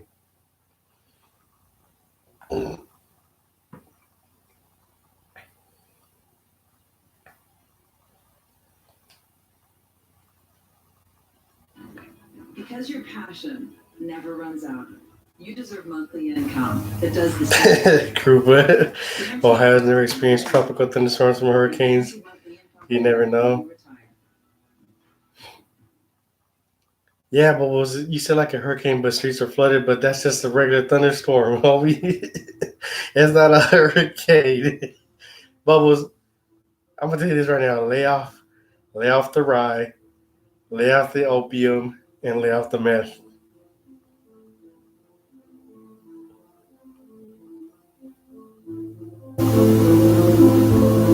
Because there's thunderstorms, Bubbles. Yeah, it's not even a rainstorm, it's just a thunderstorm.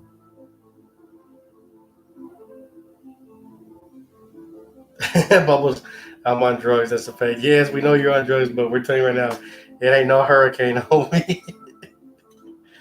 Oh shit.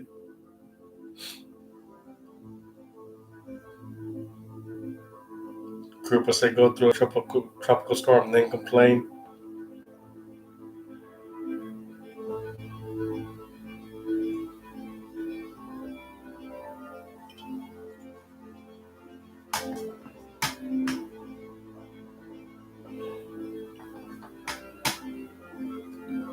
Bubbles not through Ohio, you haven't.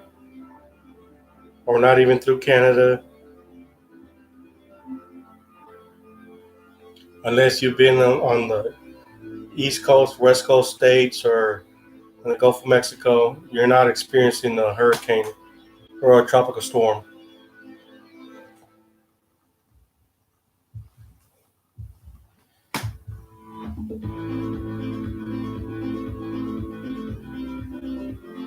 You used to live in Halifax. Yeah, you're not getting no hurricanes in Halifax. Halifax is in Canada.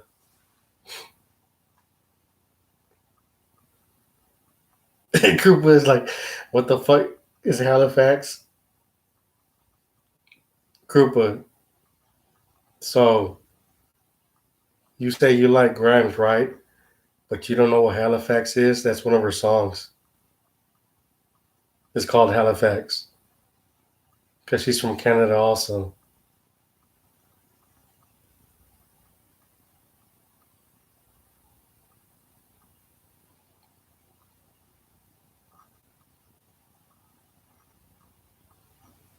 Grimes. You like Grimes.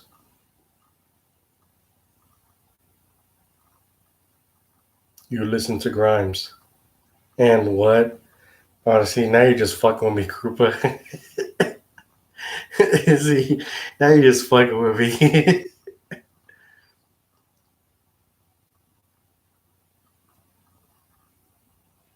I'm not gonna be your Keith, okay? You take that shit elsewhere.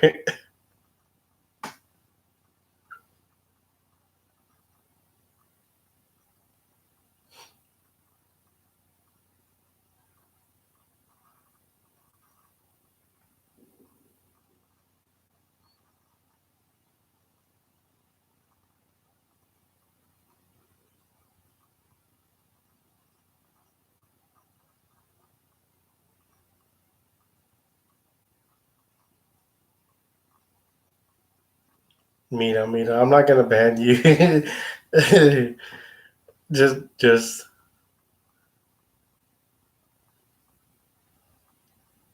Don't come here. It's not crazy. Okay, Krupa, I love you. Dog. That's my dog. There's been hurricanes in Canada. Bubbles, I have never heard of any hurricanes happening in Canada, homie.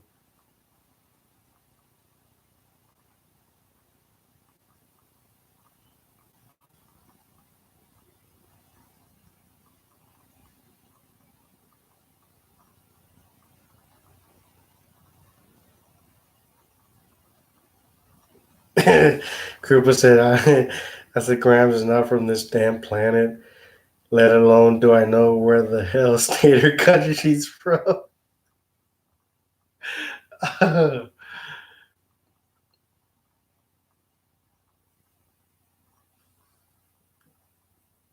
Well, I figured you were a hardcore Grimes fan, so you knew where she was from when you said Halifax. And Halifax is in Canada. Nova Scotia was visited by Hurricane Dorian. Damn, so you're a fake Grimes fan. I'm kidding, but still, I am disappointed.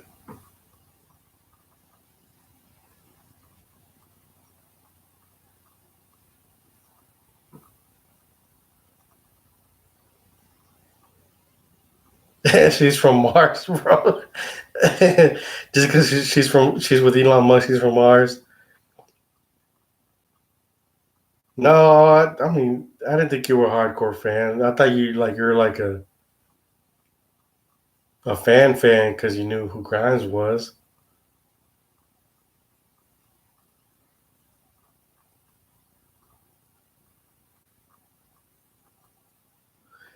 There's no way you know where the hell she's from. She's not from Earth.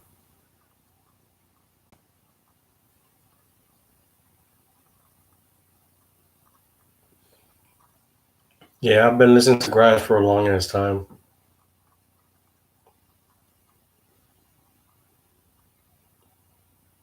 But like I said, I'm just fucking with you with the jokes.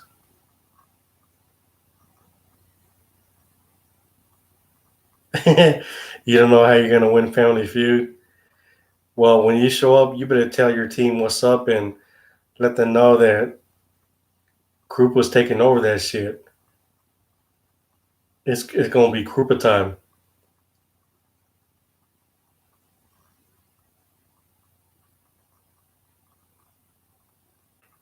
Bubbles. There is no way in hell. I'm serious. There's no way hell there's fucking been hurricanes in Canada, homie. And if you move from from Canada to Ohio to get away from the hurricanes, holy shit! I'm sorry, you got bamboozled.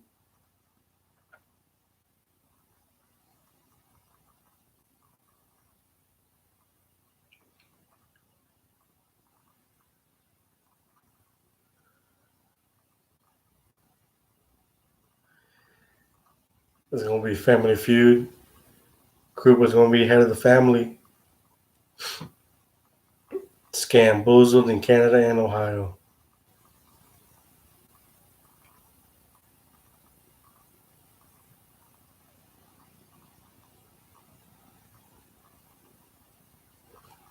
Bubbles. It was terrible in Halifax during Hurricane Dorian. Search it up. I don't know, man. I just in all my years, watching the Weather Channel and everything, I just never heard of any hurricanes in Canada and all vicinities, Halifax and all that stuff.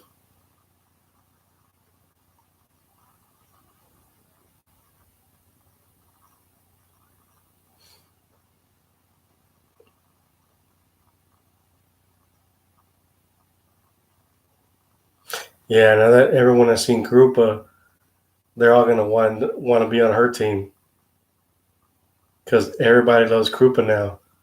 There's no more hate. There's no more hate for Krupa.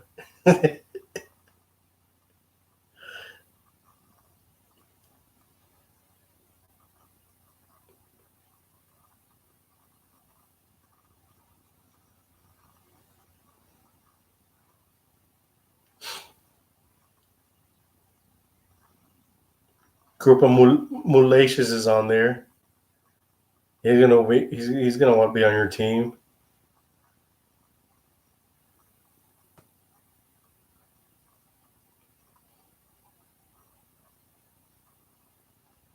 I think Krupa is the only mod that's on there.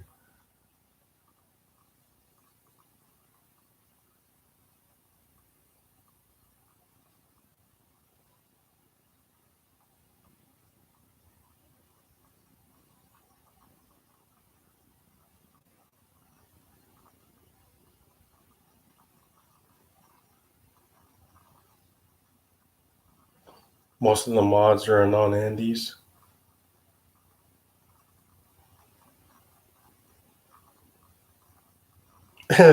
Sam said, "We need more hate from Krupa."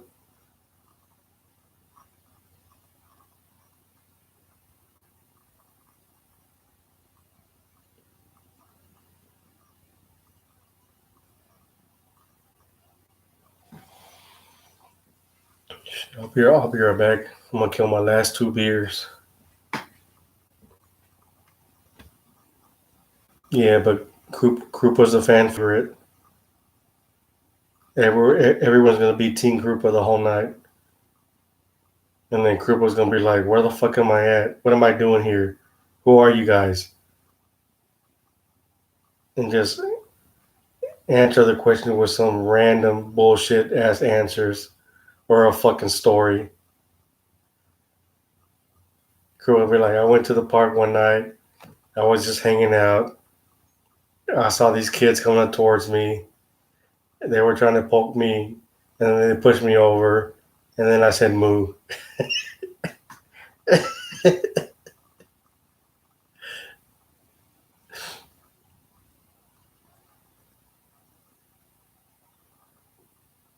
Bubbles, put that opium away, homie.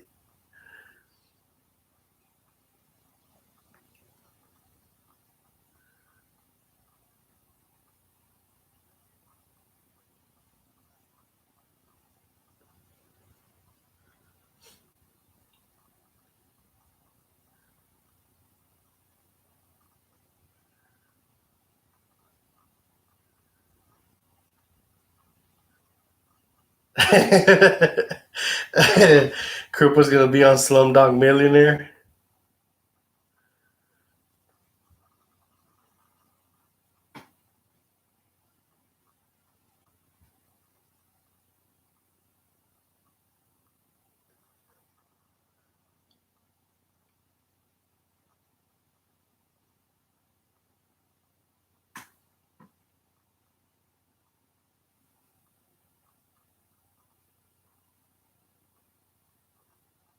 See, Bubbles, all these hurricanes you're talking about, I never seen them or heard about them.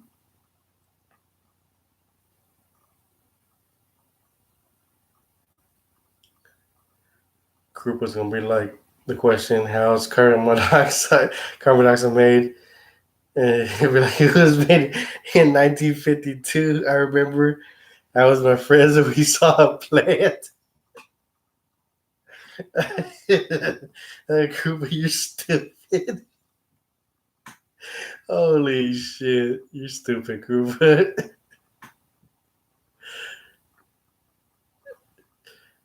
Krupa, you better be drunk for that stream. You better be fucking drunk.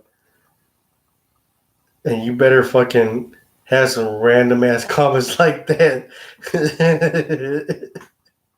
Holy shit.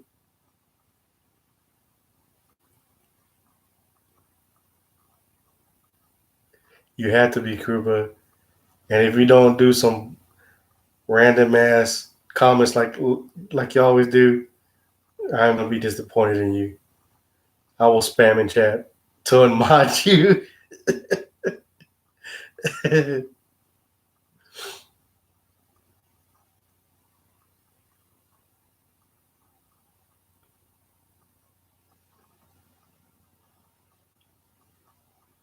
Just get a good buzz, Krupa, like I did when I went on John's stream. I wasn't nervous. I was buzzing pretty good. I was already halfway through an 18 pack.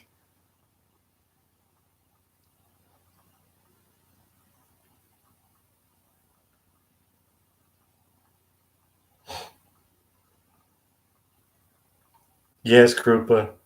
No, me. You gotta do it.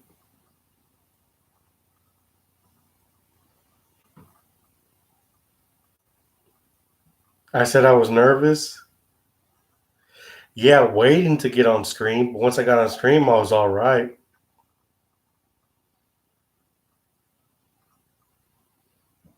And then once he chose me, I was like nervous as fuck, but I got over it. I wasn't nervous throughout the whole thing.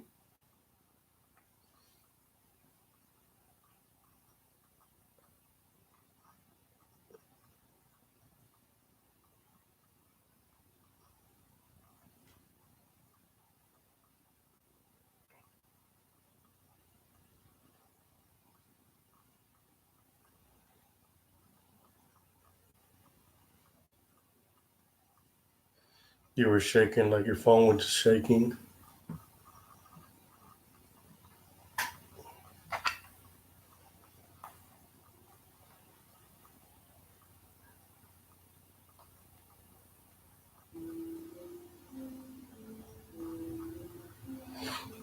You'll get plastered, but you can't control what the fuck you say. You might as well do it, Krupa.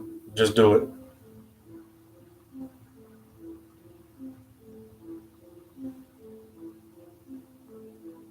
And if you don't, I'm gonna be very disappointed in you.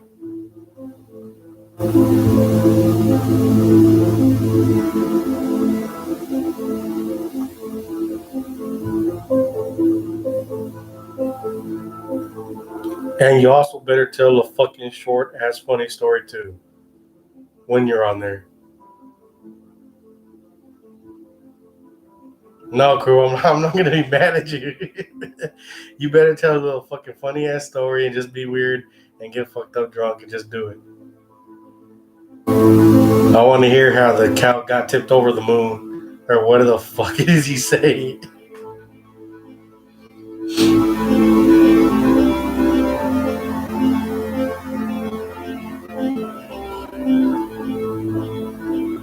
Yes, Krupa. We want to hear how the cow survived being tipped over the moon. It was just grazing the whole night. And they got approached and tipped over and blasted off into outer space. John will be like, okay, where'd that come from? Yeah, but he'll understand because I'm pretty sure he's seen your crazy ass stories in chat. See, look, we only graze in the afternoon. Well, for John's stream, you're gonna be grazing at nighttime, okay?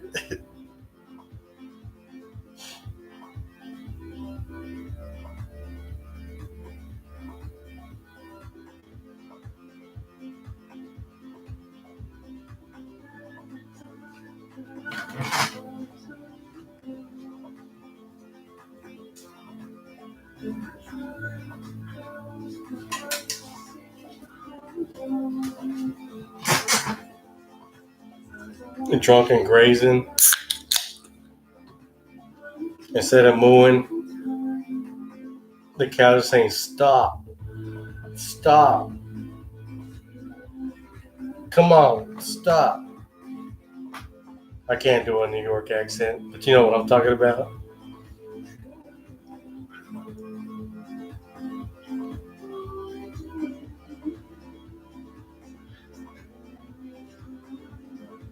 Yes, Groupa, stop.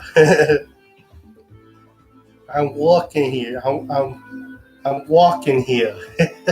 So I can't do that shit. But I can hear you. I read that and I can hear you saying it though.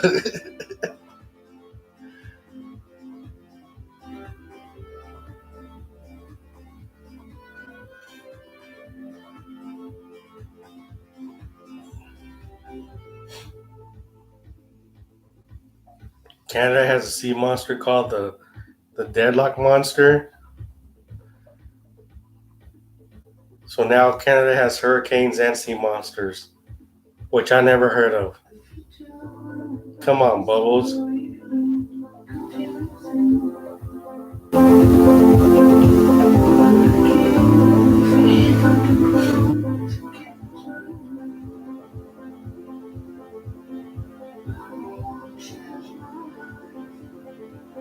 Search says the same thing to you. Hear your voice. Yeah, I hear the same shit there. Anytime you type in chat, that's all I hear you hear your voice saying it.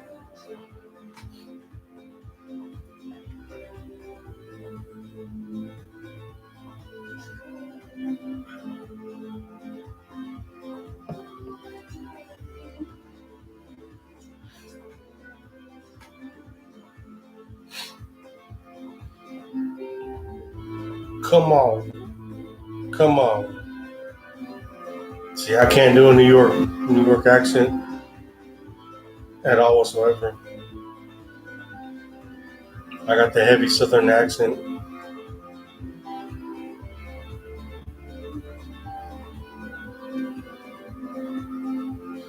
They're making hay bales illegal. Are you fucking serious?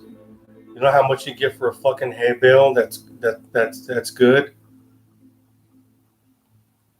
Why would they make hay bales illegal?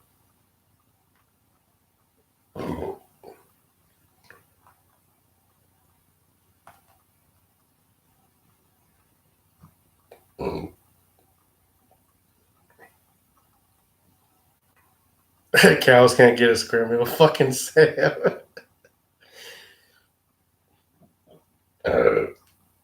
That was a joke, wasn't it?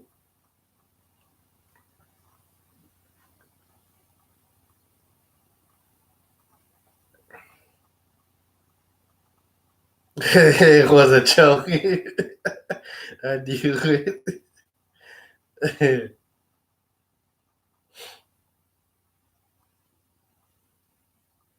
Yeah, Bose, I know about like Ogo Pogo. I heard about that. Leave the cows alone. She's still tipped on the side right now. Cooper's like, stop. Stop. See, I can't say that shit. I can't say it like your accent.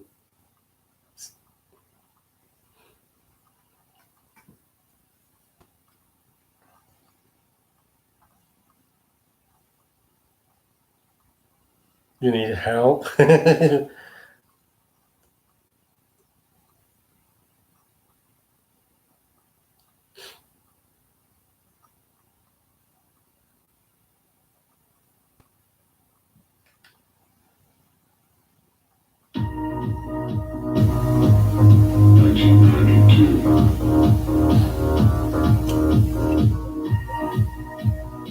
So I'll go plug with the dreadlock monster. See, Bubbles, I can't even take that seriously. Who the fuck calls a monster the dreadlock monster? What's he gonna do? Come out and sing fucking Rastafarian songs to me?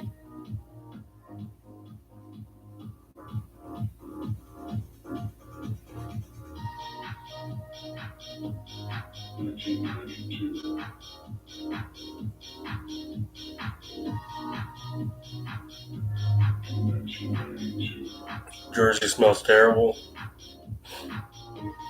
Jersey smells like legit sewer. Everybody from Jersey right now is punching in the air. I'm thinking about Krupa.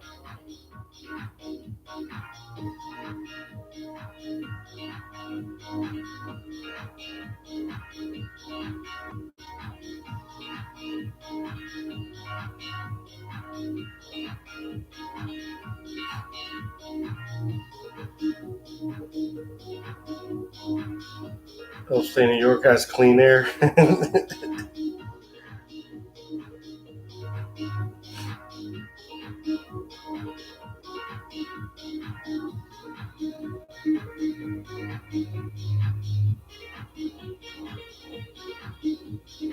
What was your series called? The Dreadlock Monster. What was I know you for so long? I can't take anything serious, you know, what you say. So I'll trust you.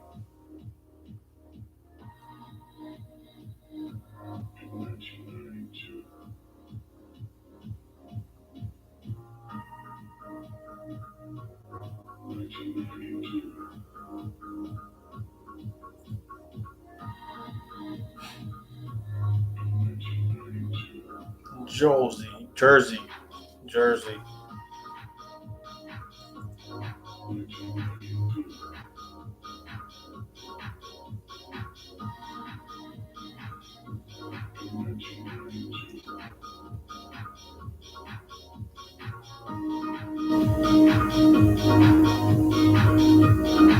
Homeless guy that dreadlock monster took your mama.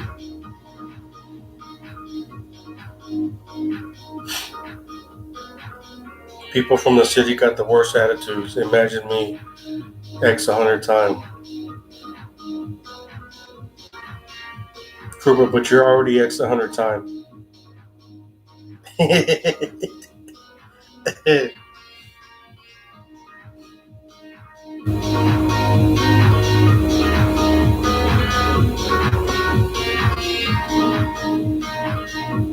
Yes, Krupa, you're so nice. You're so very fucking wholesome.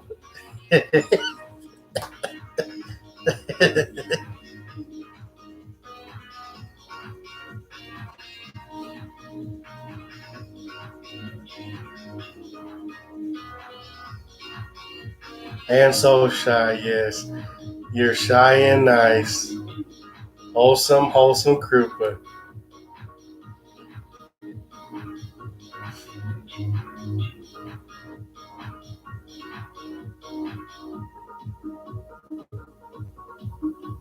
Yeah, I've seen how nice and shy you are towards Keith. Very nice, Krupa. You're 100% very nice.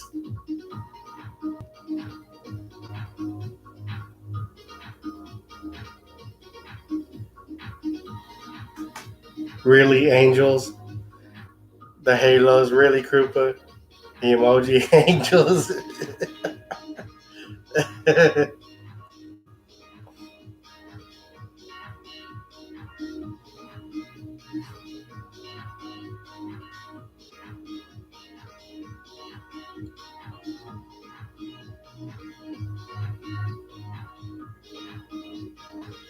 Keith kind of deserves it. Yeah, he deserves it, but holy shit, Krupa can be way too nice sometimes.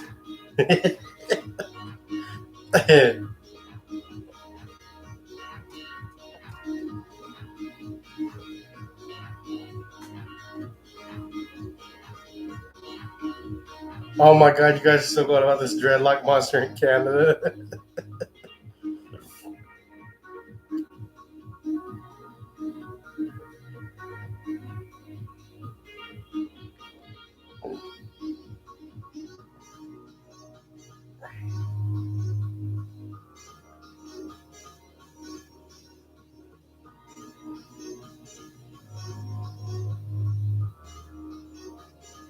Ashley, you're drunk, kind of drunk.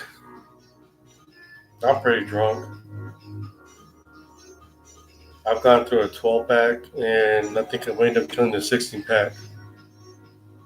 18, yeah, wait, hold on. 6, 8, yeah, 16 pack.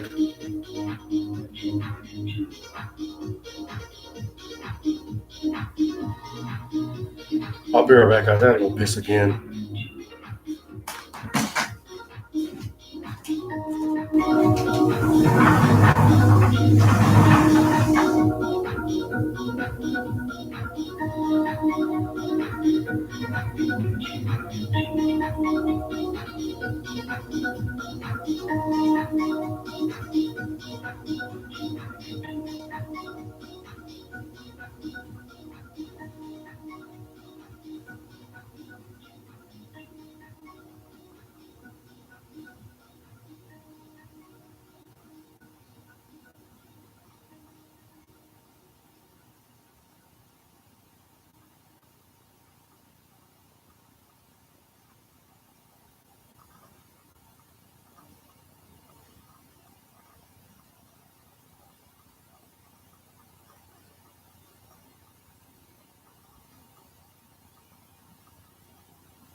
We're Wad if we think you're too mean to Keith. You're not mean to Keith, but you're definitely not wholesome, Krupa.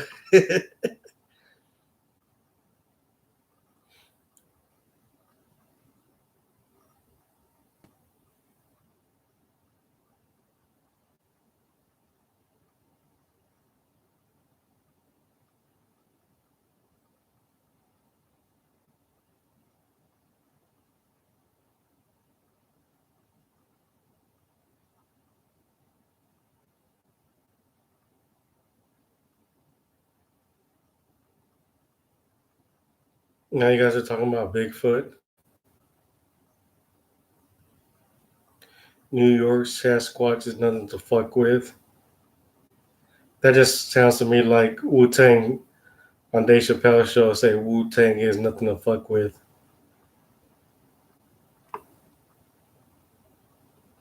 Don't fuck with New York Sasquatch or you will be fucked with.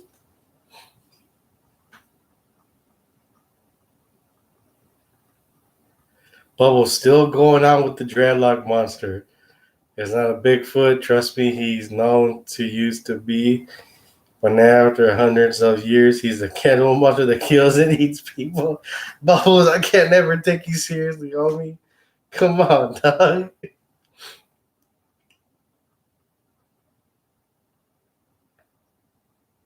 A New York Sasquatch with gun? I can definitely believe that before I can believe the other Sasquatch. Big beard gang ain't nothing to fuck with. That is true, Young D. That is true.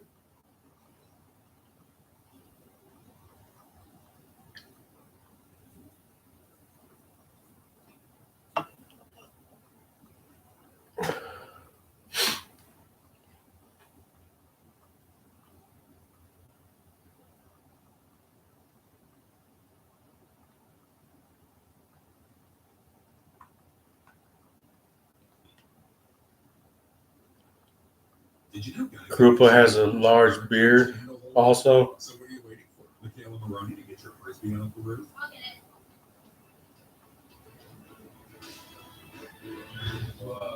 Geico. See all the ways you could save. Krupa got that New York style beard.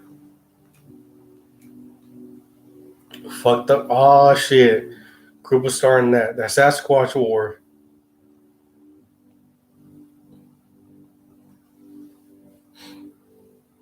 Krupa wants to see New York Sasquatch versus Florida Sasquatch.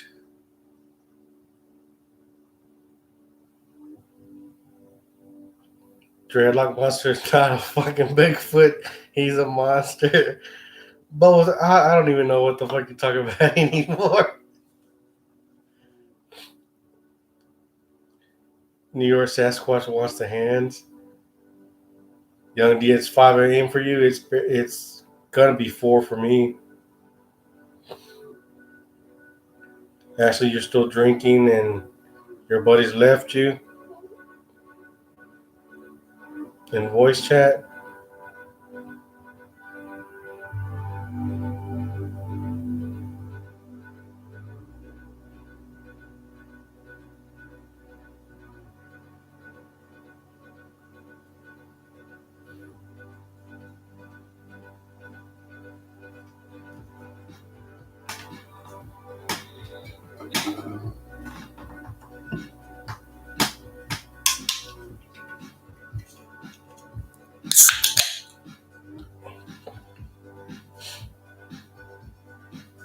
Trooper to Sam Peterson, have you seen her beard?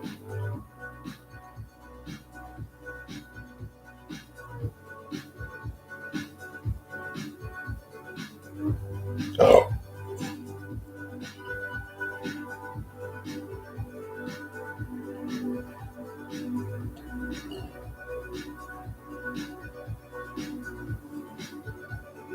Yeah, I should have went on last night for the interviews, but I didn't want to because how scuffed my camera is on my laptop.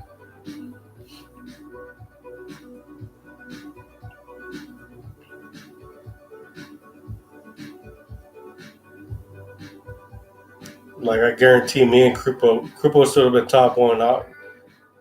Not to my own horn, but I was a fan favorite when I showed up on John's chat.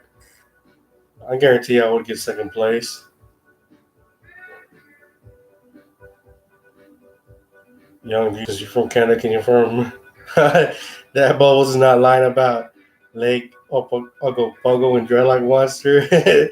Young D's like, nah, I ain't heard that shit, homie. What is you smoking on?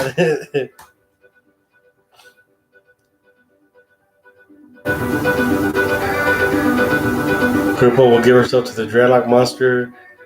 He'll hit right back to New York. And Dreadlock Monster will be like, nah, dog, you got to go. Yeah, you keep talking too much. I don't know what the fuck you talking about with these crazy ass stories. Go back where you came from. We taking you home.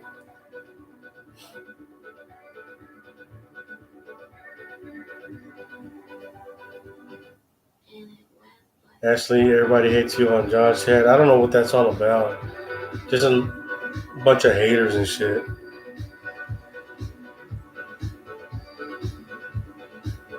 Crib will be like, where am I? Is this hell?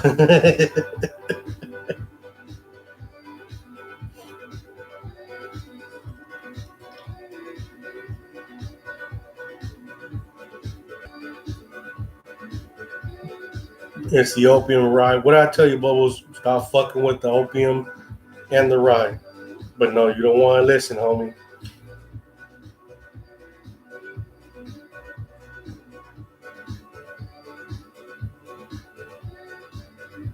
Sam Peterson. Word is he comes off. Hold on, let me see what Sam Peterson just said. The young D. Word is he's off the coast of Jamaica and comes out with water with a blunt lid. Oh shit.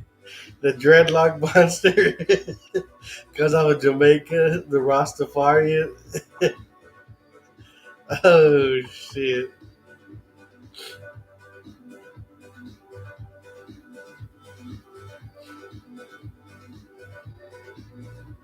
Fucking Sam, that was funny, homie.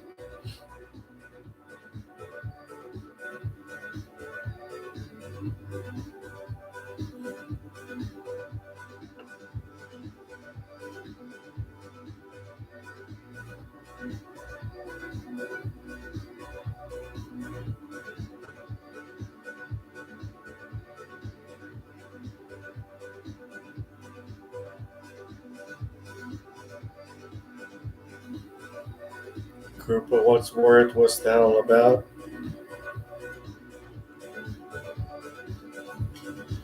Bubbles sees real monster. Believe him.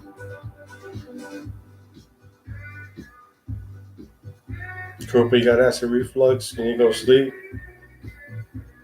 You need to take some antacids or some Tums.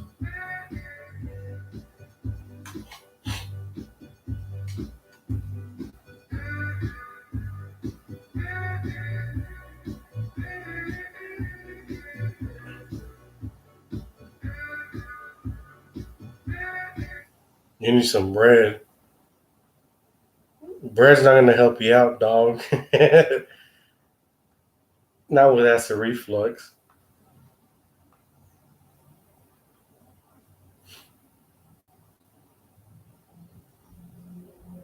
You guess you need some bleach. No, Kripa, you need some antacids, some Tums,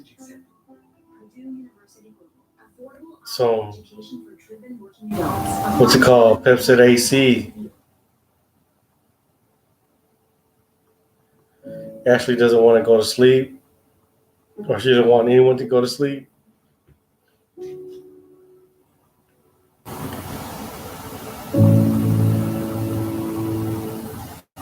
No, bleach is not to help you out. Stop it. Bread doesn't help you out? No. Because I've had bread while I was had acid reflux. It does not help out.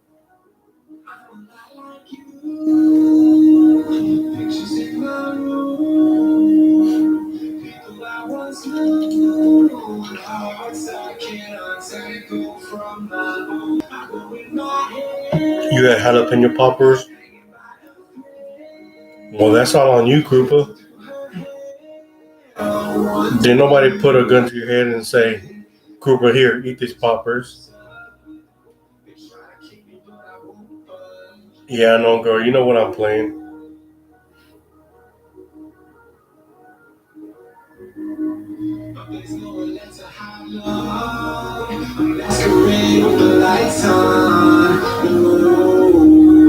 Sure, Krupa. Yeah, I believe you. That's what happened.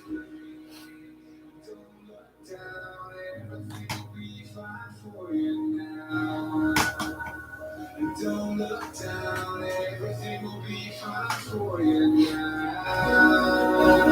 Don't look down, everything will be fine for you now.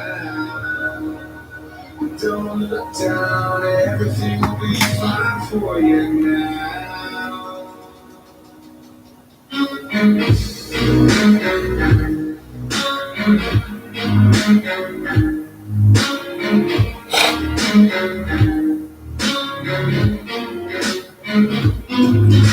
I love cheddar poppers.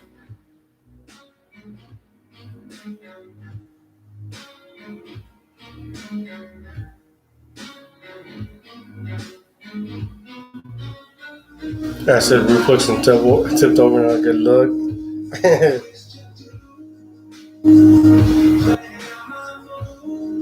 Tipped over, punched in the air.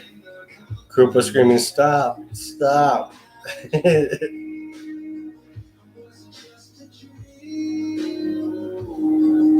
You need some bread? Nah, Krupa, you need some milk. Like Sam said, she needs some milk.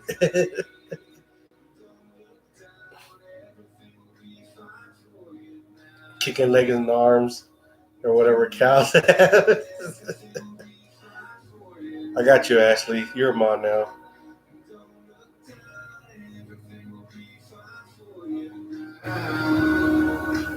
Don't look down, everything will be fine for you now.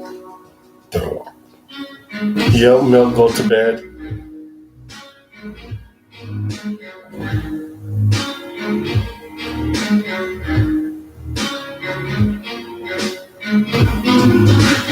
Cooper, you're lactose though. You're lactose tolerant, as you said, and not intolerant. Yes, Ashley, you're mine now.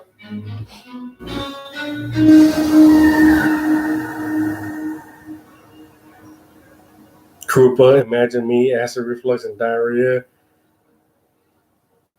Unfortunately, I can imagine and hear you saying, stop, stop, dog, stop.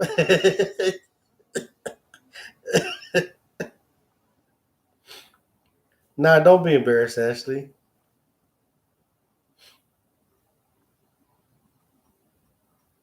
Yeah, Krupa, stop, dog, ouch. Why are you doing this to me? Oh, shit.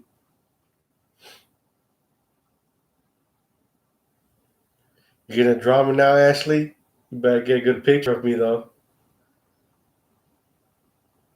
I've shown pictures on my chat before.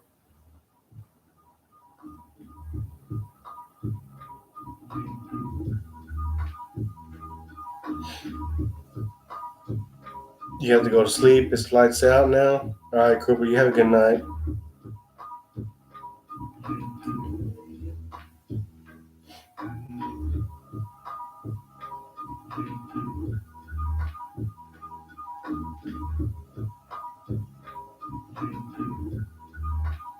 Hey, Bubbles and Ricky, everyone's mod.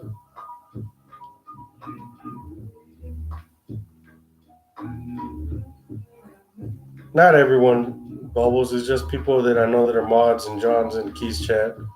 I'm going to mod them. They're trustworthy. I'm not saying that the rest of you guys are, but as small as my chat is, you know.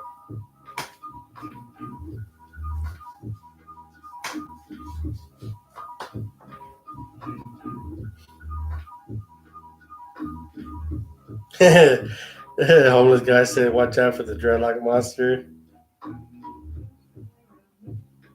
No, actually, I didn't feel bad for you at all.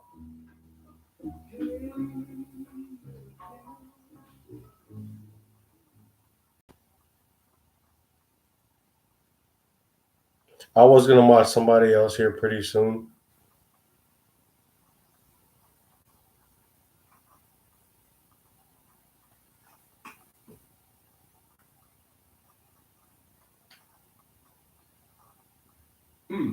Check out this cheesy 7-Eleven pizza and icy cold Pepsi. Notice the thickness of the pizza? That pizza's thick. Grab a Pepsi pizza deal today, only at 7-Eleven. Yeah, I know, girl. That is true.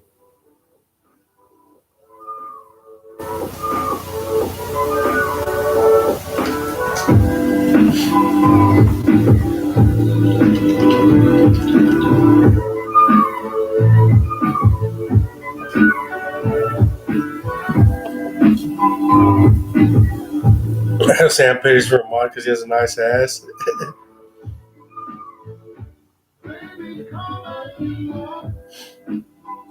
Ashley Nichols can't wait till we get a little short clip of Hugo. Short clip of doing what? Twerking. Oh yeah, I know, girl. I know, girl. She knows where the twerking clip is at.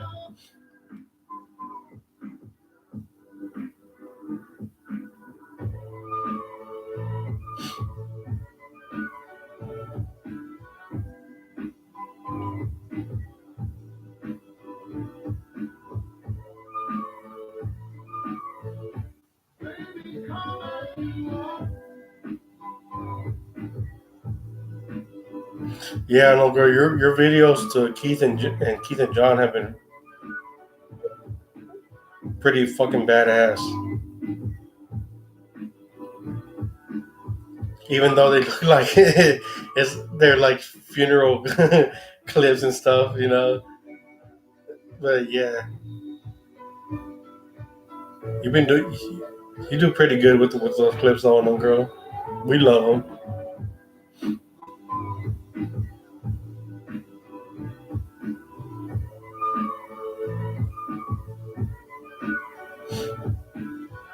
You had one that you made of ice and you made it private. Oh, you should have sent it to him when he was at John's. I'm sure he would have appreciated it. Actually, gotta throw some beer cans away. Yeah, I gotta throw some beer cans away too. Here a little bit.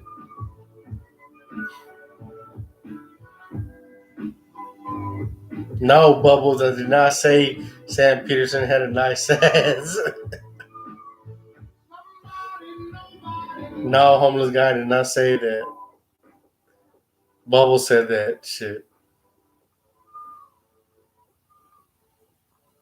Sam Peterson, I didn't say it, but oh, you motherfuckers are funny as fuck. I love you guys.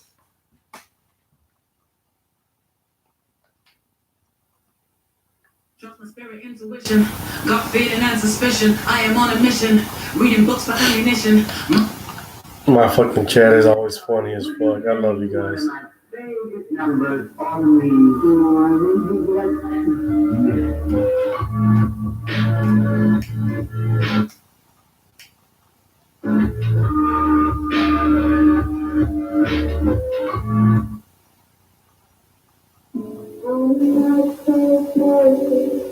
No, Sam, I don't want your OnlyFans.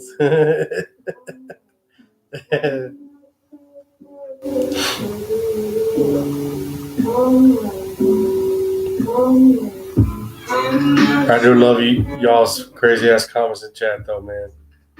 Y'all keep it coming. Don't ever stop.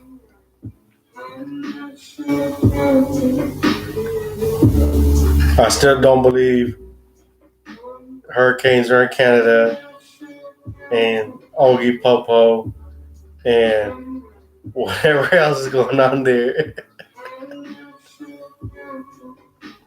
You enjoying the music, Ashley?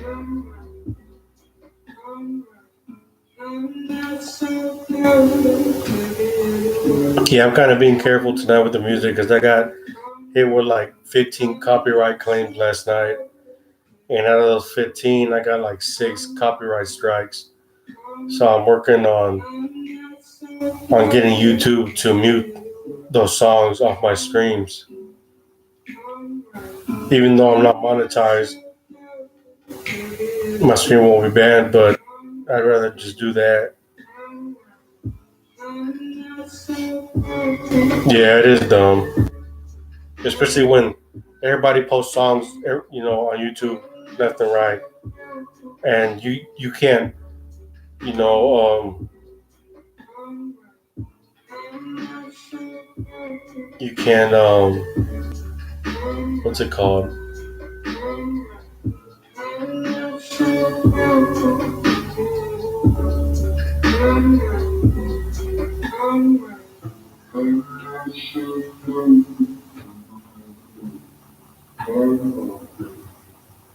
Yeah, my stream last night was banned worldwide, is what it said on it. But I went back into my stream and watched it. So like I guess I'm not really banned worldwide if I can still see it.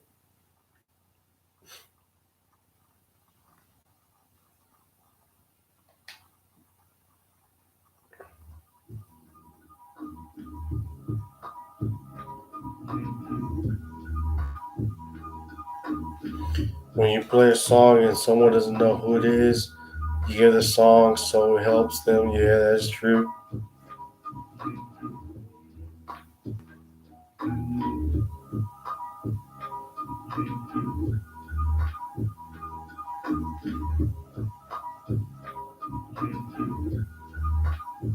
I know where you can't watch one of my streams or somebody else's stream because of the songs.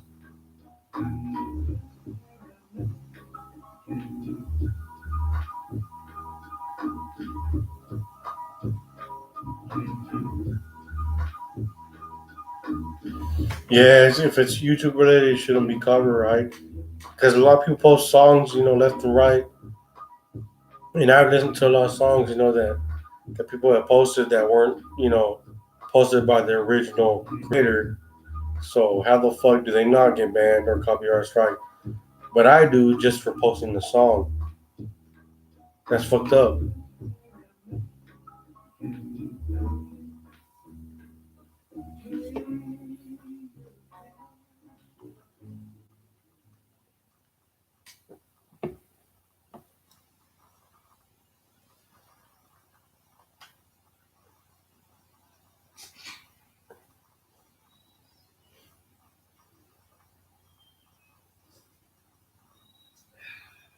Yeah, Sam, that UMG got me fucked up last night.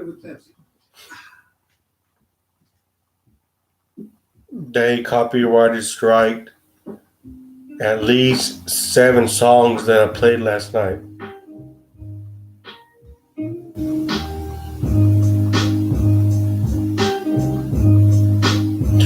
Oh, no, girl, it was mine.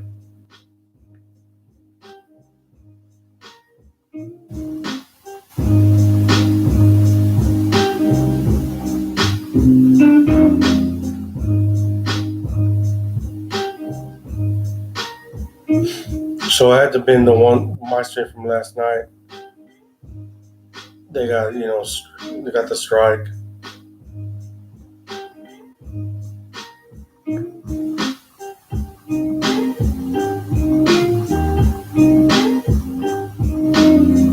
Oh, actually, you know this song?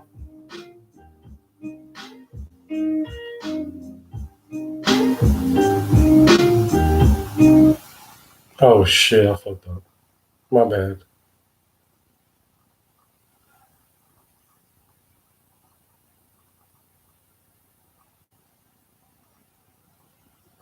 You'll have a look and tell me which one.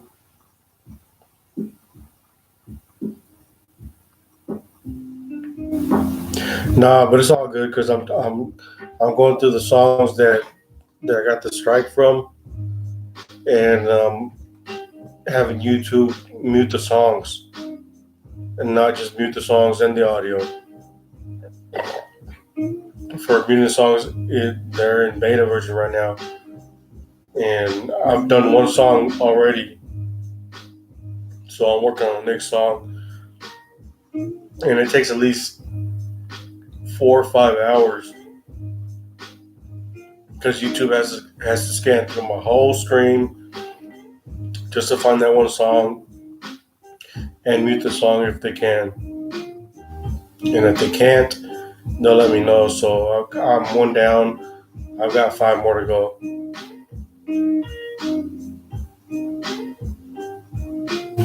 Oh, you can see them all now tonight?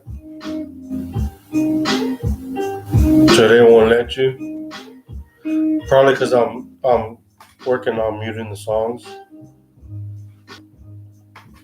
Yeah, like I don't mute the songs when they're copyright claimed. But when I saw that my video got banned worldwide, I was like, holy shit. Like Cooper said, I made it. I made it as a streamer. We getting banned tonight. I was like, hell no, because I want my streams to be there for people to, that are bored based on tags, just to watch my streams. Like my highest viewed stream is still the number 2, 143.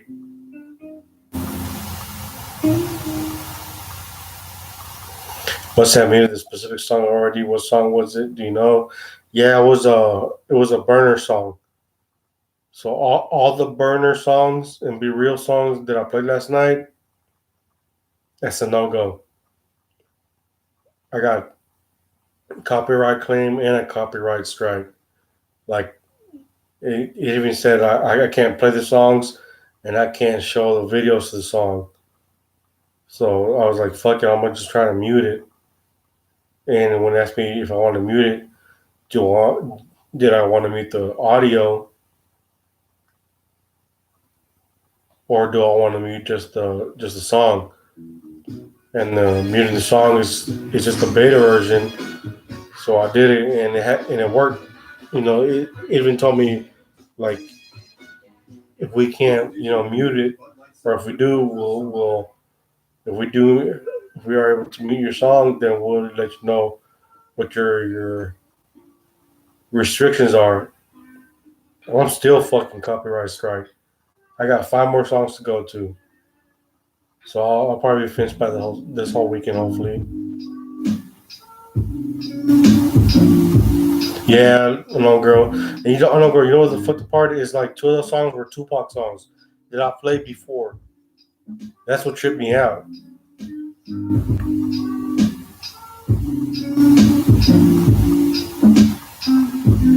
No, homeless guy, not the dreadlock monster.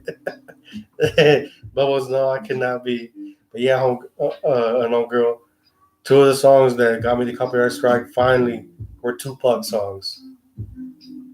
Yeah, they got a ban. I got a copyright strike. On top of everything else. And I was like, when I saw that shit, I was like, man, hold up. I have played those songs consistently on previous streams, and now I'm finally getting a copyright strike. But I think it was mostly because of Burner and Be Real.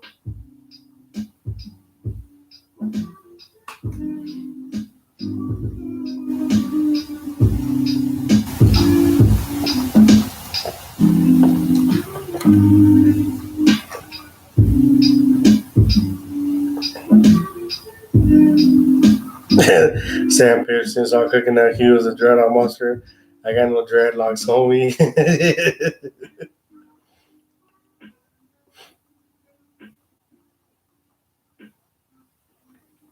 You had one video with one of his songs, just got a copyright, not a ban. Yeah, like I'm on my 14th stream, and all the Tupac videos or all the songs that I played were always copyright claims. But last night, I finally got the copyright strike, and I seriously believe it was because of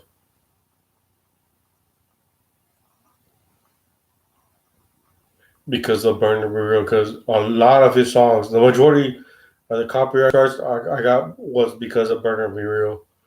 And like I said, only 2 songs of Tupac that I got the copyright strike.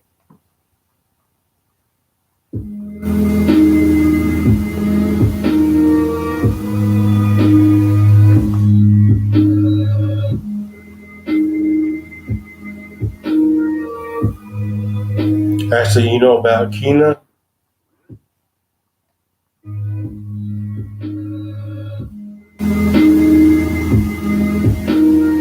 With Shiloh?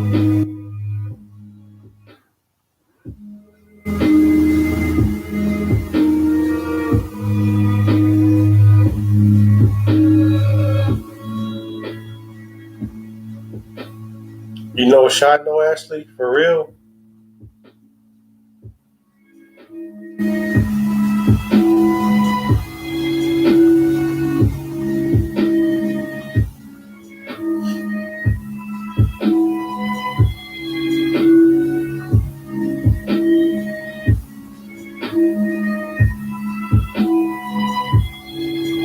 The comment section on John's Lazy Post is funny as fuck. I'm Lazy Post meaning he's taking the night off. Everybody posts some funny ass shit on John's, message board, community board when he says he's gonna take the night off.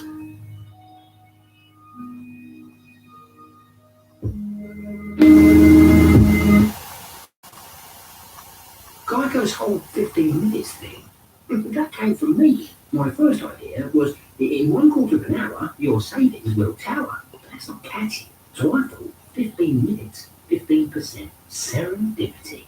Geico.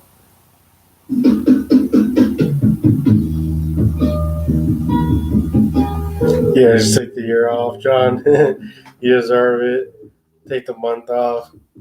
John, bury your stream. John, delete the channel. Wow, John.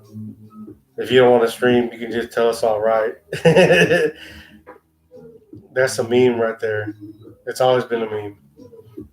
And it's always going to be a meme with John.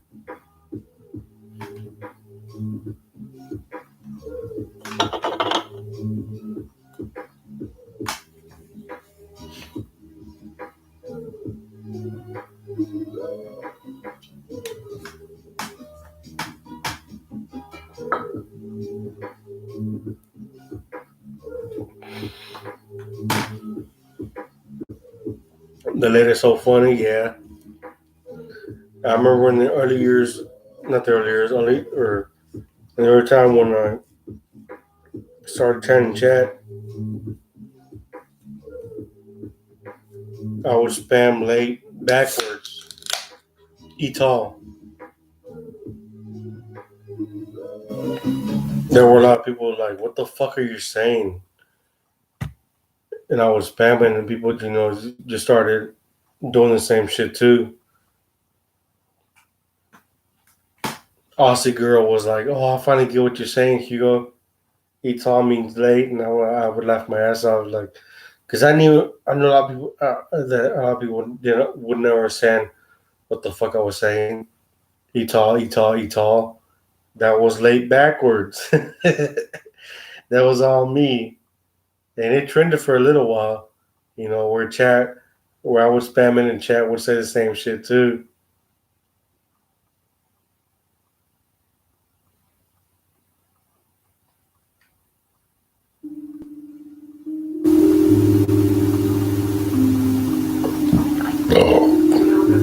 Homeless guy and spiders crawling on my foot? No.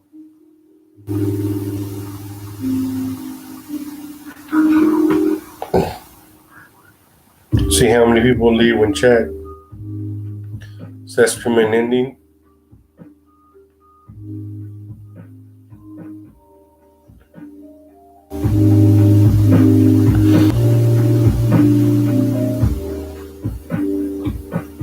Yeah, I know, girl.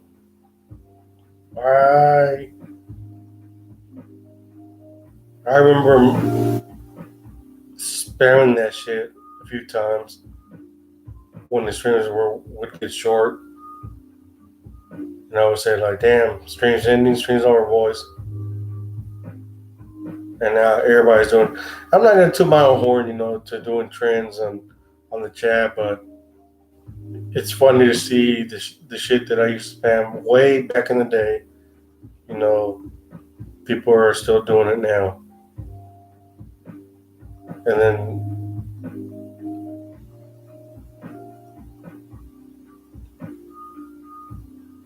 Yeah, rhetoric capturing is over. Yep.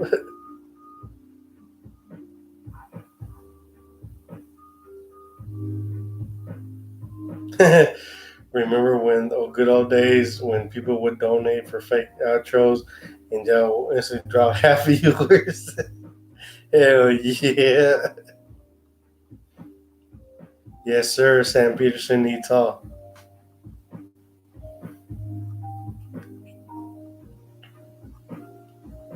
If anybody says otherwise, I'm the one that started that shit.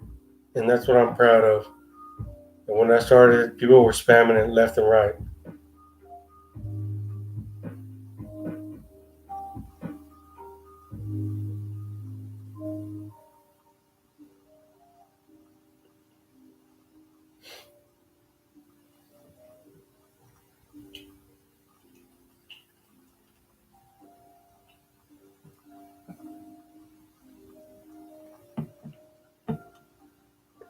So if anyone else tries to claim the Utah spam, no, it was me.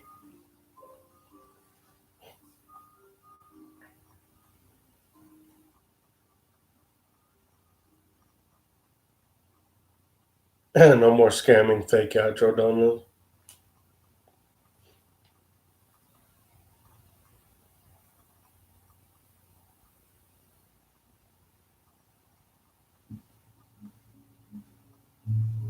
Sam Peterson, you know for a fact Utah is me. Yeah, there's a few people in chat that know that I was the first one to spam that shit. And when I caught on, I was like, fucking, like, damn, everybody's doing it. Fuck it. And then I started watching John's streams, and people were spamming that shit. I was like, really? I'm not even fucking the stream, and people are still, spamming that shit. TikTokers. Bubbles, I already waved to Chad. I don't know who the fuck Chad is, but I already waved to him earlier.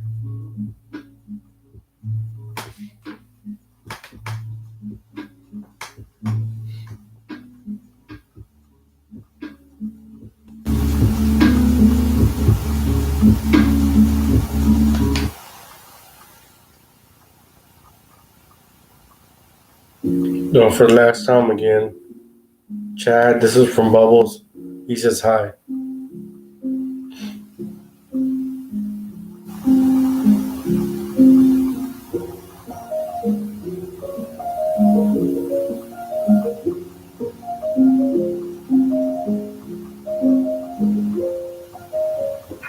Chad, he's the one, he's the man, but he's a sweetheart.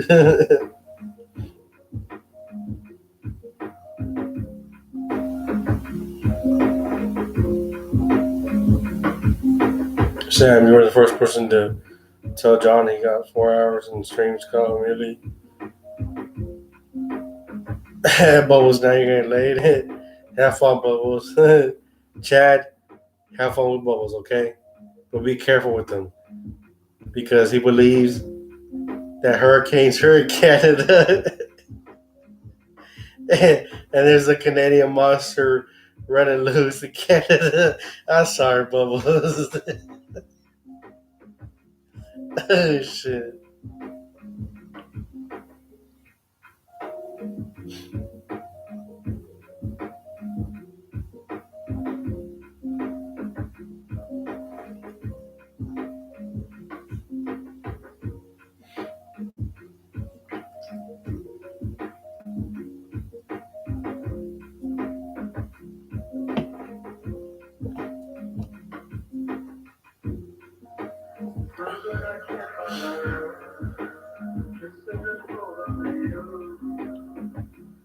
All right, guys, I'm gonna crash out. Thank you all for joining me tonight. Thank you for stopping by, hanging out. I hope you guys enjoyed my stories earlier tonight of me being a simp, a super simp.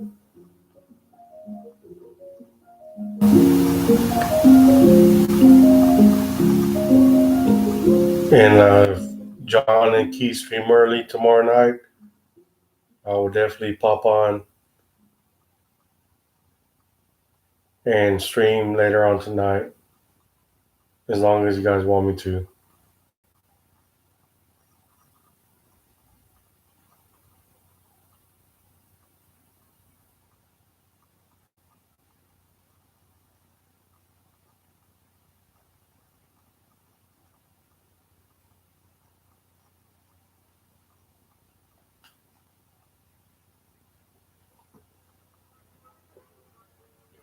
So I really appreciate everybody that stops by. Even if you stop by for 1 second, couple seconds, just to say hello, like Lucas C did. I'm doing this for you guys. Have a good hangout spot just to hang out and chill, talk a lot of shit, talk a lot of bullshit. Like Bubbles has been doing the whole night, talking about fucking monsters and whatever, hurricanes in Canada. But we're still homies though.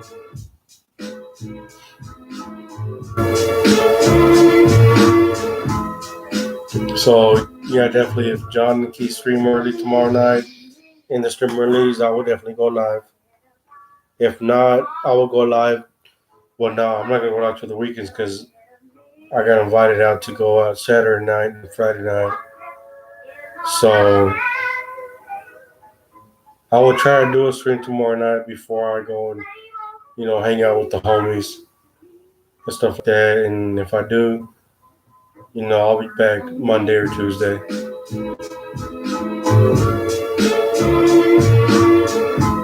So yeah, definitely thank you all for stopping by, hanging out.